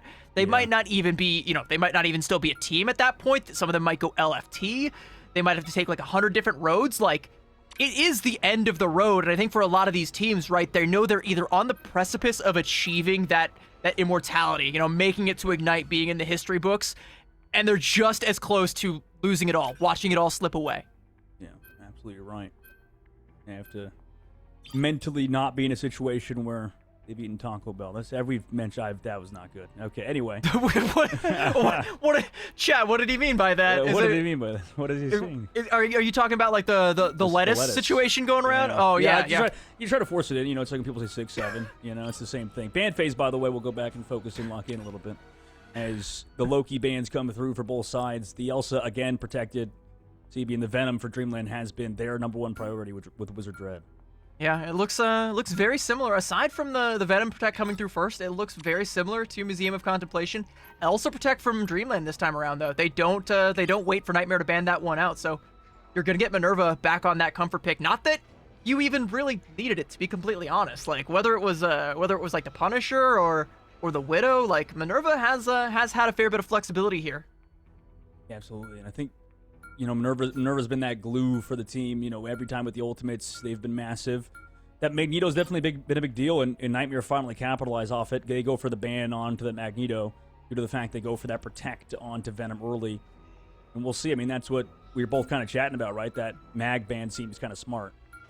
Yeah, I think the group Protect, though, also seems pretty smart, though, especially considering the map. We haven't really talked about it. It's Symbiotic Surface, which I don't think we've seen on this patch. I know I haven't seen it when I was casting any of the pack promo relegation matches. People tend to avoid this map like the plague, and I don't think I've seen a whole lot of it over here in Americas either, so I don't know. It might be a new look, but we know historically how the map likes to play, especially on that first point. You really play for those choke points and breaking down some of the walls around the point so that you can play for the high grounds, and Groot is great in both of those locations, so it's something that Nightmare will have, and you can see the hover from Z-Cube. He's got it too. Both of these teams definitely going to be leveraging that. Yeah, I think a lot of other teams, maybe, we would have seen people swap from the Daredevil over to, like, I guess maybe not North America, but Daredevil to, like, Wolverine and stuff. But I guess that die between, these two on their offense with Stace playing the Daredevil has just been kind of their bread and butter, even if, like, maybe theoretically you could hard counter Groot. Yeah, theoretically, but, like, what he's able to accomplish, right? Like, you get an Ironwood wall down, and it's just so hard to go in for some of those kidnaps. And you can even see, like, both Dreamland and Nightmare hovering over the Daredevil, like, not going for that one, And I guess especially knowing that, like, Invisible Woman is on the field for Dreamland. Yeah. Nightmare banned it out, so honestly, Dreamland, they could go for a Wolverine. They could try and go for, like, a whole hard counter here onto ZQ, but doesn't feel like they need it. Yeah, I mean, I think it's the thing is, Cleo's just been so good on that Invisible Woman so far throughout. You talked about him before. I mean, they were really doing a good job at the pulls, damage output coming down range, and that priority towards that hero definitely has impacted the series. But starting off, they go for the portal swap cross map, and Trinity goes over that Venom, though, who will be in the dive for the back line. Yeah, just completely foregoing the choke point. It's a very wise way to play this map. We see it a lot coming out, but you do force yourself into this little low ground cubby here and play off that mega health pack. Stace, Light felt like he was so far away from that health pack, and, well, his health is gone. Stace will be having that for lunch, and Light will not be here to assist with this dive, and You know, you were hoping to try and set up the pinch with that Daredevil, but now the rest of Nightmare, they're just stuck in this cubby and they can't really do anything. State's gonna go in there with the Billy Clubs and just batter Nightmare to a bloody pulp, and all they can hope to do is use that health pack to try and stay alive, but Impunity gets caught out. Minerva with the shotgun shots puts him down, breathing bullets inside of that little alleyway there, and I mean, Nightmare, like, they just can't poke their heads out. They can't. I mean, this dive out of Stace and has been so good. Like, you know, like maybe you'd think they could play Wolverine or something, but just specifically how they're going for these dives. And also that matchup, like the fact that Light also has Snowflake on him too, and you still win that one on the left side. I mean, Stace has been such a well-coordinated player in terms of setting up the team. I'm sure is a leader in the comms department, setting up every single dive onto these duelists and then pressuring it out, choking them out like an anaconda. I mean, already 2 minutes off the clock too for Nightmare. I mean, this has been disastrous so far. Yeah, like, it just takes so long for that fight to come to fruition. Yeah, like you say, we're already down to nearly 2 minutes. Their opportunity at a cap here is only halfway gone, and you can definitely feel for them, like, their Ignite dreams, they're slipping away. They gotta make a play, they gotta turn something around, they gotta lock in now or never, and Fidel already forced out to use the Ice Arts, trying to keep Monster alive. Wizard Dread just harassing and forcing Nightmare to approach, but they're approaching so slowly that now we're under 2 minutes. Raging Royal Flush is coming out, but it'll be met with one from Stace as well, who just goes in and deletes Fidel, and now where's the healing? You don't have it. There goes Pain. Next on the chopping block, courtesy of Wizard Dread taking him down, and Nightmare again forced to abandon ship. Yeah, this is where a situation, I don't think the dive is working out for Light and Impunity. You know, maybe he could leave Impunity on the Venom as he gets town or just destroyed by Stace at the end. I mean, I would love to see them maybe back on the Bucky comp that they were on earlier, but they've kind of, looks like, thrown that to the wayside, which is tough because going in this dive matchup, man, like, it just feels like Stace and Wizard Dread are just so clean.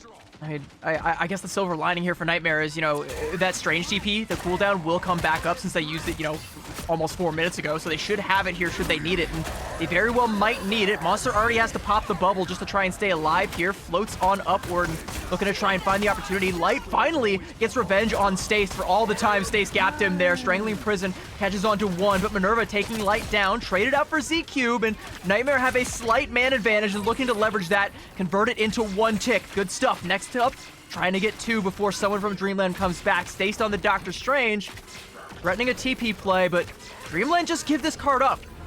It's going to take a little bit too long to walk out of spawn, it looks like, for him. And they're leaving out of here. Nightmare finally capped the point. It took a while, but it may not matter. However, in the long-term scheme of things, Dreamland very well aware of the situation at hand. You know, you bought enough time off the clock. Second phase, you can still set up these dives with Stace, which have been clean. Impunity also fought off this off angle by Minerva. Just taking all the damage and doesn't even want to take that duel, just backs right on out, and you can't make any space for your team. Wizard Dread goes in and just deletes SJW, and it's just gross. It's disgusting. And again, Nightmare, you can tell they're getting cold feet. They're backing up. They don't want to engage when they don't have these resources. That's their main source of damage, and if he's not there, Nightmare can't really do anything. Yeah, I don't know if we can be giving Wizard Dread the Venom in these situations with how good he's been playing, but they do go in with the ult. The Vartox comes through to come heal. Leo does get traded at the very least with that, but a lot of ultimate spin of this on this offensive side. Finally gets them a few KOs. It's not been fight after fight, but at least it's 1-to-1-to-1. Now second phase, Dreamland probably still have 2 fights here.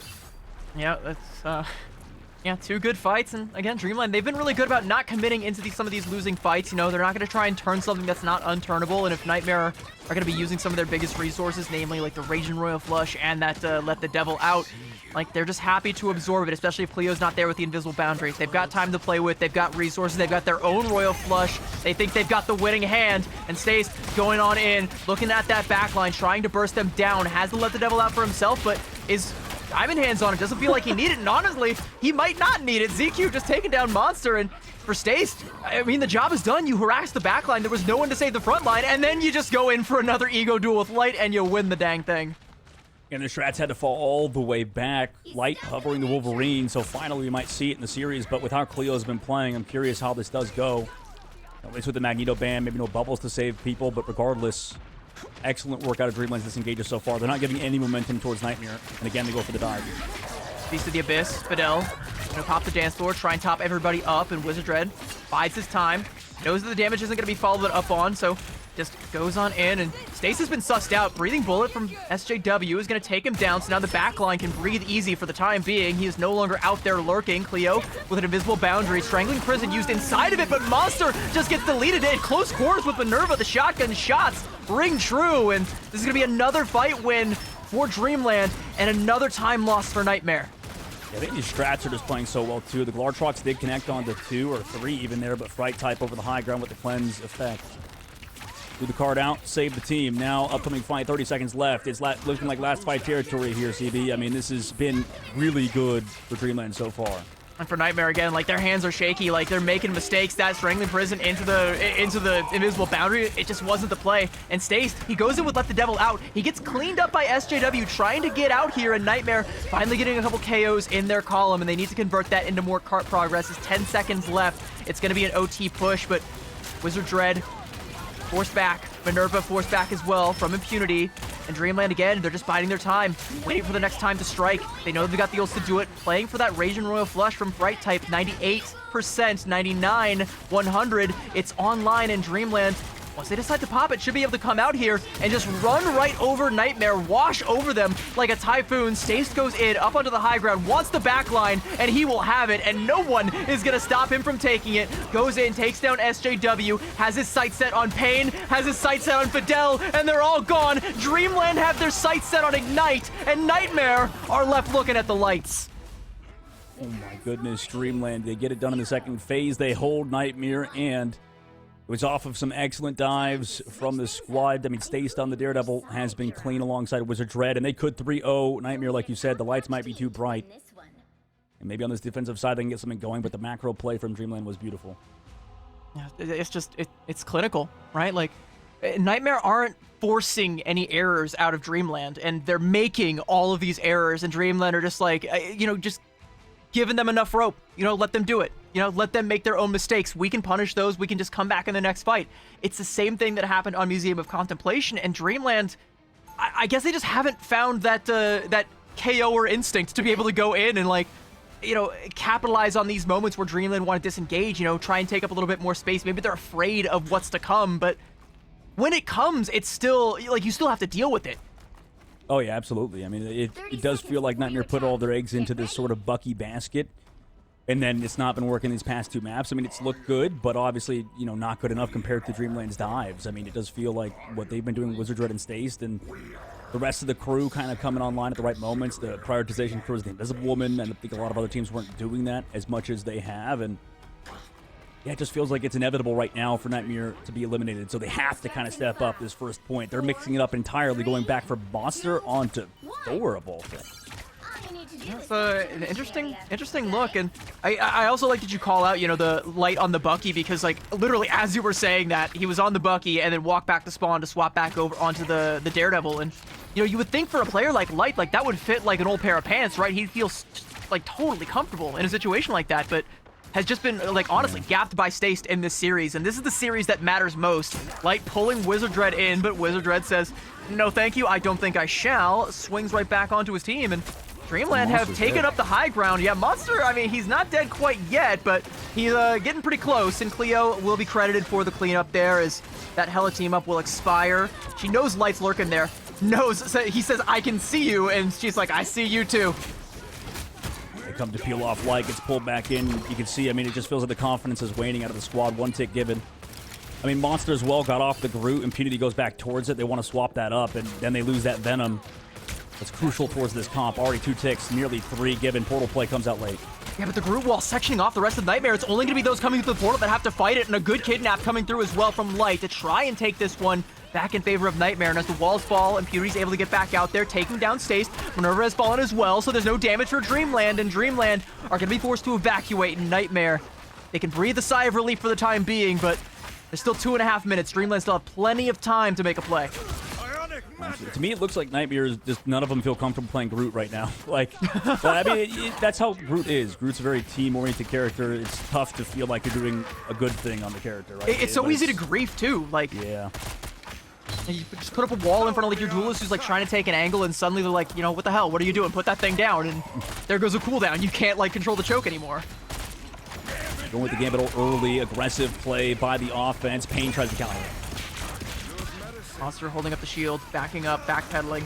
Impunity with the bubble, strangling Prison, Kraken Impact as well, coming out now from Stace, but Impunity has taken down Cleo. That's going to drop the invisible boundary, and a Glartrox coming out as well from Minerva. Fright type taking down 2 in that Glartrox. Eye of Agamotto is absolutely massive though. Monster and Impunity come up clutch when it's needed most, and Nightmare still clinging to dear life. Yeah, Jesus, this is so back and forth, and they are clinging to their life at the moment. It was a huge Lartrox by Minerva, but then you saw afterwards that Eye of Agamotto connect from Monster to give them yet another fight win. But really, this is getting down to the wire now. Portal play comes through at the choke point at the very back of the map. A minute 30. Still have time on the clock for Dreamland, but it's getting more worrisome as the time ticks down. Piece of the Abyss coming out from Wizard Dread to kick things off. ZQ holding on to that strangling Prison. Is it going to be needed? SJW looking for an angle with the Glartrox, throws it down range, catches onto Wizard Dread, but the rest of the team is caught inside that strangling Prison. ZQ has found Pain, and Monster's fallen as well. Light has to make a hero play. He'll take down Minerva. Is that going to be enough for Nightmare, though, as they don't have a whole lot of soldiers on deck, and there's no portal to get them there faster. They have to win this war of attrition versus Dreamland, and it's a full neutral. Monster swapping over onto the Hulk to try and get back as fast as he can, and Nightmare doing all they can until he can arrive. Dreamland, they can sense it. They know they can take this point if they just find that one key pickoff somewhere in Light. The healing factor already forced out. Impunity is under so much pressure right now, and the Royal Flush from Fright type is going to crank up the pressure even higher. What a push, and what a orb from Cleo. Pain is gone. And this looks like Dreamland are going to be running away with this one. Strangling Prison, though, from Impunity, trying to pull it back, but the Eye of Agamotto from Stace is absolutely massive. Shuts Impunity down, and Cleo with 2 in the fight. De-hulking Monster, and the Monster Hulk has been dealt with. The cart has been capped, and as Null's Essence inches forward, closer to that checkpoint, Dreamland inch forward, closer to Ignite. And they've got a little pet baby banner to carry on with them. Got dragged along. The auto for the cart goes away, but 2 minutes and 30 left in second phase. Portal play comes through too, so they're trying to change the pace. They want 2 fights here at the very end. A lot of poke coming through, but they'll be down that Hulk where Monster is now getting back into Hulk. Dreamland. Okay, Minerva just lets the Glartrox go as soon as they come out through the portal, and surely Nightmare didn't see that one happening. They didn't see it coming. Cleo now with the invisible boundary. Impunity is under so much pain right now, and Pain gonna pop the Raging Royal Flush to try and save him, but it's just not enough. It's a defensive Royal Flush, and the damage isn't there, but Fright type, he's got damage in spades. It's all in the cards. He's got Pot of Greed. He'll draw 2 more, and Minerva will find a triple in the fight. 3 for Fright type as well. And Dreamland with another fight win and another major resource bled out from Nightmare, and they're running out of time. And they're looking for answers. I mean, maybe, just maybe you could throw in Light. Maybe Monster can go off in Hulk form. Pull everybody out of it, not hit by this Bring the Prison, but the trap slows Monster for now. I nearly got de-hulked as well. The healing won't be there. Oh, the Hulkle already forced out just to try and live, and now it's go time for Dreamland. They can smell it. They know they're so close. Feast of the Abyss. Wizard Dread wants to try and take a bite out of the back line. Gets punished by SJW. Good snare to lock him down and a good shot to put him down. And Dreamland, they respect it. They know they still have 1 minute and 12 to play with, so they're going to back up, but ZQ taking down Monster on the exit. They just turned around to deal with that Worldbreaker Hulk, and they broke his spirit, and they may have broken Nightmares as well, the Glartrox, but it runs right into a group wall. It's griefed again. ZQ felled by Pain, though. That's absolutely massive. No Strangling Prison now for Dreamland. Light with that last stand, potentially the last stand for Nightmares all around him. His compadres, his friends, his teammates, they're all falling one by one. Impunity down. Minerva de-hulking Monster and putting him down. No pets this time. Dreamland going all the way, and with the Glartrox to stop anyone from Nightmare from touching, the Nightmare will live on, but it won't be coming back to Ignite. They'll be living in their own nightmare. Dreamland, welcome to Ignite, my friends. Excellent work out of them so far as they do get that win in the series over Nightmare. They can still have one more, right? They still have to play another series to qualify, I believe, right? So. Oh, you're right. That's my fault. No, I'm in the same boat. That's my bad. If you did get locked and loaded in the series because it was so intense. They do got to win one more. You're absolutely right. But Nightmare, they don't get another shot. They're gone. Nightmare is definitely, like you said, that was a great call by you. They're locked in their own heads right now for sure, because you could see, I mean, Light went over to Wolverine. I thought Wolverine was the solution, and obviously wasn't. Like, what do you do against the Dreamland squad when they're so good at dive? I mean, it's not even just like they're so good at dive, it's the timing on these dives. Like, they know when they don't have to fight, and they know when they can fight, and when they have the resources to take a fight, and they know exactly when to cut their losses. And it doesn't look like fear, like when some of these other teams do it, when they feel like they get scared. It looks more like it's calculated. Like, they're just waiting for their moment, and they're going to seize their moment. And their moment might be coming. They're one series away from having their moment, their big moment. They're qualifying for Ignite moment, and, you know, for Nightmare. Right, they're right there, but for Nightmare, it's like, you were right there. You've been there. And it's been fumbled. It's gone. It's slipped away, and Dreamland, the Grim Reaper of the Ignite teams, they've sent them both packing, and now we're guaranteed to have 2 new faces in Ignite. Yeah, you set that up perfectly on the day. Like, I think that, you know, the Ignite squads that were there, and there's only 2 slots in North America, are now eliminated. You know, maybe in EMEA we have a bit more diversity in that department because there's 6 slots available, and then in PAC in your region that you usually cast 4, right? So yeah, we got 4. Over here, it's way more challenging, and you're going to have to play against hungry teams like you mentioned, like Dreamland. Yeah, we only get 2, and honestly, you know, the MRC teams from before, right? Like, you think of some of the teams that came through, like Nightmare, like Equinox, like Stick Drift, you know, some of these non-guest teams, they're still pretty good. They can still take it to some of the best, you know? You've always got people nipping at your heels, ready to take your spot, you know? If you ain't gonna play past the controller. Dreamland just took it away, all right? They just took the controller away from Nightmare. It's ours now. Yeah, they're playing with the scuff for sure right now, and hopefully for them, they'll come out of this unscathed in the next round, but they have a very tough competition, which we'll find out what happens, what the result of that match is after this break.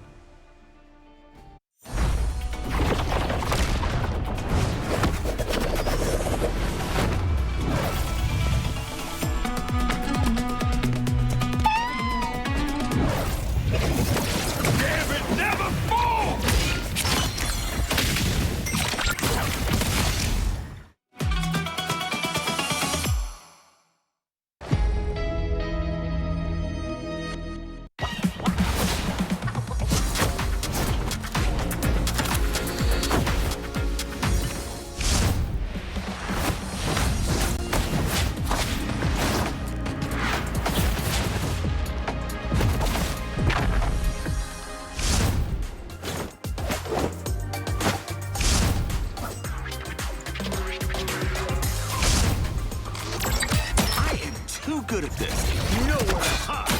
Double-edged sword. I never miss. I am too good at this.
Welcome back, gamers. If I can correct myself, Dreamland have not qualified for Ignite yet, but they're one series away, but standing in their way is another team with their eyes set on it. One slot remains. It's Dreamland versus Foxhound.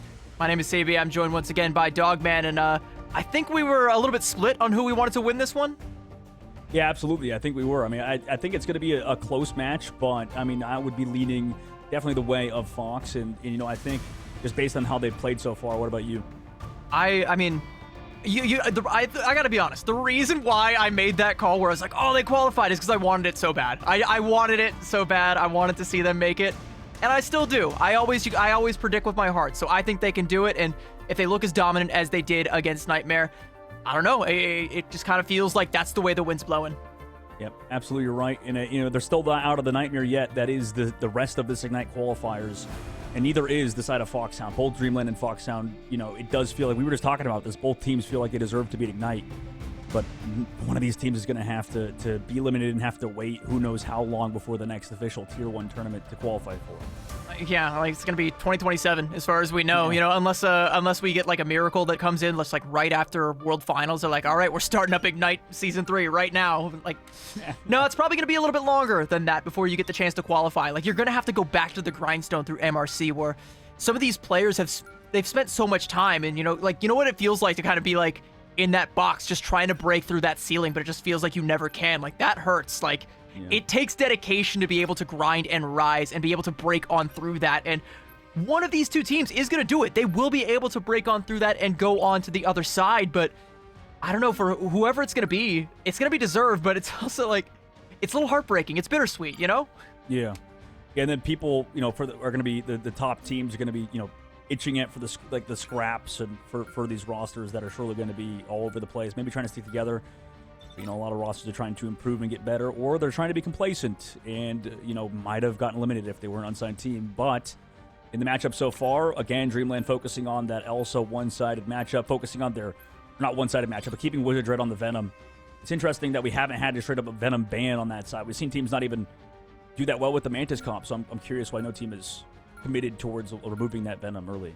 No, I think, like, I mean, they go for the first Protect on it, and they also go for the Elsa ban, and I think they know that, like, most teams are going to try and go for either the Gambit or the Mantis if they can get it. And, you know, Mantis first ban. Of course, Gambit's going to be the first Protect. And, you know, you're not going to try and go immediately for the Venom ban. You don't even really get the opportunity to do that. So, like, you know, you can get that Venom, and you've already taken out Venom's biggest op, right? So, like, It's going to be up to the Black Widow, which is still a potent tool to use up against a Venom, but Wizard Dread has already shown, like, he doesn't care. You know, you can be on the Elsa, you could be on the Widow, you could be on Wolverine. I don't care. I'm going in, and I'm going to have your strategists. Well, CB, I like this change at the end. You mentioned strategist. They go for the Invisible Woman ban towards the very end due to the fact that Dreamland has looked really good with Cleo on the Invisible Woman. Do you think that's going to be a difference maker, especially on Domination, where maybe strategists are going to be the focal point? I think it's that, and you also saw Cessna hovering over the Wolverine. I think, you know, they're kind of doing they're kind of doing the same thing that we saw them do up against Jolly Jesters early on. Is they're trying to double dip into Cessna on the Wolverine. It snuck through the ban phase, didn't get protected, didn't get banned, didn't need to, and now they've taken away like the biggest hard counter. That force physics that can just pull a Wolverine off his target. Now, you know, once he sinks his teeth into you, it's pretty much it's cooked. You know, you're going for a ride. You're going for a ride for sure, and we're going through a ride of this matchup between Dreamland and Foxhound because they've been so good. Both of these teams have been competing to the very highest level, and they're only one step away from qualifying for Ignite. Only 2 slots over here in America, and one of these teams is going to have to stay back. Coming up in the mid-season finals. Get your tickets online, by the way. That is coming up end of this month. Make sure to come and check it out in LA and get those little pins. But in this match, both teams competing for a chance to compete in the grand finals, which will be at the end of the year. Nothing is officially announced about that just yet, but surely news will come out after midseason. And news has also just come out about this comp from Foxhound. I'm not quite sure what it is. A Penny and a Jubilee. It's a very AOE favored. I think they really want to win this first fight so they can just keep it on lockdown with the Jubilee bubbles and with the spider nest. But it's been a slow fight, and they haven't been able to find any elims throughout all of it. And Dreamland are more than happy to deal with this one, and it gives more time for Minerva to set off on an off angle and try and take someone down. Swag does catch Z-Cube out, and a great Groot Wall as well from Bride to help set that one up. It's not going to be enough to get them the point, but it is a start in the right direction. Swag is under a ton of pressure, but has the Snowflake, has the healing. The he's not feeling it right now. Wizard Dread going on in to try and put out a little bit more pressure, but the damage from Cessna is tenfold and puts him down, and there's the cap for Foxhound, and now the Spider's Nest will be erected. That's crazy. We've not seen Jubilee the whole tournament. Now comes through at the very end with this very interesting comp that maybe we'd only see on like Convoy or Convergence. Able to get those KOs, able to whip the damage boost from Swag, and Cessna's overall output onto the Bucky, able to find that first fight win with such a unique style. Yeah, but I think it works though. Like on a map like Eldritch Monument here for Hell's Heaven, like it's a good map for a cheese strat like this, especially once you win that first fight, because now you're going to be fighting into all the AoE healing and damage that the Jubilee gives you, and once you get through that, you got to try and find these Spider's Nest. You that to break them. It's real difficult to displace a Penny from a point once she gets in there. She's like a tick or a spider. Spider tick. That was not a good combination of words in this last fight though. They're playing on the inside around those balls like you mentioned with the Jubilee, and nobody's going down because of it. I mean, the healing output has been crazy.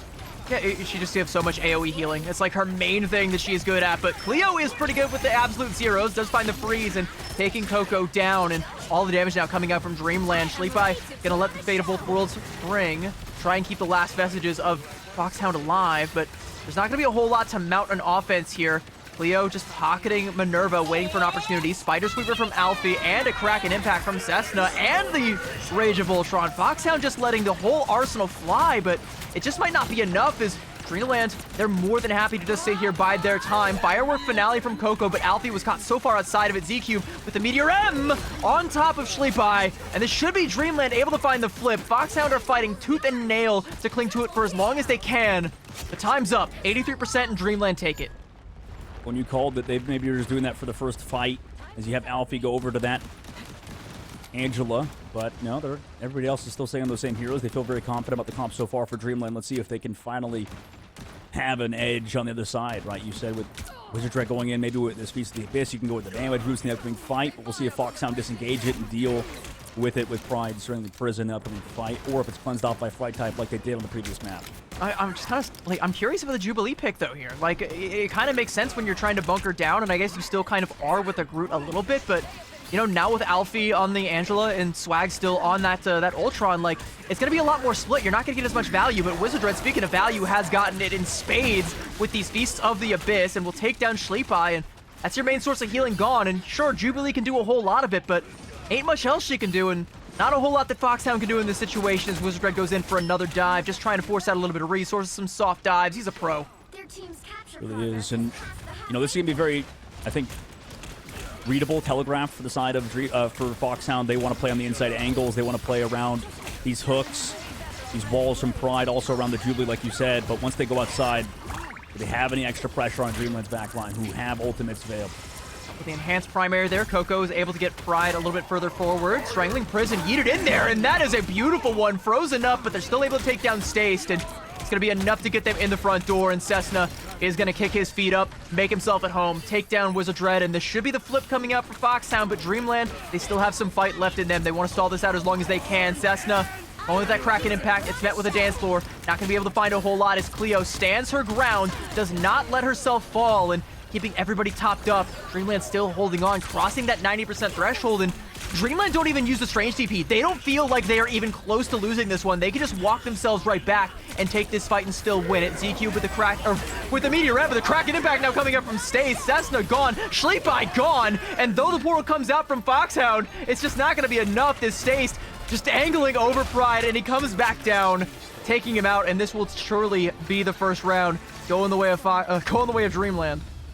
Yeah, I mean, for Foxhound, the Jubilee strat didn't end up working. I mean, after that, they kept going on the inside over and over and over again, and Wizard Dread finally kind of found their own footing. They're just going for those Feast of the Abyss dives, and it's, as you called at the very end, the backline was just too rigid. Like, you would lose one, maybe at most. It wasn't even Cleo or Fright type. It was Stace in the fight, but they were able to stabilize and come back through off of Cleo's dance floor. So that was some clean work yet again by the Dreamland. It's like in the last series. And also, like you said, like, it was telegraphed, right? Like, Foxhound, they spent so much time in that little alleyway there, and that's where they're trying to maximize the AoE healing from the Jubilee, and they just stay there. They can't come out of there, especially if they don't have, you know, the resources to do so. And I don't know. I just don't think that composition works out if you're not in control of the point. But they're going to go back to that same well with the Penny again, which, you You know, I mean, again, it's going to be all up to that first fight. Do they win it or not? Otherwise, they've got to swap, and when you make those swaps, it takes time to get, the momentum built up again. Absolutely, it does. It does take that time. We'll see this upcoming fight how it plays out, though, as Alfie will be on it. Wizard Dread flying through the door with the door broken, and they're going to play on the inside angles, right? That's like their whole strat. I know it's a close quarters map. You can sort of play counter dive like that, and you kind of expect Dreamland to be good at dive, but maybe they didn't expect Stace as well to be on that Bucky and do a great job countering it. And also Minerva now over to that Psylocke. We'll see if Minerva slows it down too against it, and even what team up they're running. If they're running the Emma one or if they're running the Hook and Dagger one. Stace, like you mentioned, on that Bucky, breaks the walls down like Jericho and taking down Alfie again. That's your penny gone, and that's the whole fight. Like, that's what Foxhound were playing for, and they have to abandon ship. Dreamland take the first cap, and with just that one singular pick, show's over. Foxhound have to give it up. Wait, how did Cleo get picked there? That's crazy. Cross map, just shots. Raw? Was that just like multiple headshots in a row or something? It's gotta be. I mean, the guy's cracked. He can definitely hit the headies with the rod astern, but Stace is gonna try and put it back to him, and Foxhound coming on in here. Now that Alfie's back, maybe they get another chance at this. Cessna has bought them the opportunity. Don't go with the invisible boundary, but so far off the point, Alfie's able to take down Z-Cube. Asian Royal flush now. Dreamland know they can fight into this. Kraken impact. Alfie is going to be cooked. He is taken down. A double for Stace. And again, a fight win for Dreamland. And the plan has not gone according to plan for Foxhound. It hasn't. I mean, with how good these duelists have been playing too, Stace bringing it back, Cessna, those shots cross map. He's still not swapping. He's still on the penny. Like, he's a believer. He's a penny believer. They're going to Jubilee too. They're full belief, but yet again. I mean, okay, with the new team up system, like, you got the Black Panther team up that does kind of give a little bit more aggression for the penny. You can kind of fight through these chokes, but I don't know how well that's been tested, and now is not the time for test runs. Cessna gets pulled in there with a bionic hook from Stace, but Alfie got pulled in too, and with the webs is going to lock him down and put him down. He's got some for Wizard Dread as well, and maybe the aggression works. Turns around trying to deal with Minerva, but Minerva cleans him up, and it's going to be Dreamland still firmly in control, crossing that 75% threshold. It's getting into one-fight territory, and sure, Foxhound have the ultimates, but they don't have the opportunity to use them. And there's so much healing with the triple stratus on the other side, but you do throw that brutal doubt cleansed off. Here comes the Meteor M on the other side. Can they find the KO with it? Answer is no. Met also by Sleepe's ult 2. Oh, another pull coming out though from Stace. Cessna is not where he wants to be. Is going to get the healing, fall back to the rest of his team, but again, like, we're up to 99% and Dreamland have not conceded an inch. Sleepy goes in, what a freeze! Taking down Minerva with the Ice Arts, just piercing right through the Psylocke. The Spider Sweeper to try and lay out the red carpet and turn it red with the blood of Dreamland, but it just ain't happening. Coco, though, with that enhanced primary fire, does take down Z-Cube, and Dreamland unfortunately gave up a little bit too much space off that Spider Sweeper, and Foxhound are able to find the flip, and now they can start to get to cooking. Yeah, this is looking brutal, I think, though, for Foxhound, even though they do have, like you mentioned, that Penny Perker hold on defense, but Minerva's been playing it well. I think everybody on Dreamland, if they find one opening here, the damage output needs to come from the Penny. Nice job to, oh my god, get them so low, but they live. But it's still the benefit of the Psylocke, though, right? Like, other flankers, they're melee. You can't really break those Spider's Nests, but Minerva can get in there and break those Spider's Nests undetected. Unfortunately, did get sussed out, but the nest is gone just the same. That means Dreamland can walk up, and that means now Minerva has the angles. Firework finale from Foxhound, but you can just wait that out. Minerva doing exactly that again in the backline. You can look at the health bar on that Spider's Nest. He broke it again. You're getting no value out of this Penny now. The Psylocke essentially hard countering Alfie here, and look at how far back Foxhound have to play. Dreamland have taken up all the real estate on the point, and with a couple of KOs, they can claim it for themselves. Raged Voltron from Swag to try and repel them for the time being, and Dreamland will indeed be repelled as the KOs go the way of Foxhound, and the Nest will go right back up. I love this so far. It's interesting because, like, the Penny Parker can up the aggression, go fly forward like a diver almost, but regardless, the peel job's always going to be the number one thing that Penny Parker is good at. And upcoming fight, we're already entering last fight territory. Pride has his ult available. Last time Fright was able to cleanse it off. Cleo's ult was big too, but how does Stace play this? Can they go get the Kraken impact to match Cessna?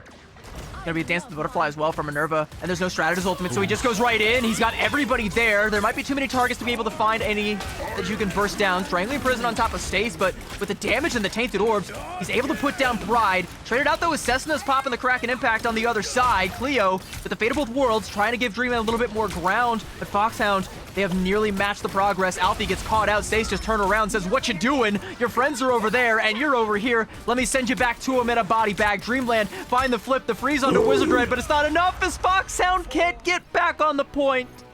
And Dreamland take Hell's Heaven 2-0. Excellent map out of Dreamland, and I know Stace was probably the star of the show there, but at the very beginning, the team up with the Emma for Psylocke throws that in first, and then they hook it. They hook the clone first early on, so those cooldowns were pushed out, forced away, and that was like kind of the main way that they were in the fight on the defensive hold for Foxhound, but they weren't able to get it done due to some nice play from Minerva. Huge plays out of Cleo, obviously taking home the MVP. Dreamland go up 1 so far, CB, in a 10-minute. That was still an absolute slobber knocker, a very long match because of the triple stratus comp. Yeah, 2-0, but both of those two went the distance. And, again, it's interesting compositions that are coming out from Foxhound. And it's not working, but it's also not working, right? Like, it's just successful enough to feel like you've got something here, and if you stick to it, maybe it'll work. And it almost did, honestly. Like, once they got it back, they did run it back to 99, but you have to kind of stay with the Penny, and if she feels too much pressure and she has to fall back, suddenly you just can't be on the point, right? Like, somebody's gonna have to be away from the spider's nest. They're not in that safe place, and then they're vulnerable, and you just gotta pounce on one of those people. Doesn't matter who it is. It can be the other Vanguard, it can be the backline. Doesn't matter. You find one, and suddenly that fear is there. Suddenly they backpedal, and suddenly you just snake the point out from underneath them, and there wasn't anything they could do about it. Yeah, absolutely. I mean, I like the idea of doing something different, I suppose. Especially in domination compared to, usually there's a reason why, like, these type of, we kind of stereotype Penny Parker into being a convoy / convergence type hero, because of those sort of situations where, like you mentioned, they can't play in the Penny Parker sort of area. But upcoming maps, I mean, it might be available again, right? But I guess you've shown that card now. Now you kind of know that, now Dreamland knows you want to play it. Yeah, so, what else you got in the deck, You got a couple of pieces of Exodia in there, maybe, because, now's the time to bust it out. You're 2 maps away from potentially not being able to qualify from Ignite, finding yourself in relegation with the rest of the squad, but you're so close, right? Like, you've come so far. I don't think this is the time to be experimenting, right? Like, you got to bring something that you know is going to be successful. You got to outplay your opponents, and Dreamland are a tough nut to outplay. I will, call back, though. Foxhound did previously beat Dreamland 2-1 back in round 2 of this tournament. That's the reason why Dreamland were in the lower bracket to begin with. So maybe this is just like a curveball, because it's like, we've already played this team. We already know how they like to play. Let's try something they haven't seen before. That'd be fair. I mean, I totally get it. That'd be smart. It's worth it to try something out for sure. And, like you said, though, earlier, I mean, you kind of made the original point where, it might be a little bit too late to try something out. We might want to stick to a comfort sort of situation. Next map will be Hall of Vigilia. And, against Foxhound, or against Dreamland, rather, you said that they beat them early in the tournament. But you have to do it again, right? That's the benefit of the lower bracket run that they've been on so far. Dreamland's had those second chances and have run it up all the way back here, beating Ignite caliber teams, previously just Nightmare. To remove them, Foxhound still have to escape this one. And I'll even say, like, it happened in Pacific. Like, Dan and I casted a game. It was like 2-0, and then they had a rematch in the lower bracket, and then it went 3-0 the other way. So the team that we watched get stomped ended up qualifying because they just came back at the right moment. They won the one that counts, and this is the one that counts, right? Like, you can't get too cute this time around. You just gotta simply be better than the other team. The better team will qualify for Ignite unless, one of them tries to reinvent the wheel.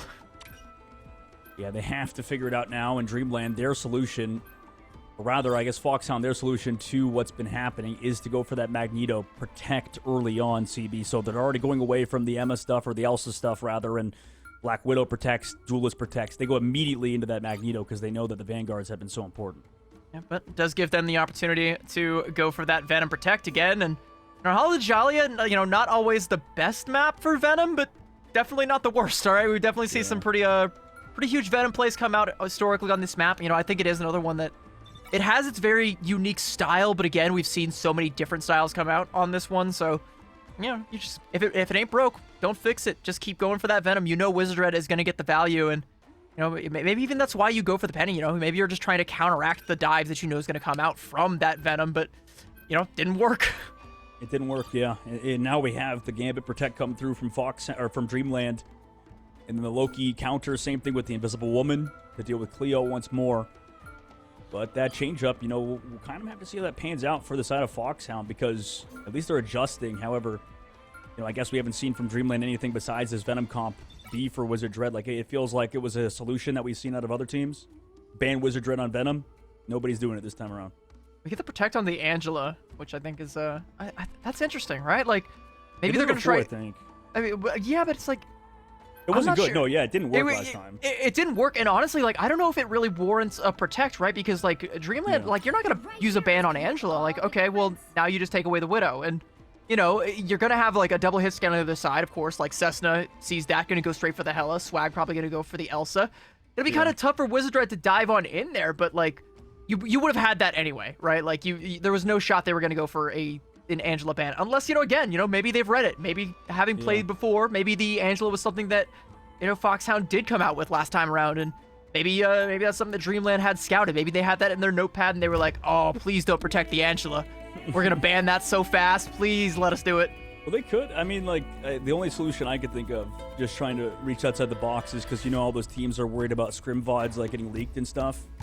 So like, maybe they're like, so prepared playing Angela, like it's all they do in practice, so they don't want to go away from their comfort, that you talked about earlier with the Penny Parker stuff or whatever. Everyone's playing their cards so close to their chest these days, and I get it. Like, exactly. like mid-season finals is right around the corner, right? But I want to echo Gaskin's frustration from yesterday, because he was like, everyone's telling me no, they don't want to let me spec scrims. I just want to know what the meta is. Like, I know. Like, they all feel smart. They all think they have the read. So. Everyone thinks they do, and I guess even if you don't, you still don't want people to know what you think the read is, because then you've been read, right? Like, it's not the meta that's getting read at that point, it's you. So like, I get it and I understand it, but also like, I ain't never leaked anything in my life. They call me flex tape the way I never leak, so you can you can trust me. I'm the exact opposite. I'm leaky like an old man, That's the way I see it. You could have said anything else, but you said old man. Anyway, let's get to the team fight here. We have Dreamland on the attack with Alfie on their non-lead composition, or maybe lead composition in the winter. Wizard Dread again going for the dive, but feels the pressure of that Elsa. A lot of damage coming through, but knows the healing is going to be there, and he can just keep going for those little wall climbs and diving on in and swinging right back out whenever he feels like it. Going for these soft dives, forcing out resources, forcing out positioning, and setting up the hit scan play from Stace. All it takes is one person turning their head and trying to deal with Wizard Dread before that head gets taken off by Stace from miles away. Yeah, Cessna, we saw on the previous maps, just absolutely dome the other opponents, on this map specifically. And you talked about it, how commonplace it is to see Hela now on this map, or long range cross map, just sniping, looking for something, but can't find the KO just yet.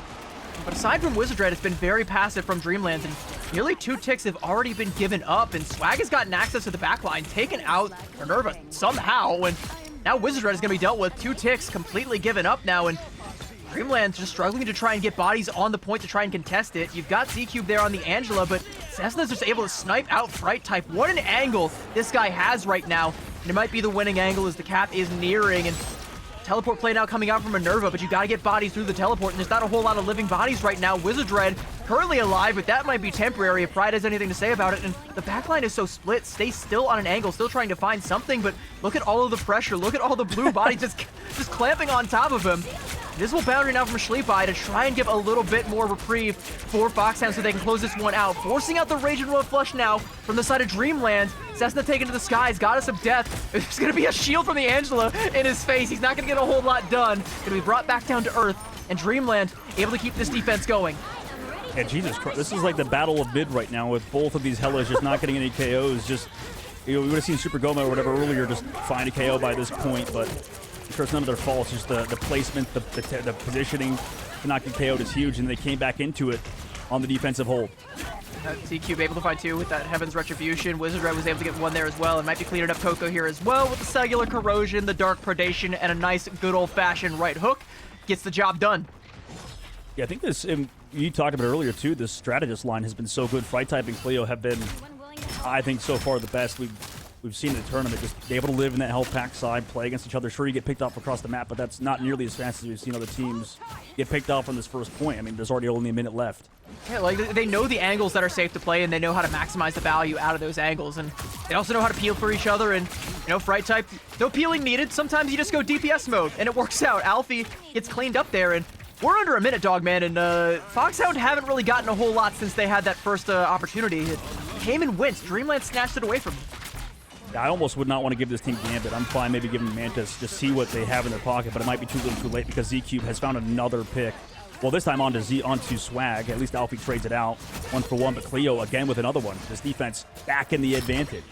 Yeah, and Stace finding the shot onto Coco. And, like, you're not going to walk up without your strategist there. So Foxhound just get cleaned up. For Dreamland, yeah, and... For Portal. Yeah, Portal boy. He's done it. He's done it. Yeah, wait, did he get it off? We got it off, though. Yeah, the portal comes through. Foxhound, it's now or never. Stace trying to put a couple of rounds on in through there. Might not be enough. Dreamland still holding their ground.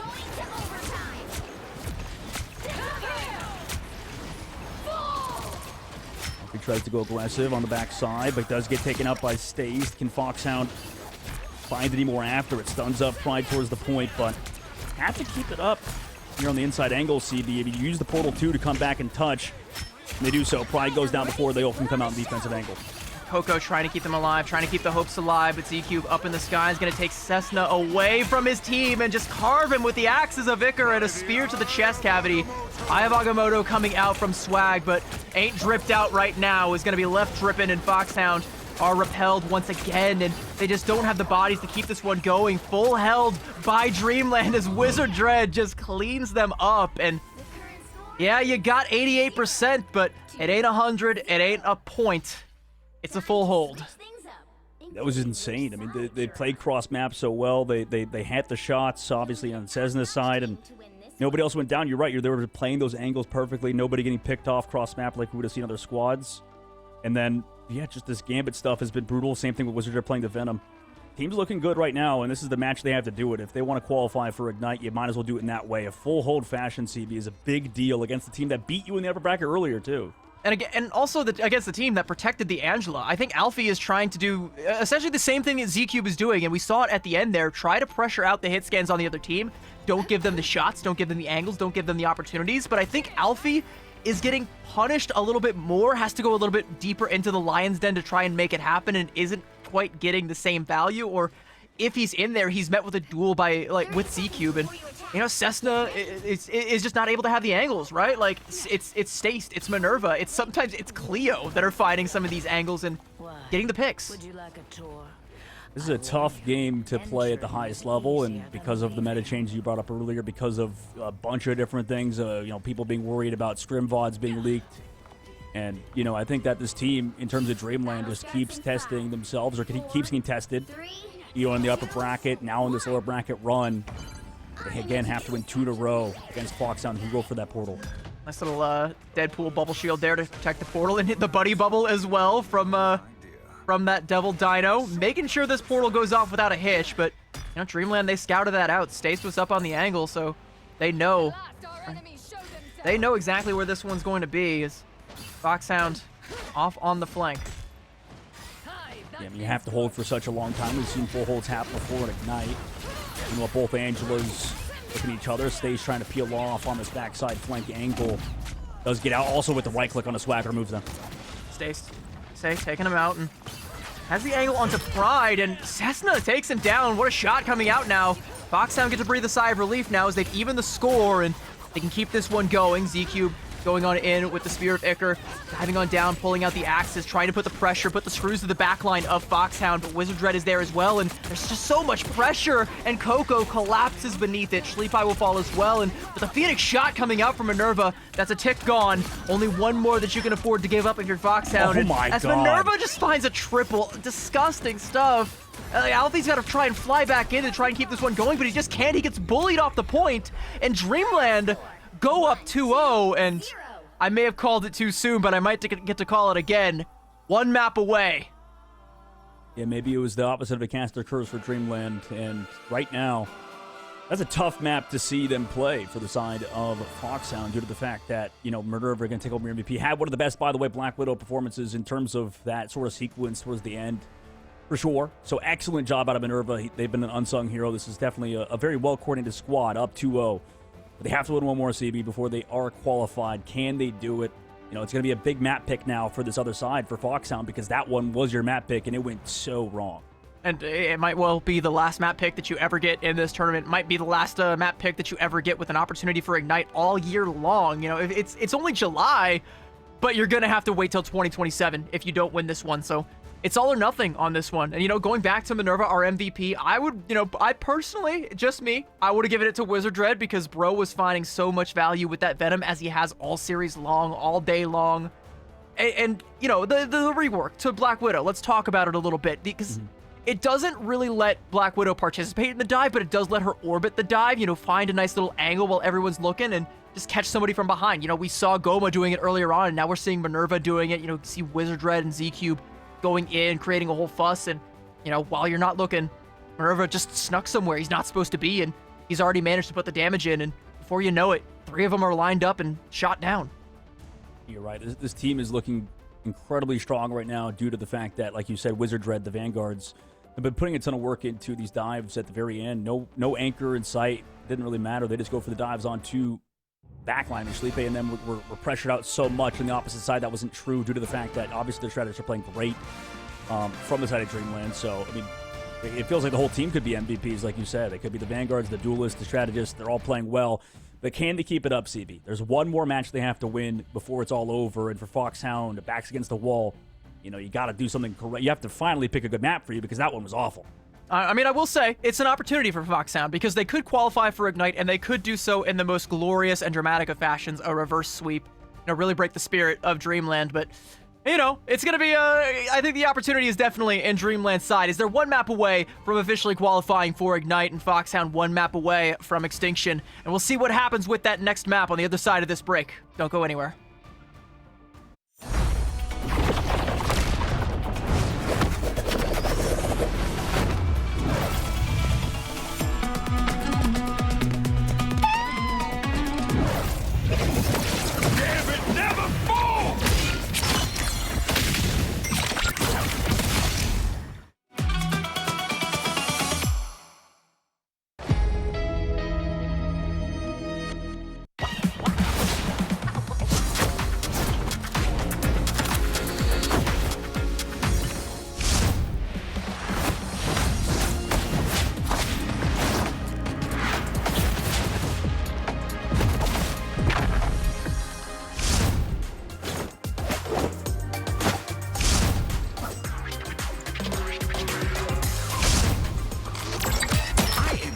Good at this. Nowhere to hide.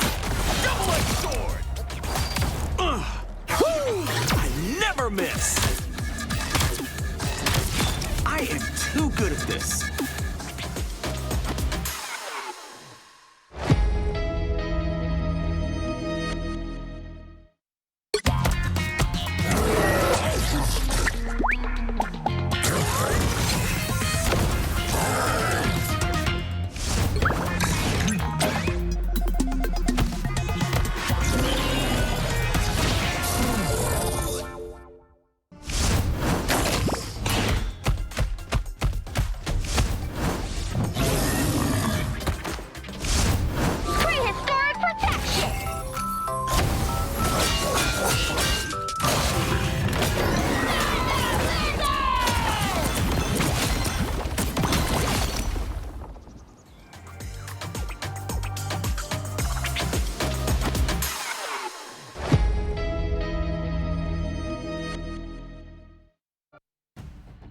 Dreamland are 1 map away from achieving their wildest dreams, qualifying for Ignite.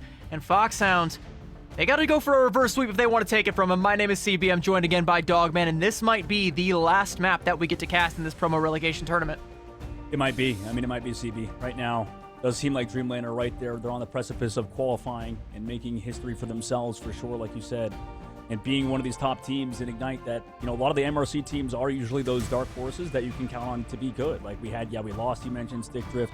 Good teams that compete with the Ignite rosters. Some of the other teams that have Deadpool skins in the game, you know, with no money, they're able to do it at the highest level. We'll see if Dreamland can do it, though, if they can finish it off. I think Foxhound should maybe switch it up a little bit, maybe not go for that Mantis band, but they go for it again.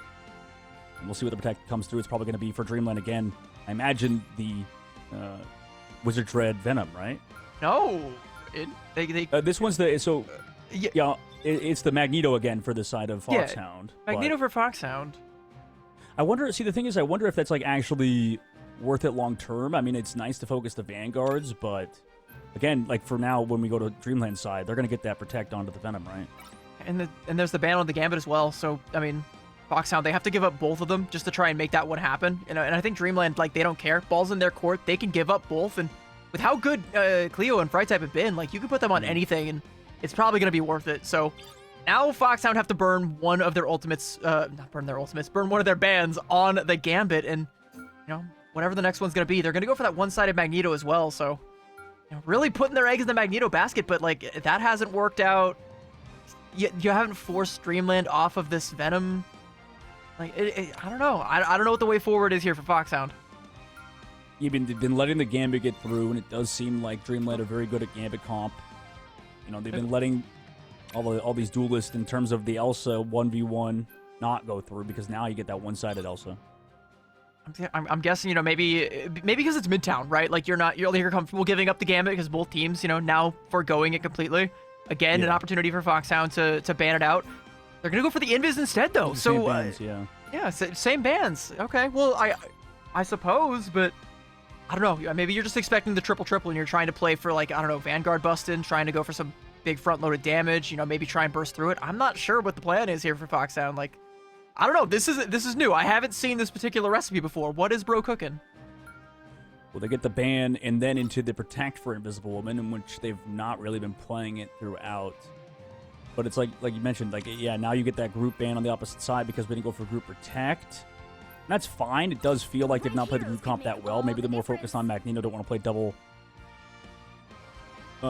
anchor, I guess. But, you know, I'll be curious if it works out. You know, maybe, like you said, putting Cleo onto the Luna could do something. But, yeah, that's the problem, is that this backline's been good no matter what they've played. However, you know, that Gambit stuff going through, maybe you assume they're not very good at Gambit comp, but they've been great at it so far. So, you know, I really wonder what's going on in their heads right now for the side of Foxhound, because that is an interesting decision to do for sure. It's the same exact ban phase besides maybe a protect or two that we've seen in the last two losses. I mean, usually if you want to go for a protect and a ban on the Invis, it's because you want to try and play something like, you know, the Angela or like the Wolverine, and, you know, that might just be it. Like, that might be what they're trying to do. You know, again, trying to go for Cessna on that Wolverine and make that their meal ticket. I think if you're expecting a triple on the other side, that's not a bad way to do it. But again, it also didn't really work out too well on Hell's Heaven. Granted, it was mixed in with a Penny Parker, which wasn't exactly, you know, the right stuff. What isn't exactly the right mixture? Yeah. If they leave those shenanigans behind and just go for something a little bit more blue collar, you know, maybe it'll work out. You know, just try and set Cessna up for success. But I don't know. Yeah. I don't know. We'll have to see. It's because like, this is it. This is it, dog man. It's all or nothing. Yeah, it's a lot of eggs in one basket, and they're trying not to be Humpty Dumpty. So, Cessna, we'll see how strong his Wolverine's skull is, I guess, or maybe those titanium. What's the metal called? Vibranium? No, adamantium. Adamantium. We got the superhero metas here. Metals. The superhero metals. Meta metals. We're overthinking this. All right. But Foxhound, no thinking required. Just good old-fashioned firing down range, bursting down Z-Cube. Z-Cube forced to take refuge in that little narrow corridor where he is vulnerable. Wizard Dread going in for a dive onto the backline, but Stasis too low HP to follow up with him, so he just gets carved in half with a Chaos Sword from Pride, and this fantastic Mobile will be rounding around that first corner, and we are going to have to get themselves collected if they want to go for a defense. Yeah, Foxhound pushing forward quite well towards the ambulance side. Z-Cube forced to use cooldowns early. A lot of damage coming into Sleep, but excellent job around that police fan. Deals with Minerva already. Yep. And there goes the damage. There goes Cleo with that mag cannon coming out from Pride, and Ro is just letting that sword fly back and right, just carving Dreamland up like Thanksgiving turkey, and they have no choice but to keep backing up, and Foxhound getting so much cart progress off of that one. They did lose one in that fight, so it's not going to be enough, but they still have the man advantage, and Dreamland don't really want to square up when they know they're still down. Z-Cube goes in, but again, sectioned off by Pride and cut down in his prime, and now Swag with the infinite ammo team-up is just letting it all rain. Burns down Staced. Alfie will take down Wizard Dread, and that looked like an easy first cap from Foxhound. Who am I to criticize their strategies, because it seems like it's working now. Well, I think it goes back to what you said on map number 1. You know, they committed too much to a cheese comp on domination where you don't have a lot of time. You know, now you go have 4 minutes and 44 seconds. You go back to maybe more of a basic composition. You can give yourselves the edge, but it might be too little too late when we look back at the maps. Minerva goes over to the Psylocke, though. Again, with these surround comps, they wanted to go Bucky for a moment, but they don't want to play front to back. They still want to set up Wizard Dread's dive, so they're now on the back foot, it looks like a little bit, although they do have the Royal Flush to go aggressive. Also, Staced on the Elsa, which I think is a little bit different. Like a deviation coming out in this duelist lineup here from Dreamland. Swag fancies himself as Judge, Jury, and Executioner. The Final Judgment ringing out, but Dreamland don't do a whole lot with it. Minerva goes in and just takes down Sleepeye off that Raging Royal Flush damage. Got just the tail end of that Royal Flush and made magic out of it, but, you know, turn around. Staced, or Cessna rather, has managed to find two. Minerva taking down Coco. That's absolutely disgusting. A triple, but he pays for it with his life, and the cart still inches forward. Yeah, we can't be that easy to KO there. Like, I don't know what Sleepey's doing, just walking in a straight line. Gets smoked by Minerva on that right side. Took down both Shredders, like you said. I mean, what do? You get push that cart forward, for sure. But still, that does not bode well, I think, for Foxhound moving forward, even though they do have time in the bank. Oh yeah, this is where a lot of carts tend to stall out on Midtown. It's so hard to get it through this little alcove here. Alfie with that Sonic Seduction, but Minerva has access to the backline, has his sight set on Sleepeye again, just bursts him down and stays on the off angle. It'll release the Glartrox, catch on the two, and that is two big KOs. One shot, two elims. Pride with the Meteor Rem will take down Cleo, but you don't even need healing at this point. The fight's already over. It's all just cleanup duty, and Staced with the mop and bucket mops up a quad, and see ya bye, Foxhound. What's the problem with letting Wizard Dread play the Venom is that now their strategists are getting smoked. Like, Sleepey's not been able to do anything, looking like an easy bot in PvE or something. Like, this is brutal. Upcoming fight, you do have Visible Boundary, but you're going to go against Z-Cube and that brutal, nothing to cleanse off either. You have to be able to peel this off somehow, grab it maybe with Pride, but it's going to be close. I mean, maybe you try and just live through it with the overhealth from the CYA, but you got to get there first. Invisible Boundary to try and stave off this Dance the Butterfly, and Wizard Dread gets cut off there by Coco, perhaps overcommitting inside of that boundary. Thought he could get an elim or two, but is going to come up with nada. So back to the spawn door, and a man advantage for Foxhound, and they want to press his advantage and try and get as much car progress as they can, because again, just like I said, this is where so many cars stall out. It's so hard to get through this last checkpoint. It absolutely is. Brute ultimate on the backside. Does get hit by the shield. Alfie, what a block.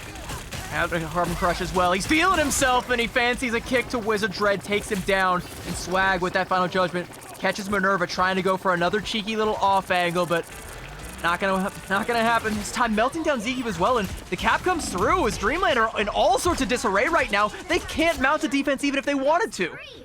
Those excellent plays. The block by Alfie was there. The follow through from Swag on the outside. Mechanical skill kind of carrying them towards the very end to move to third point. And they still have a lot of time in the bank too, so despite how those, fights looked a little brutally, fought by the side of Foxhound, they can definitely turn things around in this third point to close out quickly, but we've seen holds happen before on these third objectives. And for the side of Dreamland, they do have ultimates and Raging Royal Flush to start off. Oh, and Minerva just goes in with the dashes, taking down Swag, and all of the damage coming out from that Raging Royal Flush, and then some just being levied up against Foxhound, pressuring them all the way back as they're washed away, and Dreamland regain control, but still 250 in the time bank. It's not a bad situation for Foxhound. It really isn't.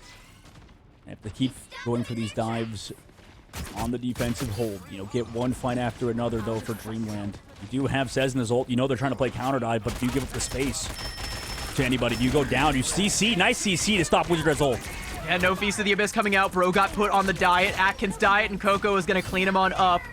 That's going to be Foxhound walking around this first corner here, and we're getting closer and closer to a full cap, and there's definitely enough time to make it happen. Dreamland have to pay respect, knowing that they don't have that Venom there wreaking havoc, but Cessna gives no respect, goes in, but Cleo is the savior with the dance floor, keeps the team topped up. She's the hero they needed. Meteor M, though, from Pride, doesn't really fancy this DJ, says this one sucks, play some Gaga, but she dips away, gets out with their life, and the Meteor M doesn't find what it's looking for, but Minerva again has managed to find Sleepeye in the background. You're down your rocket. There's not going to be enough healing, and a headshot for Swag just casually one-taps him, and a triple for Minerva in the fight, and Dreamland will stand their ground. This is the problem what you said. I mean, a lot of the value of this offense, is through Cessna, is through a lot of these characters that have CC, besides through Swag. Like, through Swag's in performance, they've been able to get KOs, but you have Luna Snow, you have Gambit. Both these characters have some form of cleanse on top of mobility, on top of ultimates that can peel. So you lose a lot of value of Wolverine in this case. Sprinkling Prison coming out. This time it does not get blocked, but will get absorbed by the invisible boundary. Glartrox came out as well, but I don't think it landed, and Coco is able to punish Z-Cube, and Cessna just chases Cleo down and carves her up, and it's going to be Foxhound getting an early advantage in this fight. Nice little buckshot there coming out from Swag onto Stace, and as this cart rounds the last corner, under a minute to push it all the way home. It's going to be a bloody fight, but there's a chance. There was a chance. Wizard Red he needs to not get CC'd in the middle of this Feast of the Abyss. Goes with that Judgery Executioner. Z-Cube tries to stall it out, but goes down. The bubble just wasn't enough. As soon as it expires, the damage just comes through, and there's nothing more to absorb. It Stace does take Swag down, though. Minerva, though, getting carved, and again, Foxhound have the man advantage, but Dreamland leaning on that spawn advantage. They got to keep bodies on the cart at all times. They don't have any ultimates to try and repel this onslaught from Foxhound. You just know they can buy their time. Cessna just waiting for an opportunity to present itself. Go for a Pharaoh Leaf. Stace trying to pump in the damage. Oh no, Pride went a little bit too aggressive. Wizard Red gets traded out though, but it's so good now for Dreamland as they've managed to find a key pickoff. Pride has to make the swap over onto the Doctor Strange, but Minerva has access to your backline and just carving right through Swag, taking him down. Schleepai forced to pop the dance floor, trying to keep this one alive for Foxhound. They're inches away from it all, and Pride will use the portal, get himself back up onto the front lines, keep this one going. What a freeze from Schleepai! Catches Minerva out and puts him down. And Foxhound, they can feel it. They're getting themselves. They're back in the groove. They take down Z-Cube. And with that Diamond Form, Alfie pumping out so much damage. Cessna, like an AGM again with that last stand, diving in deep to the back line. The dance floor again from Cleo, trying to be the hero. But what a Glartrox coming out. It's not going to be enough, though, as Coco is there with the invisible boundary. Foxhound will not be deterred. They will not be delayed. They've got a date with Destiny, and they have waited far too long to seize it. Pride again holding up the shield, inching closer and closer to the eye of Agamotto, but there's going to be a Raging Royal Flush on the other side if he's not careful. Swag taking Wizard Dread down. The hold from Dreamland. It may be crumbling. Stace goes in there. He takes down 2 with the Royal Flush damage, and Minerva carving him up now, letting the Adamantium Claws fly. He'll find 2, and Foxhound will be dispatched. I'm at a loss of words after that one. That was just okay. Both teams are it's letting it slip through their fingers like just like sand. I don't even know how to put that. That last fight was crazy, just back and forth like 5 times over. Finally, the hold comes through when it looked like the opposite was going to happen. You mentioned Sleepy's freeze off of the Rocket Raccoon, looking like hard mode bot in that case, but still not enough to get it done. Still not enough to stop Stace, who throughout the whole time was consistent on the Elsa, like you said, made that change up off of Minerva, going from that Elsa, but it worked out for Stace. I mean, like, everybody from both teams, like, they made the right plays. Everybody played that correctly. It was just Dreamland just got, like, that 1 little inch more value out of some of these big fights, and that's going to be enough. And there's only about 1 inch between that number 2 up at the top of your screen and that being the number 3. Not getting that full cap, I think, is going to be crucial, because now, no extra endings, no second chances. Dreamland, Ignite is in their sights, and all they have to do is get a full cap on Midtown, and we've seen how aggressive they can be on Convoy in the past. We've seen how good they can be when it comes to some of these exchanges. Yeah. Just got to do it one more time, and you're there. I'm trying to resist making a joke right now. I know what you're thinking, too. Okay, good. Yeah, I know. You know exactly what I'm thinking. Okay, good. Should I say it or no? Yeah, we both have the same brain. Probably not. I'll just. Okay, probably not. Probably not. Good call. Good call. Starting off the attack, though. Yeah, starting off the attack. You know, yeah. With Foxhound potentially on the edge of disaster as Dreamland. Well, I think, like, you mentioned the inches mattering, and, you know, like, I think for Fright type and Cleo specifically, just how they've been peeling off these ultimates have been really good. You talked about them being insane, and you're definitely seeing it today. They're not losing a ton of people every time there's massive ultimates on the other side. Yeah, some of the biggest skills for a strategist player to have are just positioning and timing, and Cleo is always right there with the timing, pinpoint precision, and taking down Coco, which is the highest value pick you can go for in a situation like that. And of course, Foxhound are playing scared. They should be. Stace with a freeze as well, just taking Cessna down, and Foxhound on the back foot, and they can feel it. They felt so good on the attack, but it's slipping away. You know, I don't want to talk up somebody too much in terms of the strategist department, but it does feel like Cleo and Fright type just have been next level throughout the whole tournament. You know, even though they did lose in the upper bracket, I think they're looking like the best strategist the whole tournament. We'll see if it continues, though. Speaking of which, counter by Schleepe, who on the Luna Snow also does huge freezes and makes huge plays. Yeah, another good play as well from Coco, catching Minerva out there. Stace, though, deleting Cessna. As the portal play from Foxhound as they try to stop this cart from rolling on forward, but might not be enough. I guess Cessna's really just not having a good time. Like, Bro just keeps trying to go for some of these Pharaoh leaps, but he's just getting checked every single time. Stays going on in, trying to take down Pride, but Wizard Dread in the back line has managed to find Coco, and Coco again just topples, and Sleepy not far behind. And Dreamland, they will keep this cart rolling on through, and as Cessna tries to stop it, has an objection, but Minerva overruled. It's still winnable, definitely in the second phases, and same thing with third. They get the cart far, but look, Cessna's trying to figure something out. He's like, I can't play Wolverine, I get frozen, I get CC'd, I can't play that character because they can cleanse me off. I go over to the Daredevil for a second to touch, now back over to the Bucky. That might be the mix-up that they've wanted. But I guess out of the series we saw earlier, these sort of counter-dive comps versus the pace of play from the Venom has been nuts. Just giving Wizard Dread Venom has felt like such a mistake throughout the tournament, but maybe not. Minerva on the Psylocke. I think that's also a mistake to not keep this guy on a leash. Swag says perfect precision. Assassin's Focus now coming out, but the win in hand now pop the Raging Royal Flush, and Minerva has access to the backline. Stace got his clock cleaned there by that headshot that came out from Swag. And that's going to put the brakes on this push. Gets the butterfly though. Minerva wants to go back in for it, but the peeling is good, and the invisible boundary is going to be enough to keep Foxhead alive. Leo wants to put on a show, but a Meteor M and Pride dangling and drops it. Just planting it right on top of Cleo. And Dreamland, they're going to have to abandon ship here. Nobody's there to try to save them from that Meteor M connecting on their face. Pride deleted the overhealth into the follow-up. Definitely makes sense why they couldn't, I guess, because of the full dives from Wizard Dread. So finally, Dreamland capitalizing off the situation for the side. Or sorry, I mean Foxhound capitalizing off of the very aggressive comp from Dreamland.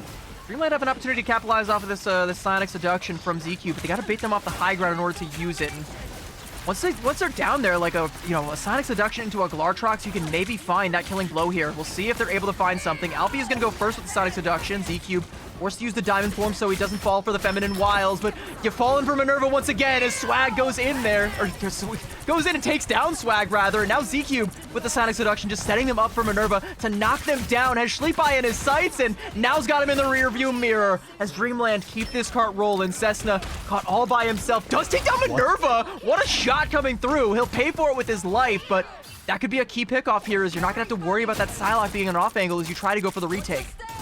And something you mentioned is keeping Minerva in check. It's been very difficult to do so. They've been off of hero plays winning. So if Foxhound can, rely off of Swag once more, maybe they'll have a shot, but Stace is sitting with that Glartrox. He could be big enough to fight. They have to shut down this Kraken Impact. So CC versus no CC on that side. Both duelist ults up for Dreamland, or for Foxhound. Well, flush from Fight Type, and now it's going to be that Glartrox as well, just forcing Foxhound back. Minerva goes in, just takes down Coco, finds the 1v1. Coco got left out to dry, and Wizard Dread is cleaning them all up, taking down Sleepy. Cessna going to be not too far behind, and it's going to be another fight win for Dreamland. Another checkpoint captured, and there's only one left between themselves and their destiny. Unless there's like a massive choke job out of the side of Dreamland right now, this feels like it's theirs. I mean, the counter dive is not working out because, Dreamland, they don't get the Gambit because of what happened to the ban phase. They get the Invis and the Luna Snow, but it's not enough to peel off these dives. You can see Coco has been struggling. Same thing with Sleepy. And they finally put Pride over to that Venom, but is there Venom on their team rather good enough to deal with Wizard Dread in their dive and be as fast as they've been? I mean, I don't know if you're going to be able to Venom gap Wizard Dread right now. He doesn't think so, as he's going to go in for that Feast of the Abyss, trying to put the Chomp down onto the backline once again. And Minerva's there with the follow-up. Dance of the Butterfly is going to force out the Straddles from the side of Foxhound. Sleepy going to go in with the Dance Lore, try and keep everybody alive. And Swag with the Assassin's Focus wants to do the very opposite, wants to keep them very unalive. But Wizard Dread going in as the ultimates expire, but Invisible Boundary frame perfect from Coco to keep Foxhound alive in this one. And Dreamland don't have any more tools to try and leverage the advantage here. And Cessna holding on to that Kraken Impact. Now Dreamland must proceed with caution. Nice. I like that they're at least on the Venom now. Pride's able to find Stace. That can equalize. It's just the damage output of both Venoms, both playing slow, waiting it out. Finally, they get some answers with Pride, but they need to keep it up. They need to be prideful at the moment and find these KOs. Oh my god, just taking down Wizard Dread with the Ice Arts, and again, not falling for that Sonic Seduction, but Minerva just goes into the backline, taking down Sleepy, cleaned up by Pride, but they've given up two to make it happen, and the Kraken Impact didn't make much of an impact at all. It's Z-Cube that's making the impact right now, and forcing Foxhound back, and with nearly 2 minutes in the time bank, Dreamland are inching closer and closer. Pride has to try and go in for a nice little belly flop from the top rope to try and pressure them back, keep this one alive for Foxhound. There's got to be an Elim somewhere, though, to alleviate the pressure, but the Raging Royal Flush might be too much pressure to bear. Meteor M from Alfie, it's taking so much damage, but he takes down Cleo, and Cessna will bring Wizard Dread to justice, and it'll slow down the momentum of Dreamland for the time being. Foxhound will dig their heels in the sand, and this is where they will make their last stand, but it might just be enough. And they have to keep it up. A minute and 30 seconds left to go. They've peeled it off a few fights in a row. But you like it's the right now this dam has just felt like it's had no maintenance, and it's holding on by just a few inches of concrete right now. I mean, literally a minute left to go. If you lose a fight, you have like 3 fights on your attacking side, maybe with a portal play. Against this Vartrox too, you can get off-mapped here. Like you say, the dam does have a fair bit of cracks for the side of Foxhound, and gotta get a couple band-aids. Wizard Dread taking down Sleepy, and Swag hasn't gotten a whole lot of value out of this Assassin's Focus. I think the ult's gonna expire before he even gets a shot down. No, he gets one onto Cleo, and again, able to snipe down a backliner. That is value. Good hook to pull Wizard off the high ground. Oh my, Brogus took all the CC. He goes back to try and peel back Pride, but Pride has done enough. He's bought time. 35 seconds, you're right, the time is a big deal. I mean, you've already reduced the fight with those few picks, but can they keep it up? You have to go deal with these ultimates right now. Coco has to not go down early. The ultimates are there to counter. Nice little freeze there, bringing Pride back down, but he'll just run right back up on the wall. Gonna be looking for a slam, but Wizard Dread is gonna meet him up there. Wants to try and go for the peel here. 15 seconds left. It's gonna be an overtime fight, but Raging Royal Flush coming out. Dance the Butterfly inside of the Invisible Bounty, but Swag wasn't in it. The safe haven, not all that safe if you can't get there, and it might just be Dreamland's domain. They're inching closer and closer, but the dance floor is now dueling Sleepy and Cleo. Whose is going to be better? It's a dance-off to decide the fate of Ignite. As Foxhound back up, they have to give up space. Z-Cube with the Sonic Seduction, and Minerva with the Sonic Crossbow. They're putting out so much damage. A regen domain coming out from Sleepy. A desperation move for a desperate team in desperate measures as Dreamland, they take down Pride. Cleo's there with the light and dark ice, and a couple more primary shots coming down range, and it's not a... There's no one on the point! Dreamland have done it! They're going to Ignite!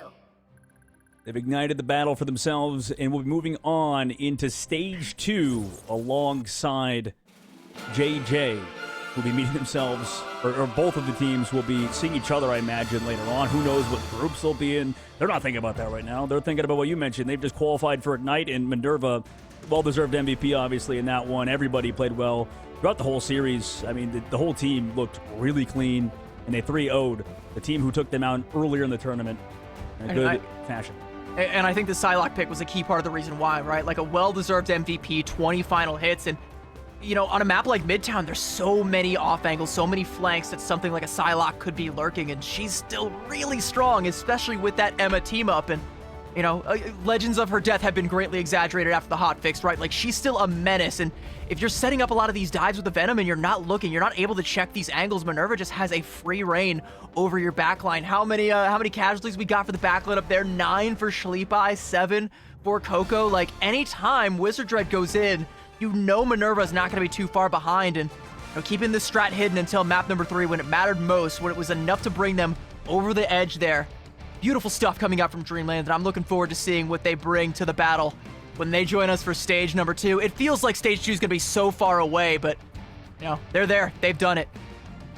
It feels like it's such a massive mistake, mainly from the side of Foxhound, to never ban out the Venom first. Like, I get it. You think the Mantis is good, and I understand. But we've seen teams not ban Mantis, and it worked. So, I don't know. Just feels like you can't be giving Wizard Dread Venom. That was like the main strat against every Wizard Dread team, is just get rid of his Venom, right? Yeah, well, you're going for the first protect on it, right? And like that does kind of force, like you say, to try and go for that first ban on the Venom. And yeah, that's just like, when you're that kind of player, right? Like when you're that oppressive on a role, that it's not even just we have to target ban you. We have to target ban you first.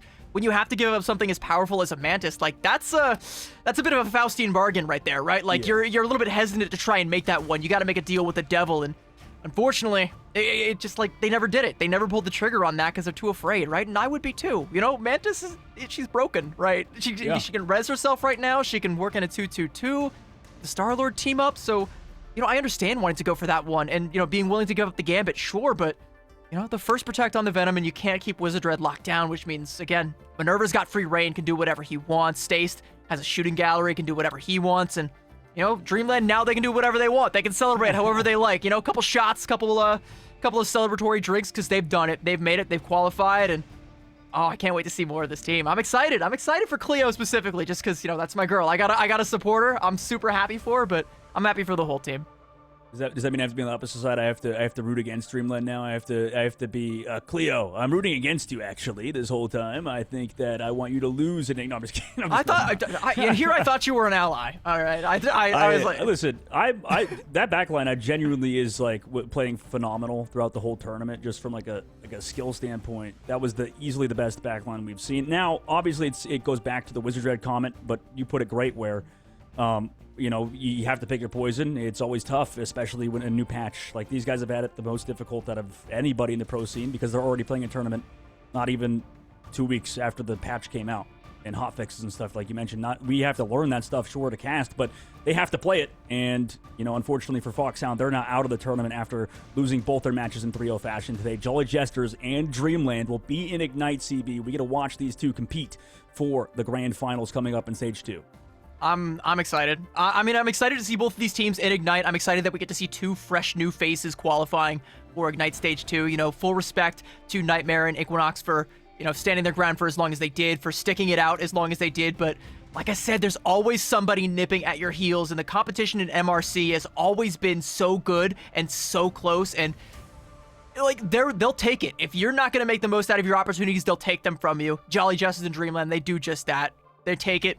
Now they've got it. It's all theirs. We get to see what they get to do from here on out, and I'm excited. It's new. It's a new world, a new patch, new frontiers. New frontiers indeed. Jolly Jesters are going to be seeing them in the playoffs, in Ignite. Same thing with Dreamland, and Dreamland's been around as an organization for a while too. Jolly Jesters, this is the first time we get to see that name in Ignite, which is a lot of fun. There's always I think the best branding is ironically the MRC teams. I don't know if you agree with me, but it does feel like they have some nice names and overall brandage. There's a few of them, like Dreamland. I've always been a fan of the Dreamland branding. Also, shout out Chan for being the helm on that one. There's always some fun MRC team names. Some that maybe we should. In history, also there was that one EMEA team that Moxie and Ryan had to deal with that had the funny name that won't be repeated here, but there's some fun MRC some team interesting names. Ones. I think my favorite in the past was like Ego Death. I think that's Self's brand, who's now on 100 Thieves. But that goes hard. Like Ego Death is that's an aura name. What happened to Ego Death? Is anyone using that brand? Can we revive it? That's what I know. I reached out. Apparently, Self said that I'm just not using it because it's just his brand. It was nobody else's. It was Self's brand apparently. So he is the mastermind behind that. I guess it's a Zoomer name, kind of a little bit, but it goes hard, like you said. Yeah, like some of these names, it's just aura, I say use it, Self, you got a couple weeks before mid-season finals, go scouting, get yourself a team, and while you're at it, go cop these new skins. We've got that Jeff the Dinosaur skin for Devil Dinosaur. I gaslit myself for a second there because I was like, Jeff the Dinosaur, bro's a shark. What do you mean? You did it yourself, yeah. At the very beginning of the broadcast, you said it was. You're like, why is there a giant shark on my screen? Yeah. It was a joke before, but I actually fell for my own joke this time around. Get yourself the Jeff the Dinosaur skin, Gambit's Haunting Dead Man's Hand skin, and Hawkeye's Sharp Bed Stewie's Best. All available right now in-game. You can go and you can cop them, and there's something else around the corner that I think you might want to cop as well before it's gone. Oh yeah, it's these tickets for the mid-season finals, okay? The mid-season tournament is coming up in literally a few days, a few weeks from now. And we'll be seeing you there, okay? You can see myself. CB said she's going. We have so many awesome people, content creators I'm sure will be there. Your favorite pros are going to be there. Everybody's going to be there in a very small venue, okay? Because there's only so many tickets available. You got to get them now before they sell out. There's only a limited amount of seats. And these pins are also limited too. The Jeff and Luna Snow commemorative badges are available. So make sure to get those online. Go to MarvelRivals.com, MarvelRivalsEsports.com rather, or on MarvelRivals.com, and go buy those tickets because they're about to sell out and might already be sold out. You said that a couple of them are already sold out now. The grand finals will be on August 1st, so at minimum you'll want to see that probably, but if you want to be there for the play-in stage and the playoffs, that'll be starting on the 29th. I mean, if you're a fan of a team like Reject, 100 Thieves, some of those that are in that play-in stage, you definitely don't want to miss that because they might be taking an early exit. They might not make it to the main stage as, only 8 out of our 10 teams are going to be competing on that main stage, and that's where the best of the best get to play. And someday we might get to see these teams on that same stage, dog man. We might get to see Dreamland taking up the main stage for the World Finals. It could happen, and now that they are in Ignite for Stage 2, the world is their oyster. It's a world of possibilities. Again, hats off to Equinox and Nightmare for holding the mantle as long as they did, but they're gonna have to go through a bit of a rebuild phase. We'll see what their future holds. We'll see what the future of those players hold, but the future is bright for Jolly Jesters and for Dreamland, and I think it's bright for Ignite. It is. Thank you so much, everybody, for watching today. Thank you. Huge shout out to you, obviously, CD, for stepping in last second to come cast to me over North America. So thank you so much for that. Thank you so much to our production team over at NetEase and in China. And then obviously, thank you guys so much for watching. We'll have to see you guys at the mid-season, and I hope you enjoyed. Have a good one, everybody. We'll see you guys in a few weeks.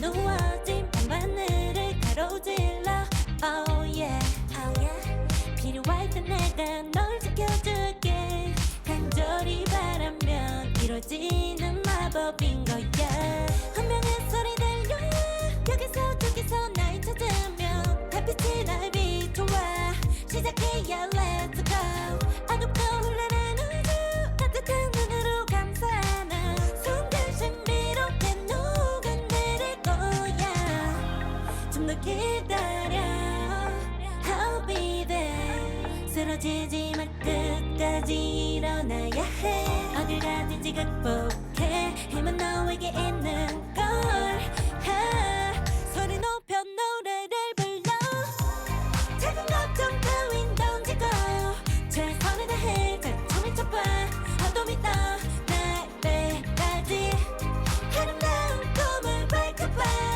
우리에게 달려서 그 세계 운명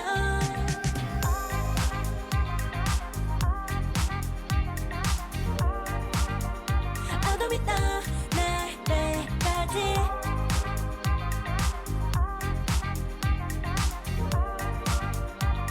세계 운명 오랜 시간 간직해온 열망 까만 밤의 빛처럼 빛나 네 눈앞에 바로 왔던 나라 탑을 딱 봐도 superstar 딱 보면 모르나 널 지킬 나란 걸더 지켜볼수록 점점 빠져들어 카리스마 넘쳐 흘러 oh yeah 운명의 소리 들려 여기서 저기서 날 찾으면 달빛이 날 비춰와 시작이야 let's go 어둡고 흘러는 우주 따뜻한 눈으로 감싸는 순간 신비롭게 녹아내릴 거야 좀 더 기다려 I'll be there 쓰러지지 마 끝까지 일어나야 해 어딜 가든지 극복해 힘은 너에게 있는 걸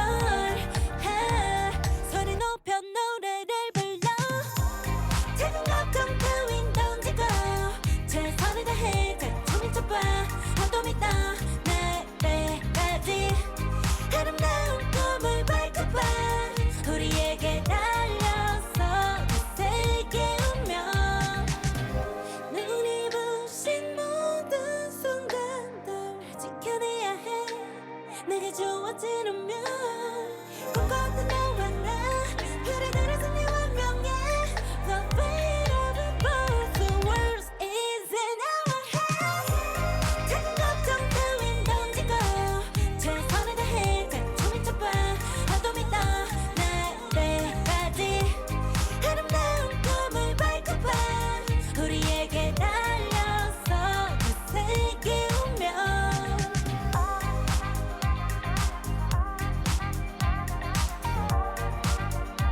어둠이 떠 날때까지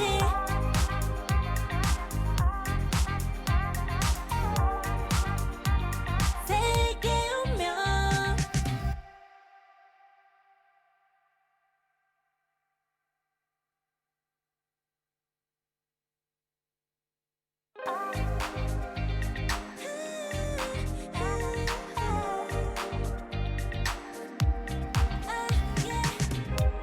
한껏 더 높이